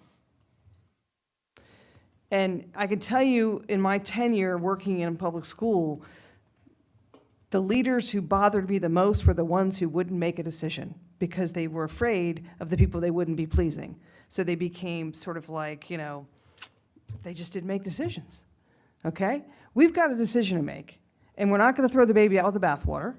And I do not want to sit there and make sausage, tofu, whatever you want to call it, at the table and try to amend and amend and amend whatever the superintendent brings forward to us. There have been several scenarios. There's been lots of feedback. I will say this, to echo some of what's been said. I can't even really call these, I have never talked to the consultants. That was never my way of working around this. It was to forward things to the superintendent and to my BRAC committee members. And that's what I've been doing. And so anything that I have that needs to be shared, I've been sharing it and encouraging my constituents to put it into the tool. So, at the end of the day, I am very proud of the work that's been done in a short amount of time and realize that, we started out with a priority from all the parents, from our community members of split feeders. Let's deal with split feeders. Let's deal with capacity. Well, as soon as we dealt with split feeders and capacity, guess what? Oh, but not when it means my child or my nostalgic love affair with, my neighborhood school or the fact that I'm fifth generation that's going to go to this high school. All of our schools are good. We can clearly look at maps and see where there are issues. But when we fix them, a lot of people came out of the woodwork. And so they really don't want to resolve split feeders. My point in this is that as soon as there's a pain point for anybody, they're going to respond to it. But you can't do work with fidelity if there aren't pain points. And the last thing I'm going to say is, if you really are going to exercise your fiduciary responsibility, and I might be going, a little too far here, but I'm going to just put it out there. When it comes to phasing and busing, when it comes to doing this work, you can't believe in healthy start times if you're going to bus all the phasing. It's my opinion. You can't believe in being fiscally responsible if you're going to bust all the phasing because of what it's going to cost and because it's also going to impact what's happening with the populations. I'm seeing it at Kent Gardens with the change and phasing in rising 2nd through 6th graders. I love my predecessor. The previous board, I think that was not an appropriate amount of phasing, and maybe I'll take a go back. Thanks. Thank you. Mr. Moon, then Mr. Frisch. Oh, thank you. I was just surprised to hear a comment from a colleague that some board members were making deals with the communities, and that surprised me. If that were the case, truly the case, then I'm disappointed. But at the same time, I'm hoping that if any of the board members were having conversation with the community members, they were trying to get feedback, their comments, their concerns. That's where my hope is. So with that comment being shared with you, I have a couple of questions for staff or superintendent. Did I hear correctly that the transportation decisions is scheduled to be made in December 18th, and we don't actually vote on the final boundary until January sometime, because we do not get the recommendations from superintendent until after our decision to be made on transportation. I have all along assumed that our decision, our vote on the transportations will come down upon budgetary implications, whether it's going to cost money, and if so, how much that's going to cost. That has been my assumption. And without knowing what the boundaries will be like, I don't know how I can make a determination as to whether it's appropriate level of additional resources we need to put in to provide the transportation. So that's for superintendent. Yes, sir. So, as you know, I'll be writing the superintendent's budget in December. And often I have that data and have a draft of it written with staff just prior to winter break. Then I'll take it, I'll work it through winter break and make sure I'm at peace with it. So if you're going to choose to fund transportation in alignment with the motion that was most recently made, which said 5th and 6th grade at any elementary school, middle school for all middle schools, and high school for all high schools, we're talking about funding transportation at 200 schools. And whether or not that's going to be something I would need to include in the budget is a pretty important piece for me to include as I prepare the superintendent's budget. So I think we felt like it was important to have that vote prior to me presenting a budget, because traditionally we've provided transportation for phasing when we've adjusted boundaries at 1, 2, maybe 3 schools at a time. I don't think we've ever contemplated transportation at 200 schools at the same time. So I think it's a question. I think we could give you a range before that vote of the likely costs, and I don't love speculating, but based on, by the 18th, we'll have a scenario 5, right? So we would be able to say all of X number of schools would be impacted, and if children in those schools, we could give a range, I think, of a possible budget implication. And I think then the board's determination is, do we see that as a priority to fund in a budget year such as this, I think is the question. I mean, I appreciate the fact that you're going to have to work on your budget proposal to be submitted to the school board, and you will want to know where the board stands on this, this important piece. Yes, sir. That has budgetary implication, but at the same time, that's, I mean, I at least as one board member, that is an important piece of information before. And I'm also, at the same time, I'm also hearing hearing that, even though this is comprehensive, 200 schools, et cetera, it sounds as if that as of this point, it may only affect 2% of the students. It might be 3%, Or 2 two to 3, or- but it could affect potentially 2 kids at 160 schools or 16 kids at 2 schools. Dr. Like, Lee, Dr. know. I just want you to know at this point, without at least you letting us know what the range of a budgetary implication that may be, it will be really difficult for me to cast my vote on any motion. Thank you, Mr. Moon. Who's RF? Oh, Mr. Frisch. Thanks. So just some top-line thoughts here. The process, I think I was clear on from the beginning about, the survey work, the community conversations, driving around scenarios, and collecting feedback.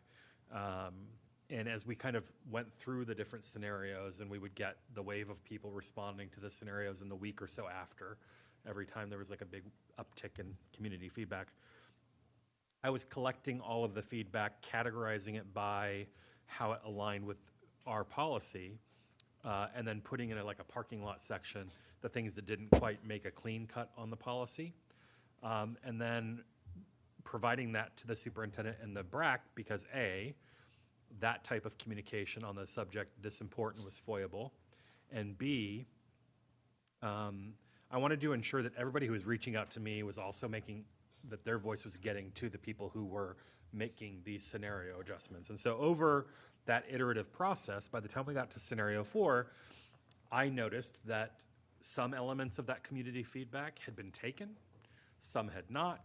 Some of that feedback had ended up in ramifications that sparked other changes that hadn't been part of previous scenarios, all to be expected. I also think that the community's reaction to this is all to be expected because we've not been doing it for years, for decades, for generations. And so, I think this is what is required and the growing pains that happen from trying to build a culture of gradual, iterative improvement. It's not going to be better for everybody in the first year. It won't be better for everybody in the next go-around, and so on every 5 years. But over time, the swings will become less severe, the changes will become less noticeable, and we will be doing a better job of stewarding those resources. I would say the second piece that I think is important that perhaps would be I think it's probably going to happen, but it could be a follow-on when we actually vote, is an after-action look at our work in this process to elevate what worked best, to refine what needed additional support or additional work, so that as this goes forward in future iterations, it also improves just as the boundaries are improving. I do very much appreciate staff, the superintendent, and everybody who's played a part in this, because I know it has not been easy, and it will get easier if we stay committed to the work. Thank you. Thank you. Ms. Dixit, and then I'll take a quick turn, and we've got quite a few go-backs, and because of the essence of time, we'll limit the go-backs to 2 minutes.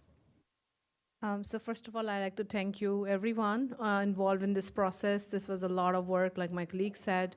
I did want to say that we heard a lot from the community and as board members too, right? So we would get email, sometime from the same community over and over again, the same type of email from so I hear you, Flint Hill Elementary.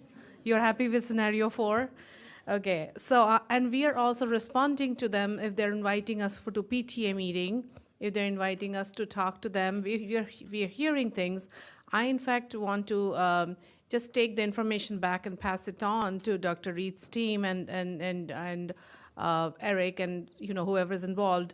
And I don't get involved into the discussions like back and forth discussion. We're here to understand, but I'll say this much. Some people have very valid points. Some are just saying it because they want to stay in that neighborhood because the grandfather, and some, is like a lineage. They don't want to move the kid out of the school. So all kind of things we're hearing. So, but 100% of the people are not going to be happy. It'll be probably we'll touch to 90%, and I think that's fair. I mean, we wish we could make everyone happy, but then it's going to be a challenge to address everyone.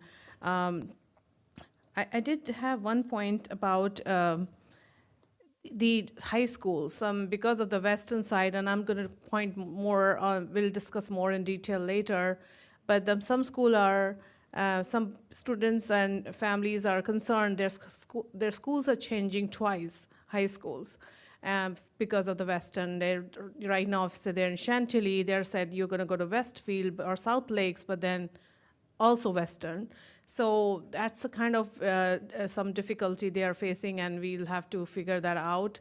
That's my only concern right now, is to not have students change boundary twice in the small amount of time.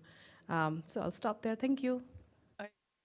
I would share that concern, which is why we want to extend that conversation so that doesn't happen.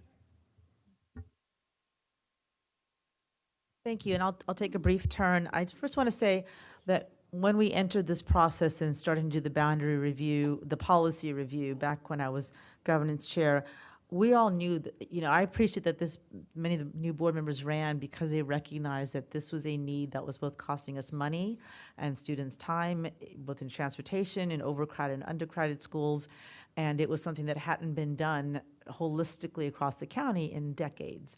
So what I appreciated is that we recognize the need for a thoughtful, very heavily community-engaged process, and a process that would be turned over to the superintendent to implement, so that way we didn't have what I believe has happened in the past with board members sort of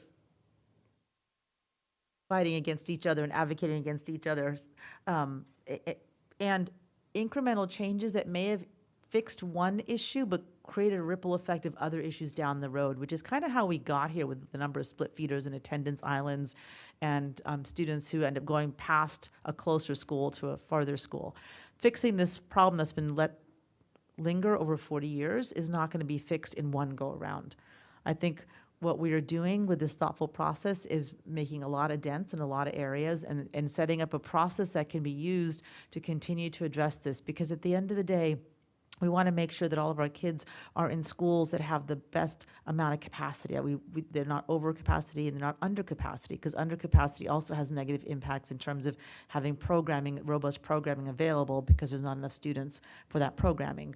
We want to make sure the students are staying in their neighborhoods, and their neighborhoods are contiguous, so we can build those connections and all sorts of things. I think this is a good step.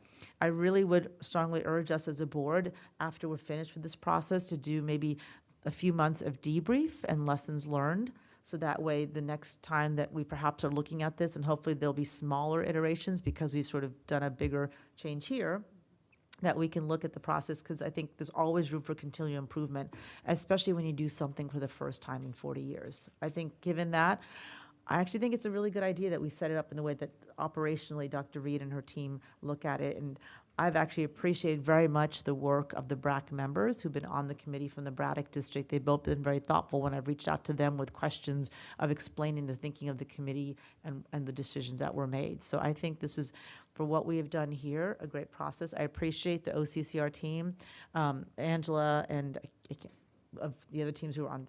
Thank you. My mind blanked for a second, because I know how hard they've worked and how hard you've worked to make sure we have that robust community engagement. This is never going to be perfect, because something this big and this monumental and this new, by definition, can't be perfect. But I'm glad that we're not letting the perfect be the enemy of the good here. So I appreciate all your hard work. I'm looking forward to bringing this home, and I hope we as board members can stick with what we agreed to when we started this work, which was to finish this in a thoughtful way. That's what's best for the county as a whole. Thank you. We'll go to 2-minute go-backs. We'll start with Dr. Anderson, then Ms. Lady. Thank you. I'm not sure if you talked about this earlier, Dr. Reed. Through consulting is not part of this conversation today. Is there a reason for that? They weren't ready. I didn't personally speak to them, but they were not ready for the data tonight. Okay, I see. That seems to be the recurring theme of not being ready, and I want to raise this here because there is no reason why the Park Lawn and Glasgow situations, both of which were school board votes and mandates that were provided to them at the very start, it's now we're getting that? Those are one of the 3 sections where there were actually school board mandates to include coats. So I couldn't be more disappointed that that never happened. I also wanted to ask, the postmortem that is going to happen, do you anticipate including school board members? I think that likely there'll be a staff. I don't know that I would call it a postmortem, but I will call it an after-action meeting, review and report, because we do that honestly with big projects, big incidents. I think it's a best practice. So I know staff will certainly have that conversation. I think it would be great, obviously, for me to be able to share that with you as a board and also to hear board feedback. So I think there'll be what I would call stages of the after-action report, but I think it's important that we leave some institutional knowledge about everything we learned. I also am going to strongly recommend we keep a small group committee continuing as an advisory to the superintendent on this, just as we have with the strategic plan. We have quarterly meetings with a core group of people to make sure that what we said we would implement, we are. And I think that's important. And then it gives us an on-ramp, a group to seed from as an on-ramp for the next review. Sure, thank you for that. And I understand kind of some of the rationale regarding the board's role, but I think we could have been better leveraged. And I will give you an example. The initial, and Miss Lady talked about how split feeders were the primary driver. This is what parents said. That is not what the parents of Mason said. And that's not even what the initial scenarios showed.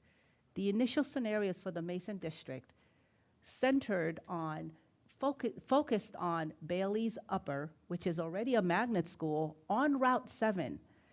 It is a school that sits outside of its boundary. That was the work that Through Consulting did for the Mason district.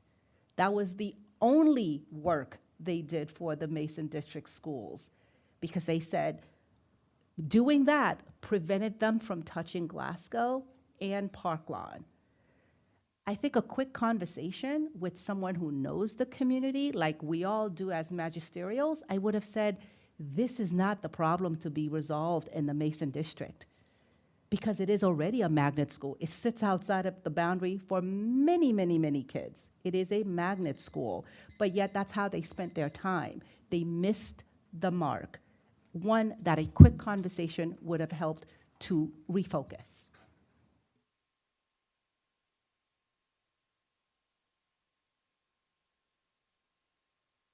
Thank you. Next we have Ms. Lady. No, okay, we'll skip that. Then Ms. Marin.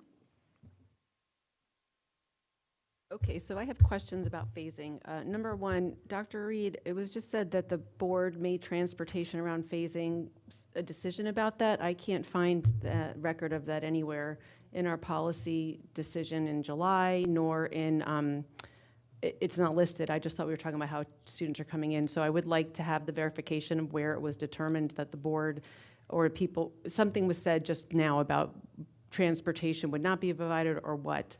But I have other questions about phasing. You know, I think it's, a lot of the conversation continues to be very theoretical to me. And so, like, what, if we could talk in such specific terms, and I want to say that I was not aware other colleagues were sharing information or making deals or whatever, but at some point the board does have a role. And I'll say in fairness, I have a community where nothing changed for them in scenarios 1, 2, and 3. And now in 4, it's changed. Or I have communities where it was changed in 1 and 3 and changed in 2 and 4. And those people have questions. And so I think it is fair to bring to you all and say, hey, this is what I'm hearing, and I'd like to hear what others of you are hearing when there are these areas of confusion. Again, that's why I'd like to meet with, I'll put that offer out there. My community, I'm also super proud of them. I had 2 meetings of 100 people each in the last week, respectful, calm, empathetic. So I'm really proud of my community, the way that they're turning up.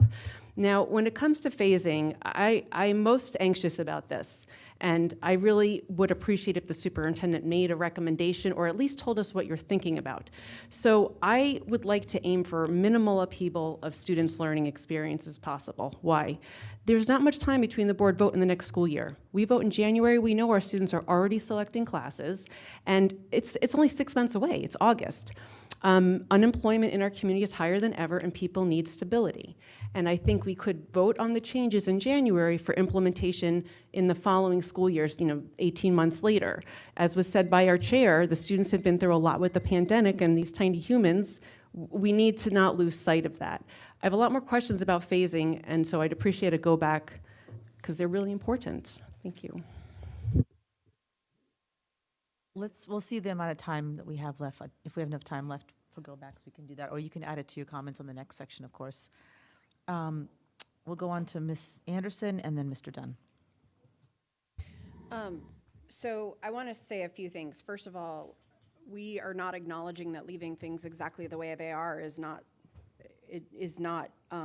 in favor with 100% of the community either. So even if we are making changes that some people are unhappy with, like leaving things the way they are is not necessarily tenable either. The other thing is we have 45,000 bus stops and 1,600 buses.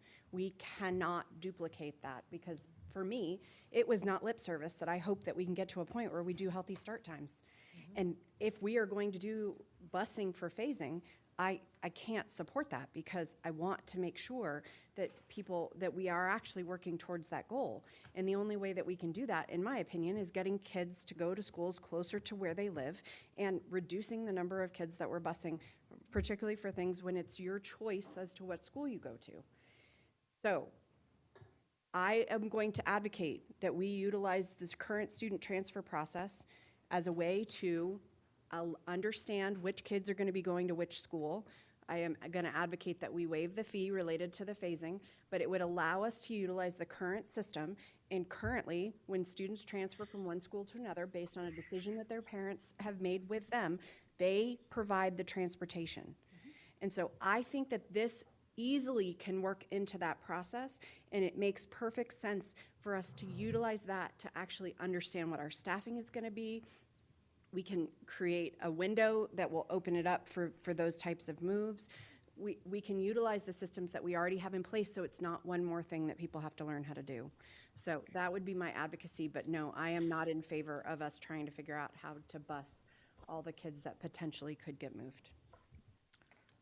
Thank you, Ms. Anderson. Mr. Dunn, followed by Ms. St. John Cunning.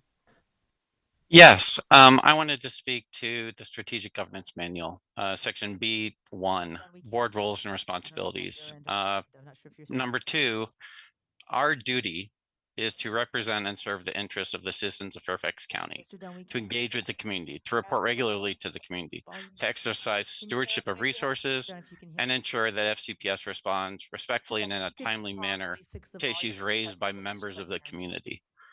And Mr. Dunn? that is certainly what all of us, I believe, have done in different ways. I believe Ms. Dunn. Lady was the first Mr. to hold a Dunn. community meeting.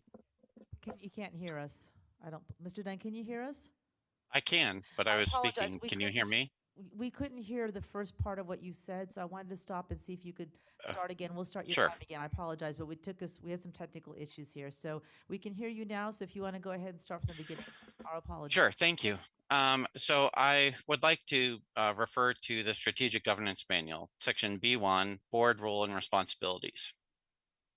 As school board members, that document states that it is our job to represent and serve the interests of the citizens of Fairfax County, to engage with the community, to report regularly to the community, to exercise stewardship of resources, and ensure that FCPS responds respectfully and in a timely manner to issues raised by members of the community. I think if you examine the Strategic Governance Manual closely, you'll see that those of us who have chosen to engage with the community about school boundaries have done so consistent with the Strategic Governance Manual. I believe Ms. Lady was the first to engage with the community very early in the process, and others have continued to engage throughout. I know that I have held over 30 meetings about school boundaries alone. And so I was so saddened to hear one of our colleagues today cast aspersions and make allegations unfounded without any evidence of people making deals. And so I will be considering a motion for censure to hold that colleague accountable for unfounded and spurious allegations, abhorrent conduct, and despicable conduct, not just in this meeting today, but in other fora. So I'm putting that member on notice that she is accountable for her actions, for her words, and it is completely contradictory to her obligations under the Strategic Governance Manual. And that's all I'll say on that for now. Thank you, Mr. Dunn. Ms. St. John Cunning? So I remember when we all first met to talk about boundaries. And as one of our school board members said, they were very happy that there were new school board members that were going to take this on. I also remember how important it was to everyone, and I had a specific situation where I worked at a school that was renovated, that had renovated brand-new school capacity for 600 to 700 students. And at the time, boundary changes were not done because it was considered too political. At that time, we all made a commitment that we weren't in this position for political reasons. We were here to do the right work for the rest of our division. So I will hope that all those people that emphatically said, this is what we want, will have the courage of their convictions. And I will leave it at that. Thank you, Ms. St. John Cunning. Wait, I just had one thing. I wanted to paraphrase what we all have heard, very famously alluded to here, is you can please some of the people all of the time, and all of the people some of the time, but you cannot please all of the people all of the time. We all understand that. We understand it's hard. We understand people love their schools. But at the end of the day, we are being responsible to the entire division. Thank you. Ms. Lady? Yeah, I just wanted to piggyback on Madam Chair Anderson's comments related to the student transfer process when it comes to the kids who are going to want to choose to perhaps stay at their school based on the phasing voting that we voted on earlier in the year. I've already shared that for the same reason, healthy start times, and also just how convoluted it can be. I don't know how we can predict cost of transportation when we don't know how many kids are going to stay or go. It's going to cost us money. It's going to cost us more than what we're doing. So if anything's going to cost us more, I'm going to vote against it. But the student transfer process, I think also we need to communicate is going to have a hard deadline.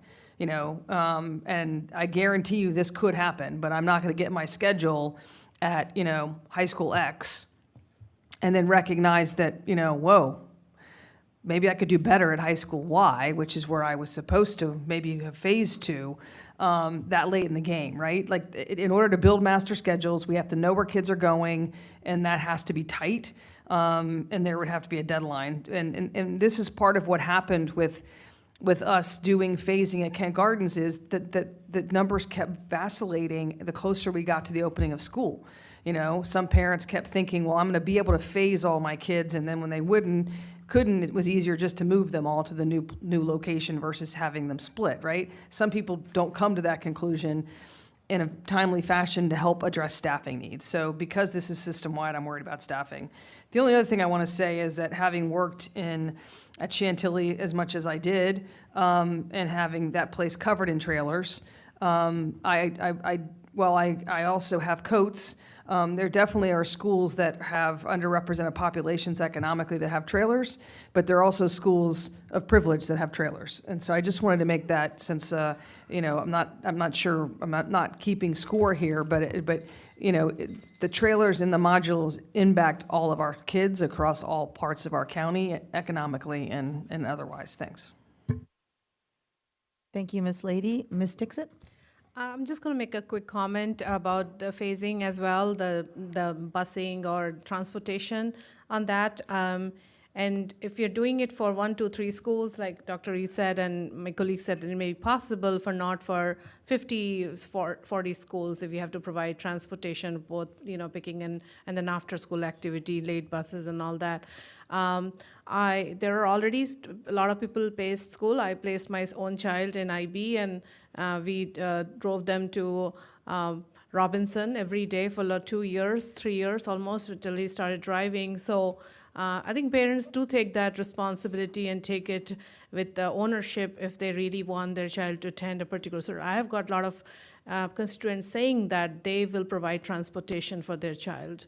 So I think community understands that is something they could, they can do. Thank you. Thank you, Ms. Dixit. We do have a few more minutes before I want to get to the next section, so I know, Ms. Marin, you wanted a go back, so I can give you 2 minutes for a go back. And I'll do my quintessential talking really fast. Okay, I would like to know when we're going to have the motion for that 1218 boundary phasing motion, because I'm still unclear about exactly what we've talked about. Buses, we've talked about things. I think that also as a board, by January, we should articulate what the goal is for the boundary vote. Is it to reduce capacity inefficient by a certain %? How much is enough? Is it to address the most egregious split feeders? Is doing any changes at all enough after so long without any? And can we count as success the record community engagement? I will be satisfied if the boundary work changes the most egregious split feeders. But I wonder a few options. What if we could pass the boundary change in January and implement the changes simultaneously together in fall 2027? Okay, families have plenty of time. Another option is that allow the freshman class entering high school this fall the choice to go to their currently boundaried school or remain at their school. Allow families with currently the students that are in the secondary grades, so it's an up to 2-year phasing basically, right? You have a 7th grader, you can allow them to stay at their school for that 8th grade year, and then, well, not even 2 years, right? Let's think about what the next 2 years look like for the set of people that are going to go through these changes. And then at the end of the current school year, once the boundary for Western is identified in the spring, I would like to see us conclude the boundary work by articulating what's the next round of work. I mean, this seems to be, it's going to be something just like the budget and the CIP, or I guess it's part of the CIP. But I really do think we need to be thoughtful about the rising 9th graders, because families have invested money even in getting their kids, aligned with the pyramid, but also, as we said, it's a big change and they have 6 months.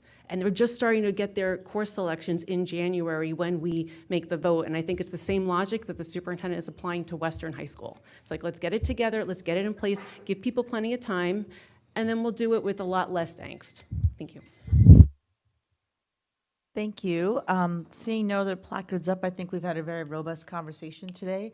I appreciate the team's time and effort, and so we will move on to the next part of the presentation on the Western High School. And as we discussed, there's a vote on phasing on December 18th. So we'll move on. I'll turn it back over to Dr. Reed for the team. Yeah, thank you, Ms. Sizemore-Heiser. So we're going to go ahead and move to the Western High School. And I think, how many slides do we have on this part? 5? Okay, so the proposed activities here, given we have about an hour, they're posted and you can see they're color-coded between staffing boundaries, enrollment, and so forth. We can go on to the next slide, Eric. This is something that I'm going to actually draw out for you. I think what I found, I got a lot of feedback from the board about the memo I sent you, that it maybe wasn't as clear as it could have been. And I think that sometimes there's a limitation in what I can provide you in writing, and I'm going to draw it out for you. Let me actually just start with that right now.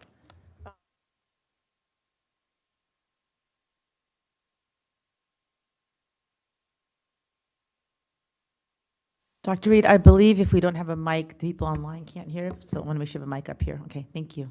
Thank you. Okay, so essentially, yeah, that's close. Thank you. So what I'm going to do is just draw the phasing as we and the staff group, if you could move, Lisa, please. Thanks. This way a little bit. And what I want to say, and I haven't clearly been able to explain this, is that it's not going to be any more expensive. It's just more it's more transparent about a run-up to a brand-new school that isn't going to have all its features in place at the beginning, and just trying to use best practice from around the country and how you open a school, particularly that there's not a ton of best practice out there, so I had to rely on phone calls and explanations because it's infrequent that you buy a school. More often than not, when you're opening a new school, you buy property, you have a lot of design conversations. You guys know how to do that. We've done that. So here, let me explain the thinking right now. So I'm going to start just with these years, 26, 27, 27, 28, and 28, 29, because really how we're talking about phasing in is more so the confusion. So 26 and 27, our thoughts are to begin with 9th and 10th grade, because number one, those are the amount of classrooms we're going to have that we don't need to deeply touch to run a 9th and 10th grade class.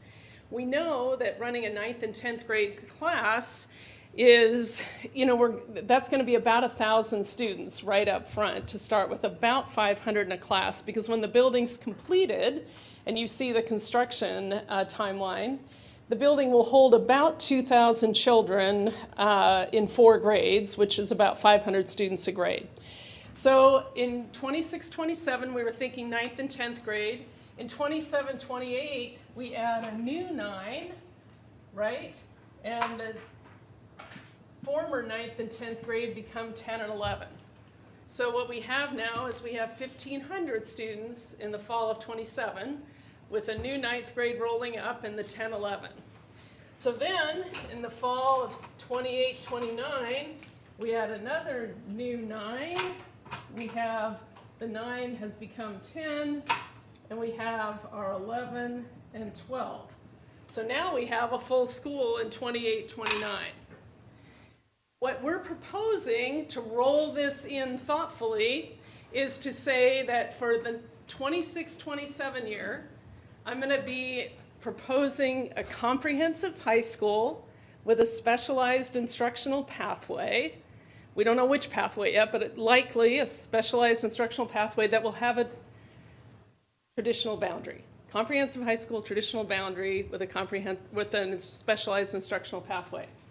What we're saying in 26, 27 is because we're not going to have a lot of facilities, we're not going to have kids for varsity teams or championship marching bands or full, senior level in forensics or theater or FBLA.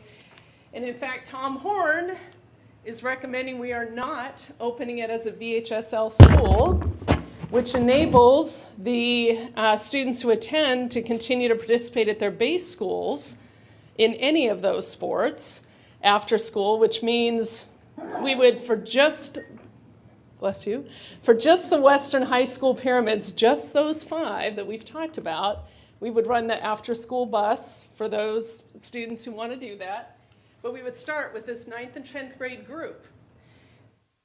They would opt in only from those Western high schools for that year 1, because primarily, as you recall, it's Chantilly, Centerville, and Westfield whose enrollment we need to bring down. We know there may be some impact at Oakton or South Lakes at some point, or not, with the boundary, but we're going to allow students from those 5 pyramids to opt in that first year. What I'm going to say, though, is that when the boundary is drawn sometime in June, likely, May or June, that there'll be a boundary that'll be drawn around the school. I guess we don't have smoke coming out of school. It's probably not a good thing. Getting out of the school, that, I forgot I drew that. Once that boundary is drawn, anyone that opted in within the boundary will bus, because we're going to bus them anyhow eventually. But anyone that opts in from outside the boundary, and they'll be told that, will have to get transportation either to a bus stop or to the school. So, but our 11th and 12th graders who are still going to their base school, we're obviously going to continue to bus like we always have, just because the juniors and seniors have to go to their school. So you don't have to opt in because you could still catch the bus with your other high school friends, right? It's no more expensive. It's more, Andy and I had a hard time with this.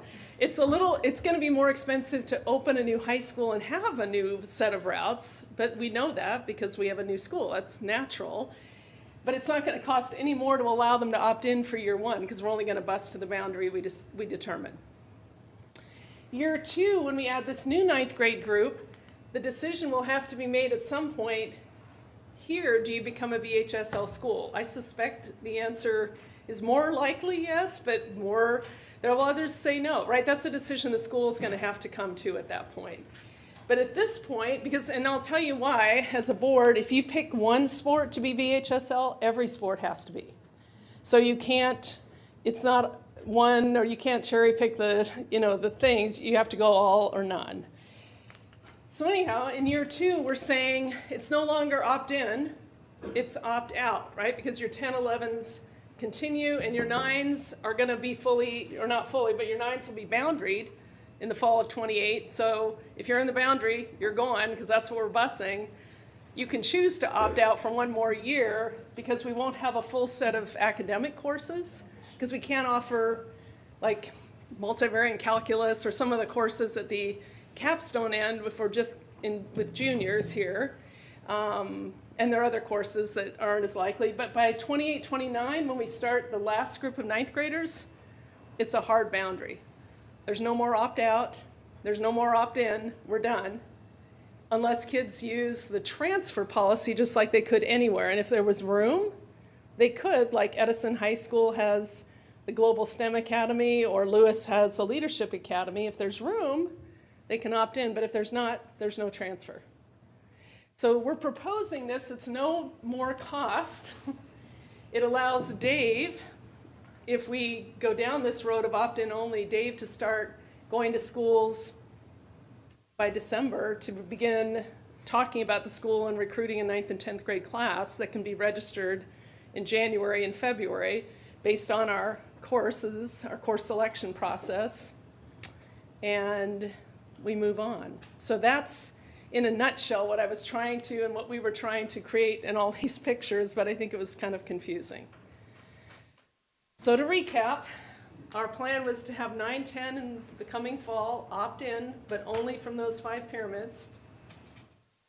And we will only bus to the boundary once it's drawn. And that'll be part of the understanding. Parents can get kids to a bus stop or to the school, and a bus stop should be close for almost anybody within those 5 pyramids. By 27, 28, the boundary's drawn. Everybody's bused within boundary. But you could still opt out, because if you've started at your base school, we've said you could stay.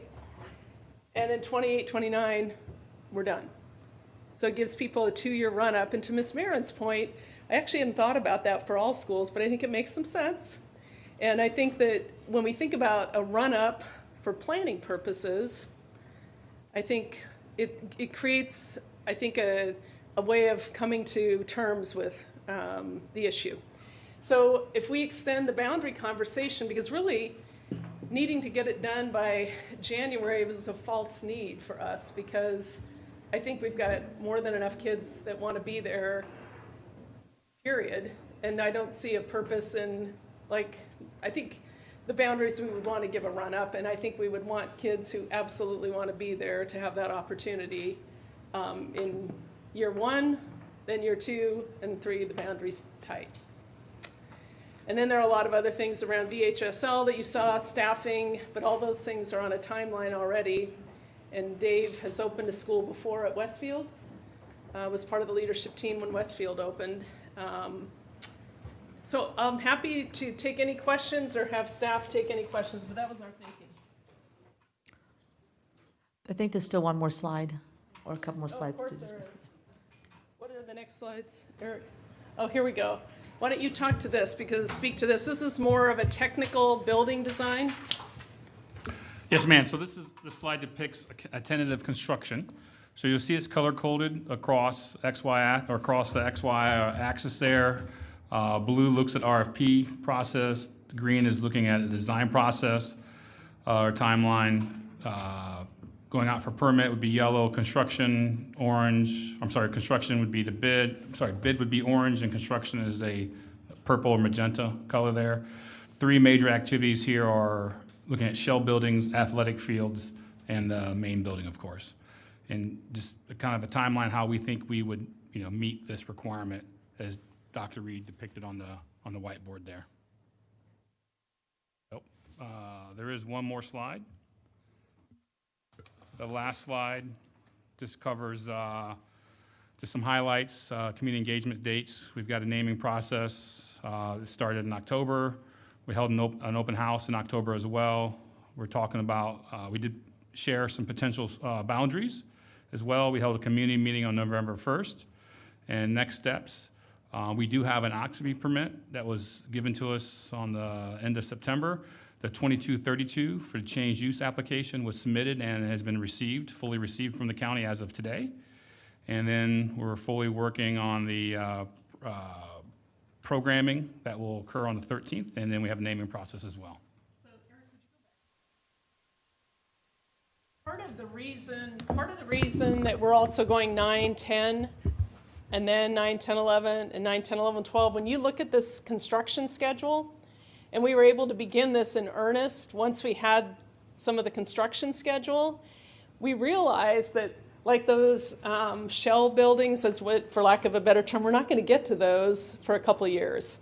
So we really also have to be cognizant of what we want to try to do in terms of the space we have, because it would cost more money to move portables in, which is one of the conversations we've talked about, or trailers in, I guess they're called trailers here, but moving those in, if we can stay with a construction timeline, we should be able to save some costs to be able to have room for 1,000 only in year one, and then move to 1,500 and then 2,000, we can better match up with the design and construction too. So it wasn't like arbitrarily or separately discussed. I just wanted to link those for you. Thank you, Dr. Reed. I think with that, we'll go ahead and start with the questions. So first, Ms. Marin, followed by Dr. Anderson. Okay, so number one, money. So there's a tentative construction schedule, and I did ask some questions, and I appreciate our council getting back to us. What is the process? Who makes decisions that change the CIP renovation queue? So my understanding is that for the purchase of Western High School, it was not a renovation, so we didn't change the queue. However, this is a renovation. So it seems like it could be done when we do the CIP, but that is something, and the memo from our lawyer says the queue is based on a 2008 evaluation and has not been changed since. And it's very explicit that we are not to change it. Now, I know we are going to have some information in the months ahead about reordering the renovation queue, but we are here with this decision now. And there's currently no estimate that the superintendent has provided, even with how much money this is going to be. So again, I'm hard pressed to vote on this, not knowing how we're going to fund it and where it actually fits in the renovation queue.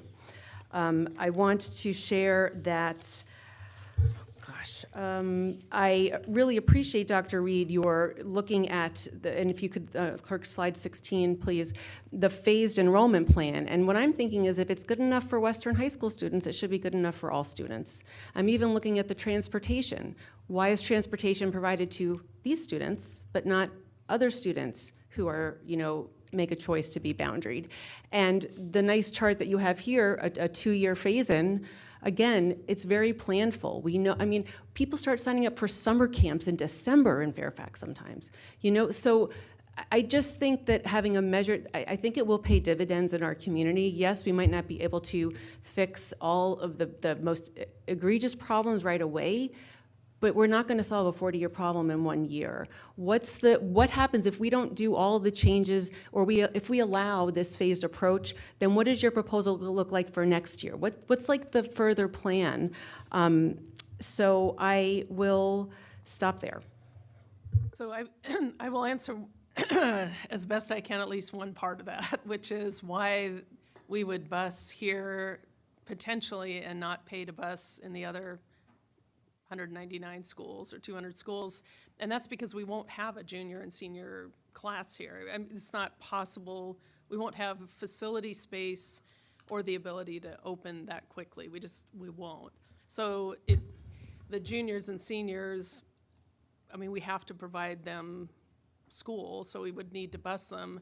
the kids that don't opt in, it doesn't cost any more to bus the kids that don't opt in because we're already running the buses to their schools for their junior and senior classmates. Okay, well then Does I that have, make sense? well then I have the question, if we do a more phased approach over time for the rest of the school division with the boundary changes, why not allow that the option for those students to go to that central bus stop? I mean, that's what happens to go to TJ, right? Or to go to the AAP center. Or a transfer, I think, has that. Well, so my one question is, can't we use the same approach currently used to transport children to level 4 AAP centers? I know my Wolf Trap kids, they go to Wolf Trap to go to Louise Archer, they get a bus, or the TJ students, right? So that's one question. The second question is, I did not see in the memo where I asked about transfers anything about a fee, and that was mentioned. Is there a fee for students to transfer? And it's not in this memo. There's just a lot of information coming out today that I feel like I would love a 101 to this. Like, let's have the 101 of all the things that are involved so I know how to make a decision on it. Like, how much is the fee? And So the AAP Center, just want to clarify that for the board and the community, the AAP Center, receiving AAP services is it's a legal right? It's like an IEP, and many states consider gifted and talented students to have IEPs just as students who need special supports or have special needs. So the busing to AAP centers is in a kind of a separate category. It's not a parent choice, it's where we situate the program. Having said that, TJ is a magnet school too, so that's, has its own issue. I think it's something we certainly can take a look at, and I know Andy, in just thinking of how to, add a new school to our whole transportation system, that's a whole nother cost basis, but that's part of why we're saying we're only going to bus to the actual boundary you choose for the Western High School, even as early as this fall. We're not going to bus outside of that. Well, we're trying to replicate our current practice, but so yes, I mean, that was certainly the intent, because I also heard from several board members the concern that doing this would cost more money, and it would not. Yeah, well, I mean, when you look at it, we're only gonna bus to the boundary. So it won't cost, to let kids opt in or out isn't gonna change the cost because we're only gonna bus to the boundary. I have seen no data to confirm that. There isn't any data yet because we don't know how many kids are going in or out, but what we're saying is we're only gonna bus to the boundary. Like, we're not gonna pay to bus anybody from outside the boundary. So if we had 100 kids or 2,000, it won't matter because we're not gonna bus kids from outside the boundary. I don't know how else maybe I'm not saying it clearly enough. Okay. Because we have to provide busing for the school within the boundary, but we're not gonna bus outside of it in this plan, but. Thank you. Dr. Anderson, then Mr. Moon. Thank you. The scenario that you've shared in terms of opening up with grades 9 and 10, that was always what you've shared since the very beginning. That's not a result of the 2232. I'm a little confused there. No, I think the way we're trying to do it one grade at a time is the 2232, because we're not going to be able to start any kind of renovation till spring. And so I think there was a sliver of hope that we could have gone 9, 10, 9, 10, 11, 12, but we can't. It's 9, 10, 9, 10, 11, and 9, 10, 11, 12 is the only way to do it. So the main difference is in the 2 out years, where Yes. we're just adding Yes, one ma'am. grade level at a time rather than 2 and then 2. That's correct. Okay, thank you for that. So during the first year, are we looking at a minimum and maximum? How many kids are we targeting to enter during the 26, 27 year? No more than 1,000. Right, but. Because 500 and 500, and I think if we only took 400 and 400, that would be fine. We've had a lot more interest, I think, than we're gonna have spots. So. Until people realize that my neighbor's not coming with me, so maybe I need to stay with my best friend. So Right, those maybe. are the pain points that will change your scenario. Is there a number that you have in mind that is too few in order to make this realistic? I don't have that number in mind. There are schools all over the Commonwealth that are very small and very large. We tend to have very large schools here. We're the 6A division, and we may open with a smaller school. I don't think that's going to happen, but we'd have to look at what we could staff. I think we need to be kept, whenever this starts to move, I think we need to be kept very current on the number of people who are opting in, because if we end up opening up a school that has 300 kids, because again, when we get into the specific situations, well, my best friend wants to stay at this school because they play lacrosse, there's gonna be no lacrosse there, all of those things will whittle away at that goal of 1,000 maximum. I do think we need to have a minimum for this to make sense. One of my other questions is, I think I'm not seeing how this cannot add a cost, because in my mind's eye, let's say Marcia and I are neighbors, just like we are now. We go to the same school right now. We're in the same grade. I decide to go into the new school because it's in Boundary for all of us. She decides to stay where we are currently. Let's say we're 10th graders.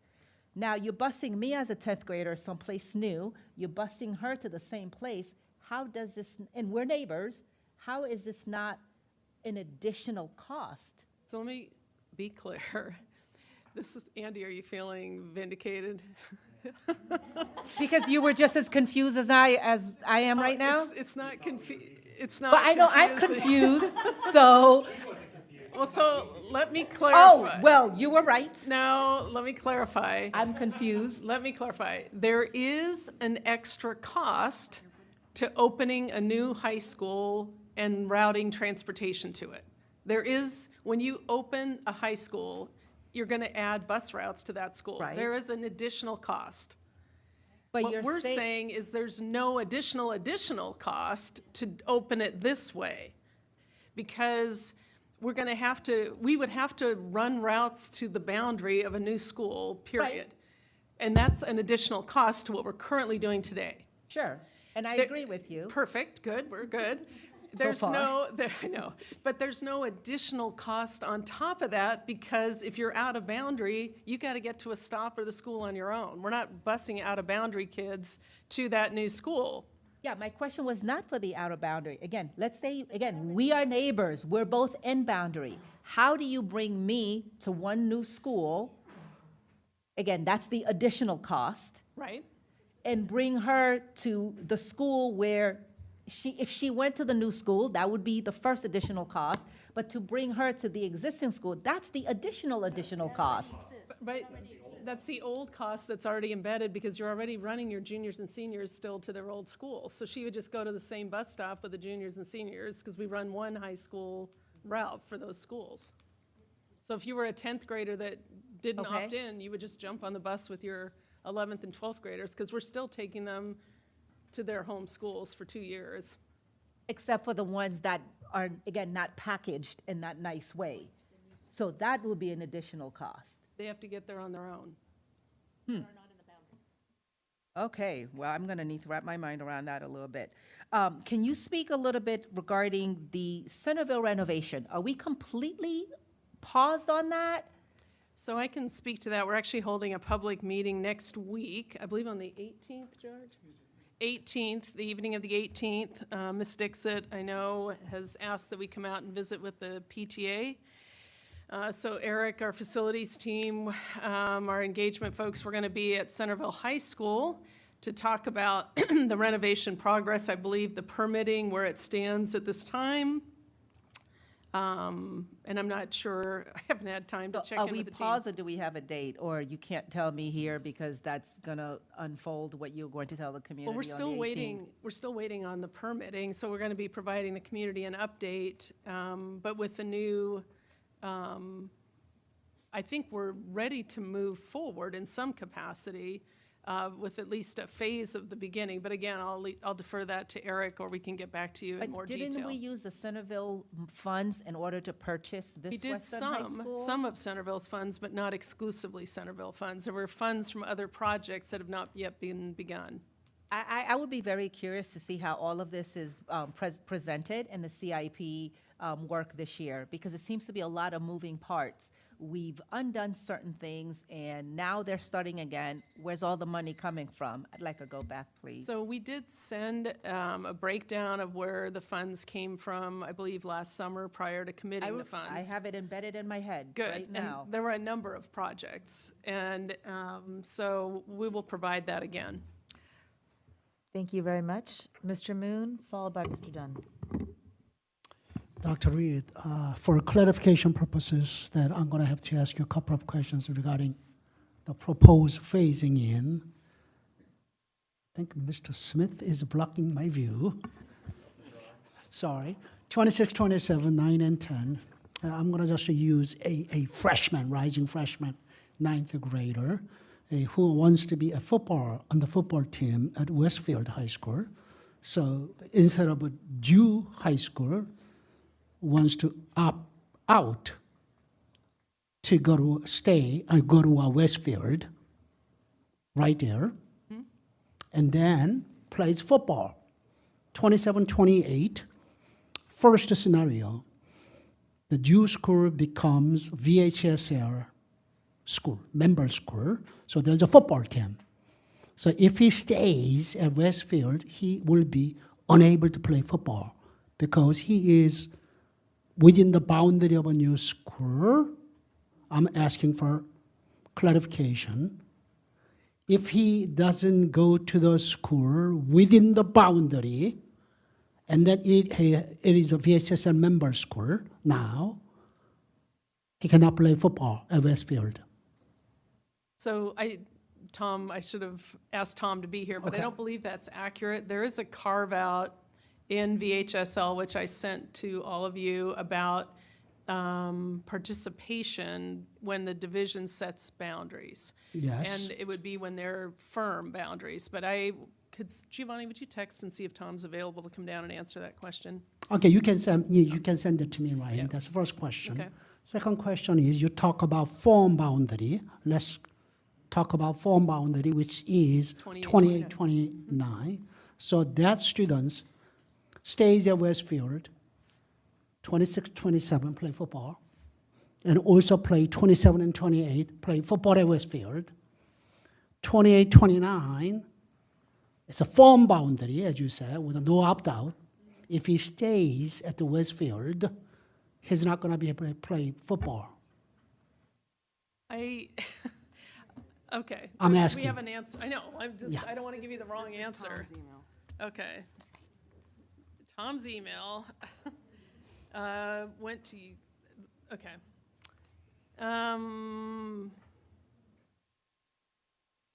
Should the division consider allowing new ninth grade shoes to be? I feel like I need to send this to you. Otherwise, I'm just going to read a bunch of. Okay, send that to me because I Do you need want to to. forward it to him? Sure. Okay, thank you. That's the question. Those are the questions Yeah, that I it's- have for clarification so that I can intelligently respond to anyone asking me of what that means. And I need to understand them better. I do. Well, I do too. And I think what I need to do is make it. A lot of this information is at the theory level, I should say, right? And we want to make sure, and that's one of the things Dave Jagels is doing, is sort of translating that into simply to understand chunks. Because in your example, a student could also choose to go to the new Western High School as a ninth grader and play at Westfield, right? If they were interested in being part of the new high school. So I think those are some of those questions. And I think what Tom wants to do is make sure we start with a clear understanding about that. The last thing I want to do as a board member is not be able to answer questions after casting my vote on something. Yes, sir. Thank you. I think Ms. Lady's forwarding you the email that we sent on the 30th. Thank you, Mr. Moon. Mr. Dunn, followed by Ms. St. John Cunning. Thank you. I wanted to just opine Mr. Dunn, I'm briefly sorry, I that apologize. I need to give the clerk's team just a minute to turn your volume up. So if you just pause, I'll let you know when the volume, as soon as they signal me that the volume's up high enough, I'll tell you to start. My apologies, Mr. Dunn. If the clerks could just let us know when you're ready, I'll let him know. Thank you. All right, Mr. Dunn, your time is starting at 3 minutes, so go ahead and start. We can hear you now. Thank you for your patience. Thank you. I wanted to just offer a quick thought that I don't think the quote unquote renovation of the Western High School is a renovation that would necessarily amend the renovation queue. I think it's more in the nature of a capacity enhancement, and it's definitely the case that there have been many schools where capacity enhancements have been performed without renovating the existing school, just adding on new. And those have been added over time, over the past 20 years, without making any change to the renovation queue. And I can offer several examples, but I wanted to offer that as a framework for maybe understanding how to think about this. But I wanted to ask Mr. Gordon, what is the process for determining the scope of that capacity enhancement or renovation? For example, it's not just the shell buildings and converting, pre-K classrooms to, high school. There's also missing athletic fields, like there's no football stadium, right? So what is the process for coming up with the full scope of work that I presume will be brought back to the board at some point? And that's the second question. Will that be brought back to the board at some point?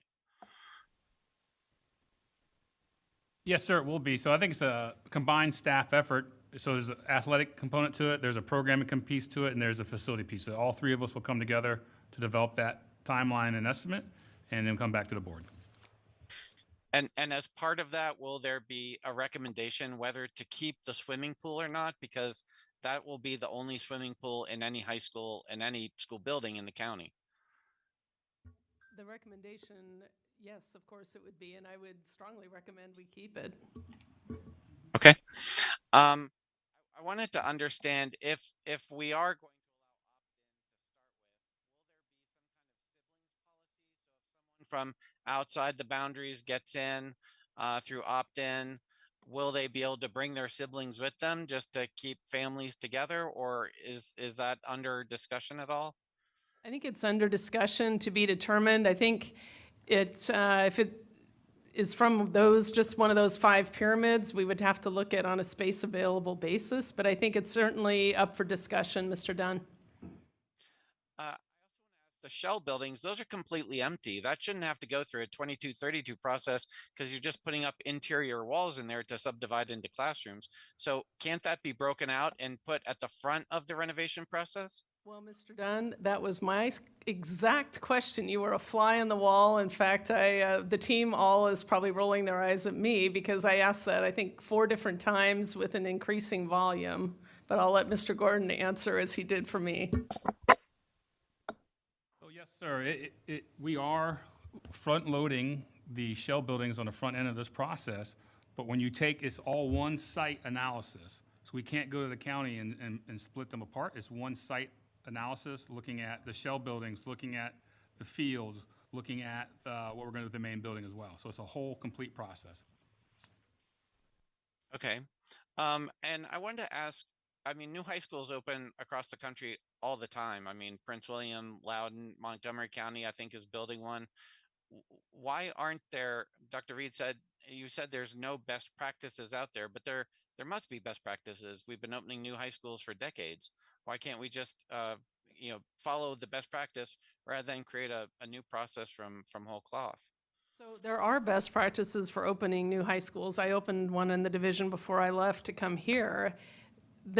What I was referring to is those are generally high schools that have been planned from the ground up, which means we've bought the property, we've designed the school, we've laid out the fields. We're opening the school with most of those things intact. Here, we bought the school, and it was a school that had a lower enrollment than what we planned to have at the end of our 3-year design and construction adjustments.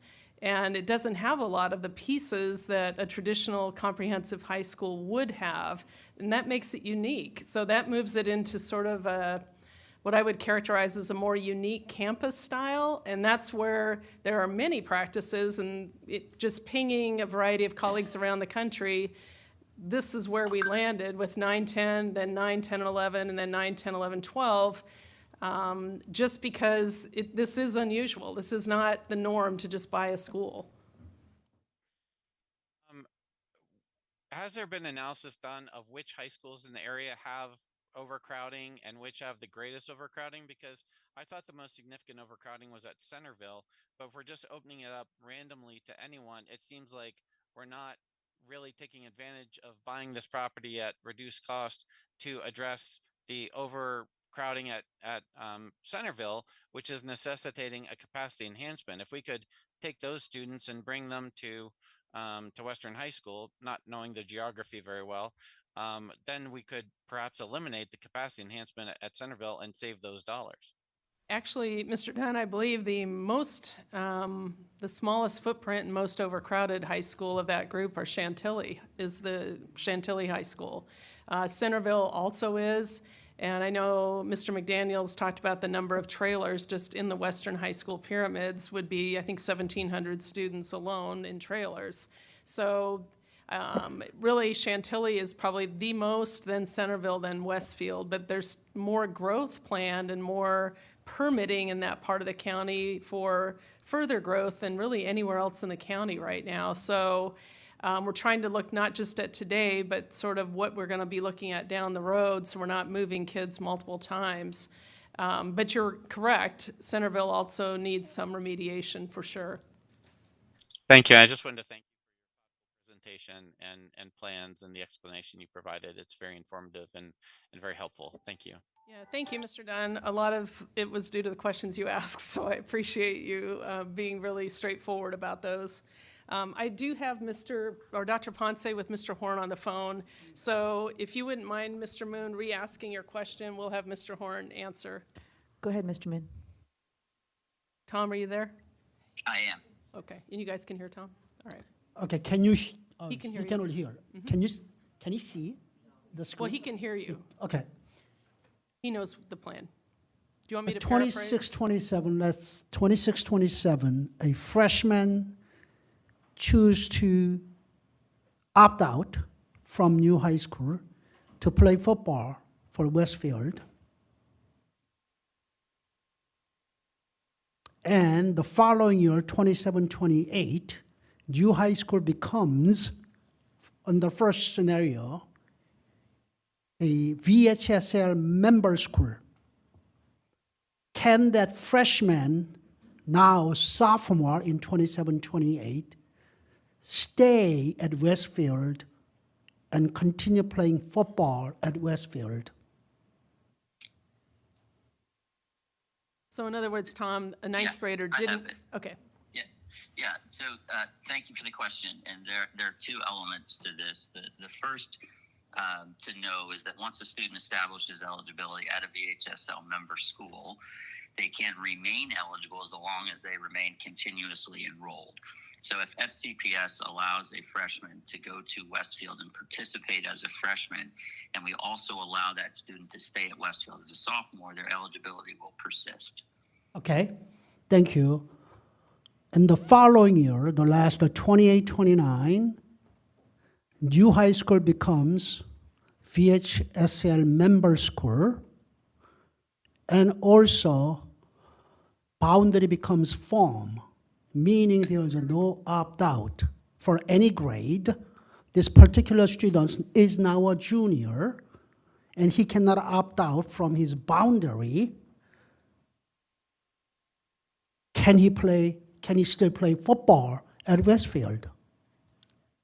So his choice to remain at Westfield and be eligible would be a school board decision by VHSL policy. When we adopt a boundary and we tell kids you must go to this school, then they must participate at the school we tell them to go to. If throughout the boundary process we allow kids to opt into a different school, they can be eligible there. So in other words, throughout this timeline, FCPS will control the eligibility of the kids in which schools they are eligible, but kids are never eligible at two schools. So when we convert to it, the new school being a VHSL member school, and we make boundaries not optional, all kids who live in that boundary will be eligible at the new school.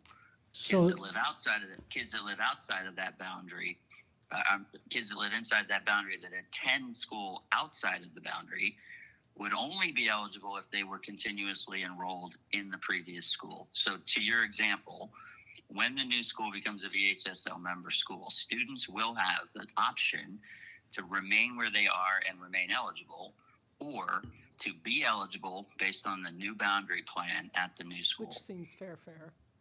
Yeah. So even in the third year, 28, 29, even with a firm boundary, and as a VHSL member school, a student who will be a freshman in 26, 27, opting out to play football at Westfield, 27 and 28 still plays football at Westfield, and 28, 29 can still play football at Westfield. Mr. Is Moon, that Mr. what Moon, you're I'm saying? sorry, I was giving you a little extra time to answer, Can you so. give the last answer? Yeah, I'm happy to put you on a go back, but I want to make sure we get to our other colleagues as well, so. Tom, can you answer that last question and then? Yes, Mr. Moon, if FCPS allows that student to continue to attend Westfield through our Regulation 2230 or any other process, then they would remain eligible at Westfield, even in 28 when the new school was a VHSL school. But if the student, once the boundary was firm, chose to go to the new school, because now that is their boundary. Correct, they would be eligible At the new school. at the new school. At That's the new right. school, not Yep. old school, Right. not the Thank you. Westfield. They could choose either one. They could stay at Westfield and be continuously enrolled, or become a new student. I think we're going to move, if Okay. we don't mind. I just want to make sure we get time for the other Okay, colleagues. could I, That's correct. could I just have that in writing, please? Yes. It's already forwarded to you, Mr. Moon, so you should have it in your email. I think Miss Lady forwarded it to you. And so next, and I just trying to keep going, I'll go with Miss St. John Cunning. Okay, so I'm going to actually be very quick. I know we're pressed for time. I know we are considering a school within a school or a path, and as we start moving on this project, my expectation, but just let me know, Dr. Reed, will we know what that path or the school within a school is going to be? So when kids are signing in 26, 27, they're taking that into consideration. I believe so. That's all I wanted to know. That was quick. We do have time. I just want to make sure we get to everybody. So next we have Miss Anderson. First, I want to say that I support this timeline. I think it makes a lot of sense when we decide to build a building. We have many years that tell the community that it's coming, which I think is why we had the language in the 8130 policy that said that if it was a new building, that you would be required to go without phasing. However, because this is a unique circumstance, I would be willing to have the board provide an exception to the policy for this particular school, so for exactly the type of circumstance that Mr. Moon was talking about, where if I have a student that wanted to phase in and stay at Westfield, that's fine. And they would continue to be able to play sports because that would be the phasing that would allow them to do that. So I have no problem with that at all. I think that on-ramp for this school makes perfect sense. I also agree with Mr. Dunn that I think that this is covered, that the purchase of this building all included the minor renovations that it's going to need in order for it to actually be utilized in the way that it is. And I'm going to continue to harp on the fact that this is a huge cost savings for the entire community.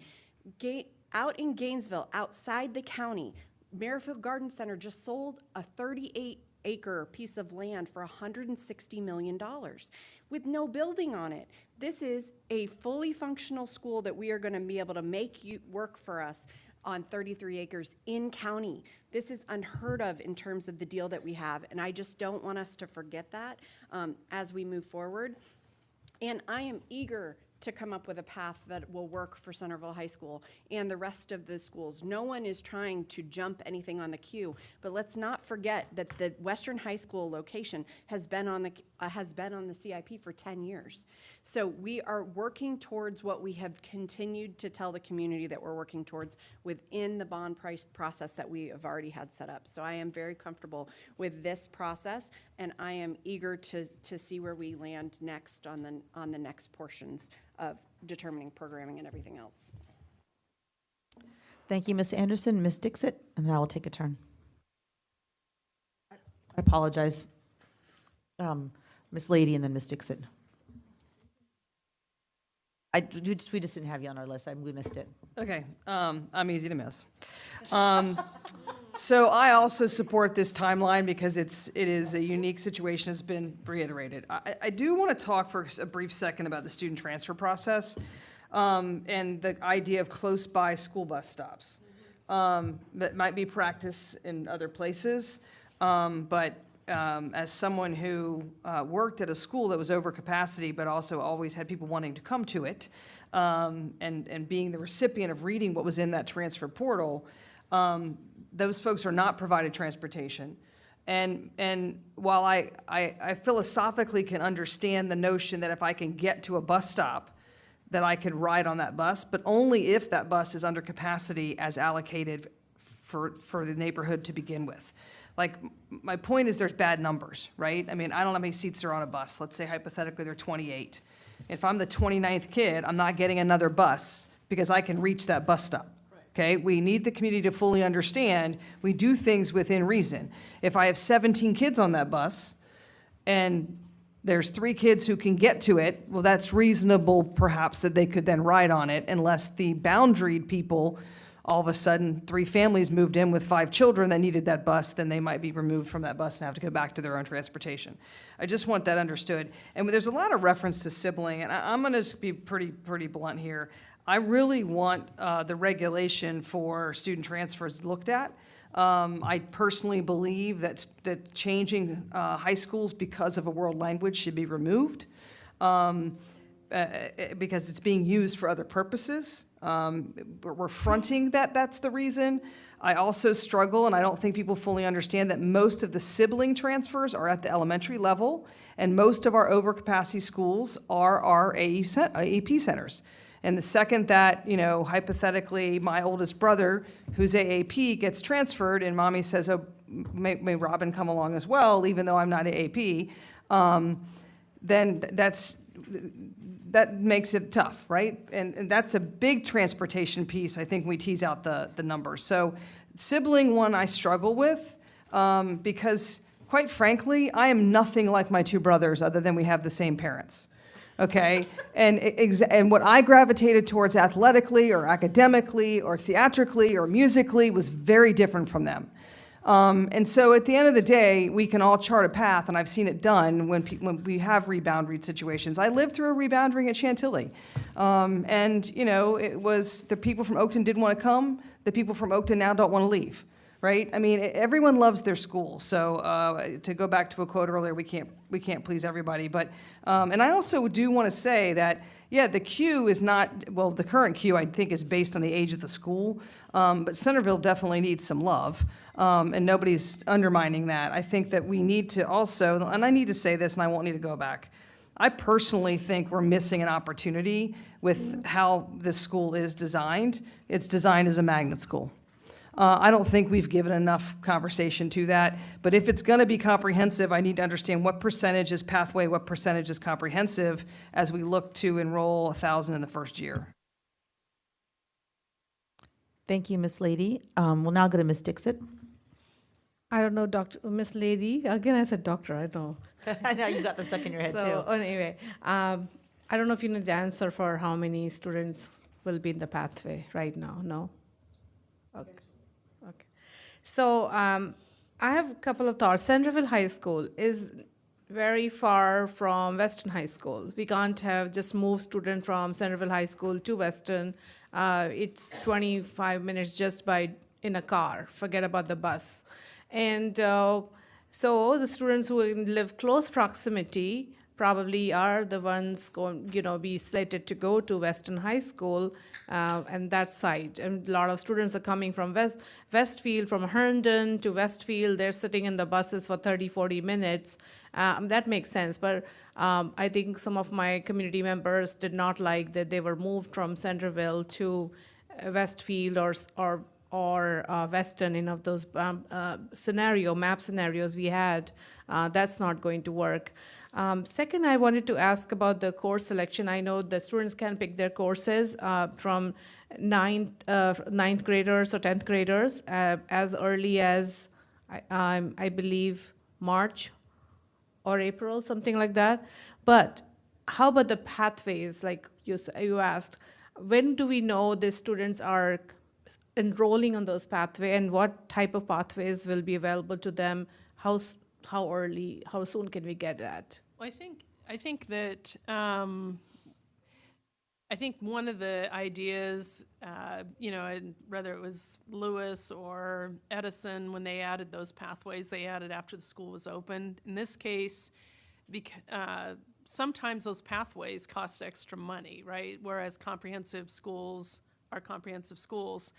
The one pathway where we have a possible funding partner is the aerospace pathway. So if we can move forward with the aerospace pathway and have a funder, that's likely what we're going to propose given our budget situation right now.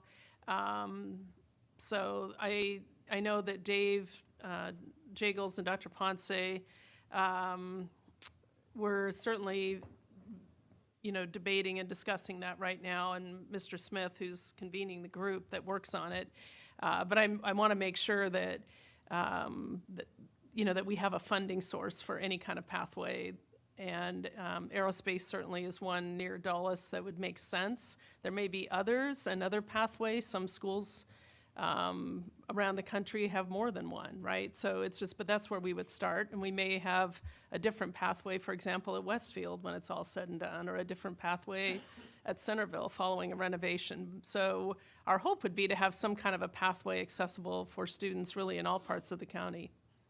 And the FAA grant we're pursuing right now that we will be completing in January actually is a 3-year grant we're applying for eventually 6 high schools. And my intent is to do 2 schools a year for 3 years, 1 in each region. But we would start with the Western High School being one of the first because it's obviously got a palette that we can place it in right from the get-go. So one of the other pathways, which will not cost a lot of money, at least from the infrastructure way, other than the servers and stuff like that, is AI. I think corporate partnership is the way to go there. And I know some of the companies, corporates are speaking with FCPS at the moment just to maybe figure out the curriculum together and what is industry needed. I know it's something we've been talking about, like AI pathway in the school. So this is something I think if you want students to come in, opt into the school, and I kind of agree with Ms. Lady here, like we do need to provide them some exciting courses too also. Like it is, we want the school to be successful as all our other schools are. And we have been talking to the community about all these pathways. So we just want to deliver on that. I think that's what I'm saying. Thanks. Thank you, Ms. Dixit. And I will take a quick turn and then we can go back. So we've got about 12 more minutes for today's work session. So first I want to say that I think this is a very exciting opportunity, but I wanted just to kind of put back out there that this is a very unique situation. On one hand, we've had a need that has been part of the CIP for over 10 years around a Western high school. And while I hear in the community enrollment's dropping, why do you need this new school? Well, enrollment is not even across the county, right? So there is increased enrollment needs on that side and potential projected enrollment needs with the housing development and overcrowded schools more on the western side, putting my old at-large hat back on. So I think one, fulfills a long-standing need. 2, was a once-in-a-lifetime opportunity. So I think what we used to do or traditionally do or do in other situations is always, we can, of course, look to that as a starting point, but it's hard to take what we traditionally do to a once-in-a-lifetime unique opportunity. We have to be creative and flexible and be willing to be open-minded of maybe doing things a little bit differently with keeping students at the center. I appreciate this thoughtful phasing because I think it keeps students at the center, especially on activities for students, which is so important in high school along with the academics. So just the first thing I wanted to say is I think as we move forward, if we can continue this sort of thoughtful situation and ensure we continue to have robust community engagement and communication as we work through the phasing in of grades, I think that's important. And I'm just going to put out that you know, this building and this school is so unique and so beautiful that I think students will be excited for this unique opportunity and the potential for these pathways. Dr. Reed, as you're exploring these pathways, I think aviation makes a lot of sense. I would just really encourage you to find a way to focus on these skills. And, you know, I talk about ad nauseum.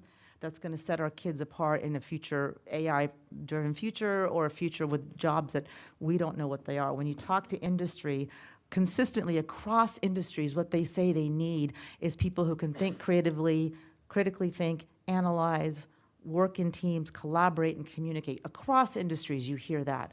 And so having some sort of focus on providing opportunities in authentic ways to do that, speech and debate, as a hint, I think is going to be critical alongside aviation or some of these, or AI, or some of these very industry-specific pathways. So I would just really encourage you to consider that.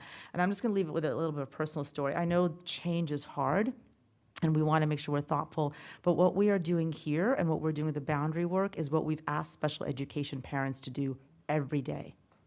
Go to a different school, be bused twice as far away from your school. Oh, now we're opening a new program in this other school, so now you have to go to this other school now. Or this school can't meet your needs, now you have to go over here. Oh, siblings, we don't take that into account. We've had, I mean, I can tell you, my son went from preschool in his base school, and starting kindergarten, 5 out of the 6 preschool kids were based there, and we're told they don't belong there because there's no space, and had to go to a elementary school, not just outside of their pyramid, because there wasn't one in their pyramid, but outside of their high school pyramid where they would know nobody. We do this all the time, so I understand it's hard. I have lived it. My kids were never in the same school until they got to Lake Braddock. So it's hard, but this is a unique opportunity, and I think if we continue to be thoughtful about it, we can bring people along. All right, we're going to go back. I can't read that, I'm sorry. Oh, Ricky, Dr. Anderson, sorry. No, thank you. Just with my final comments, one of the things that I want to reiterate, Dr. Reed, is I really want us to be sure that we're being kept abreast of how many kids are enrolling for whatever the reason, because I do think there is a number that is not going to be a reasonable number. Yes, excitement, yes, but when the rubber hits the road, who knows what decisions kids will make and their families will make. I also want to lean into what I think Ms. Marion shared earlier regarding the consistency of practice. If we're able to find some way to have this happen where we have some flexibility with students who are opting out or opting in, I'd like to see if that's feasible with the rest of our schools in the boundary process, instead of just saying, hey, you're on your own. If we have a stop that they can go to, that's great. And I'm glad that Ms. Lady reiterated, because I wasn't clear, that we would not add buses at the stop. It would be if there's room. So I think that needs to be a continued part of the conversation. Also, I'd like to see these costs. I'd like to see these numbers.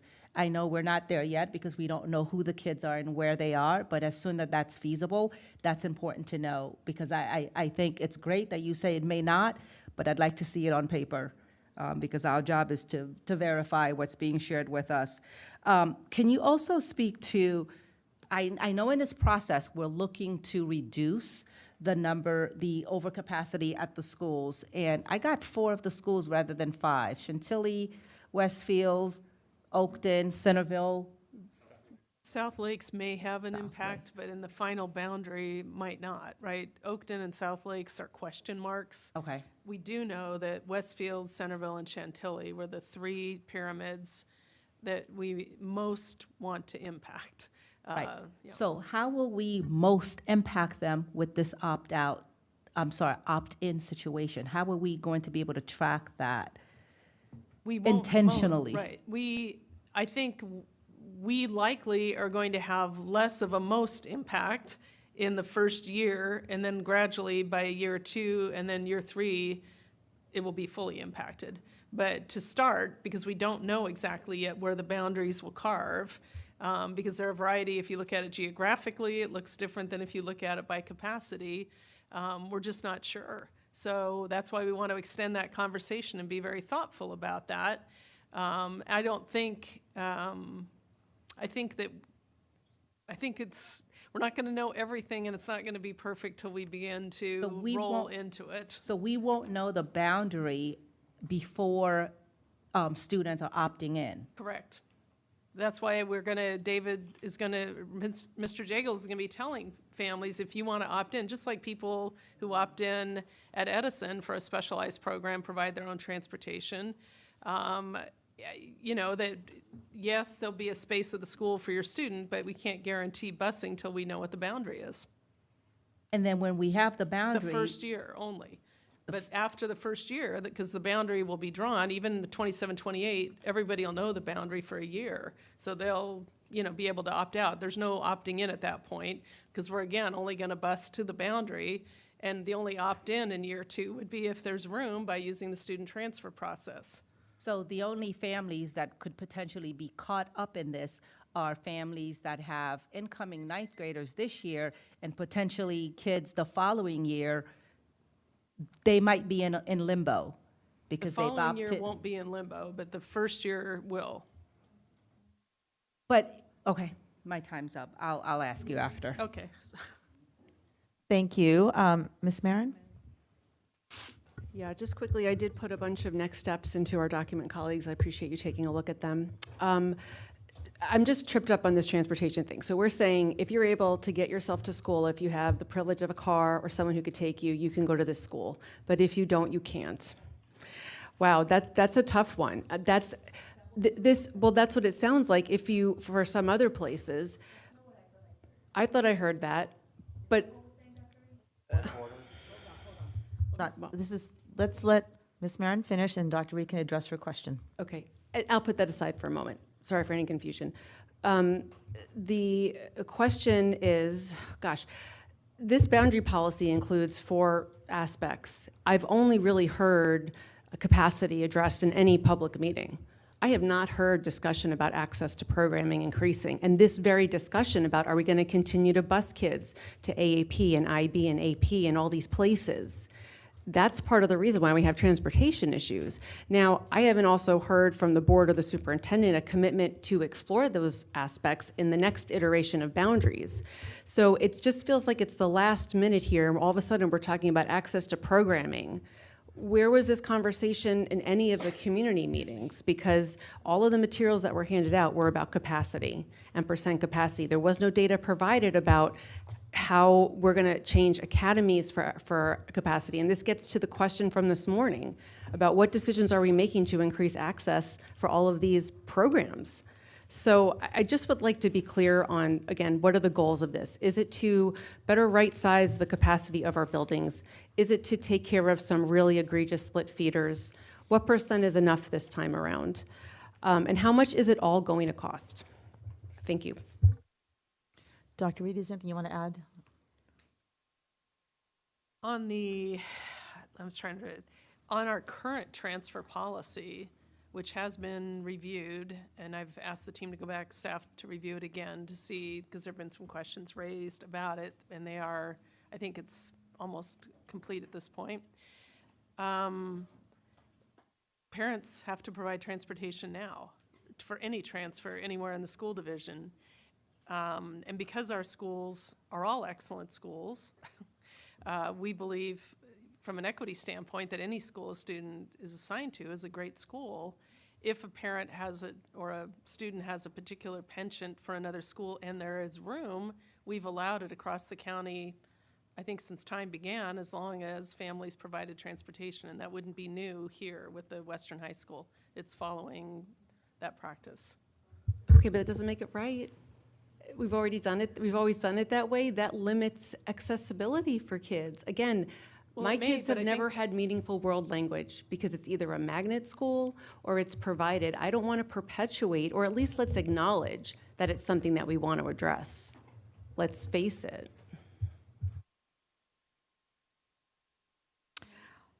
We're actually out of time.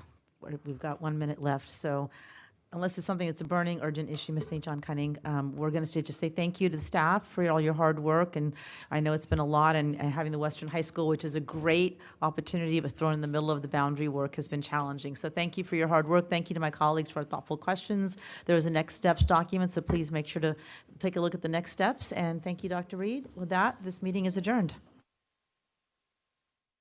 Board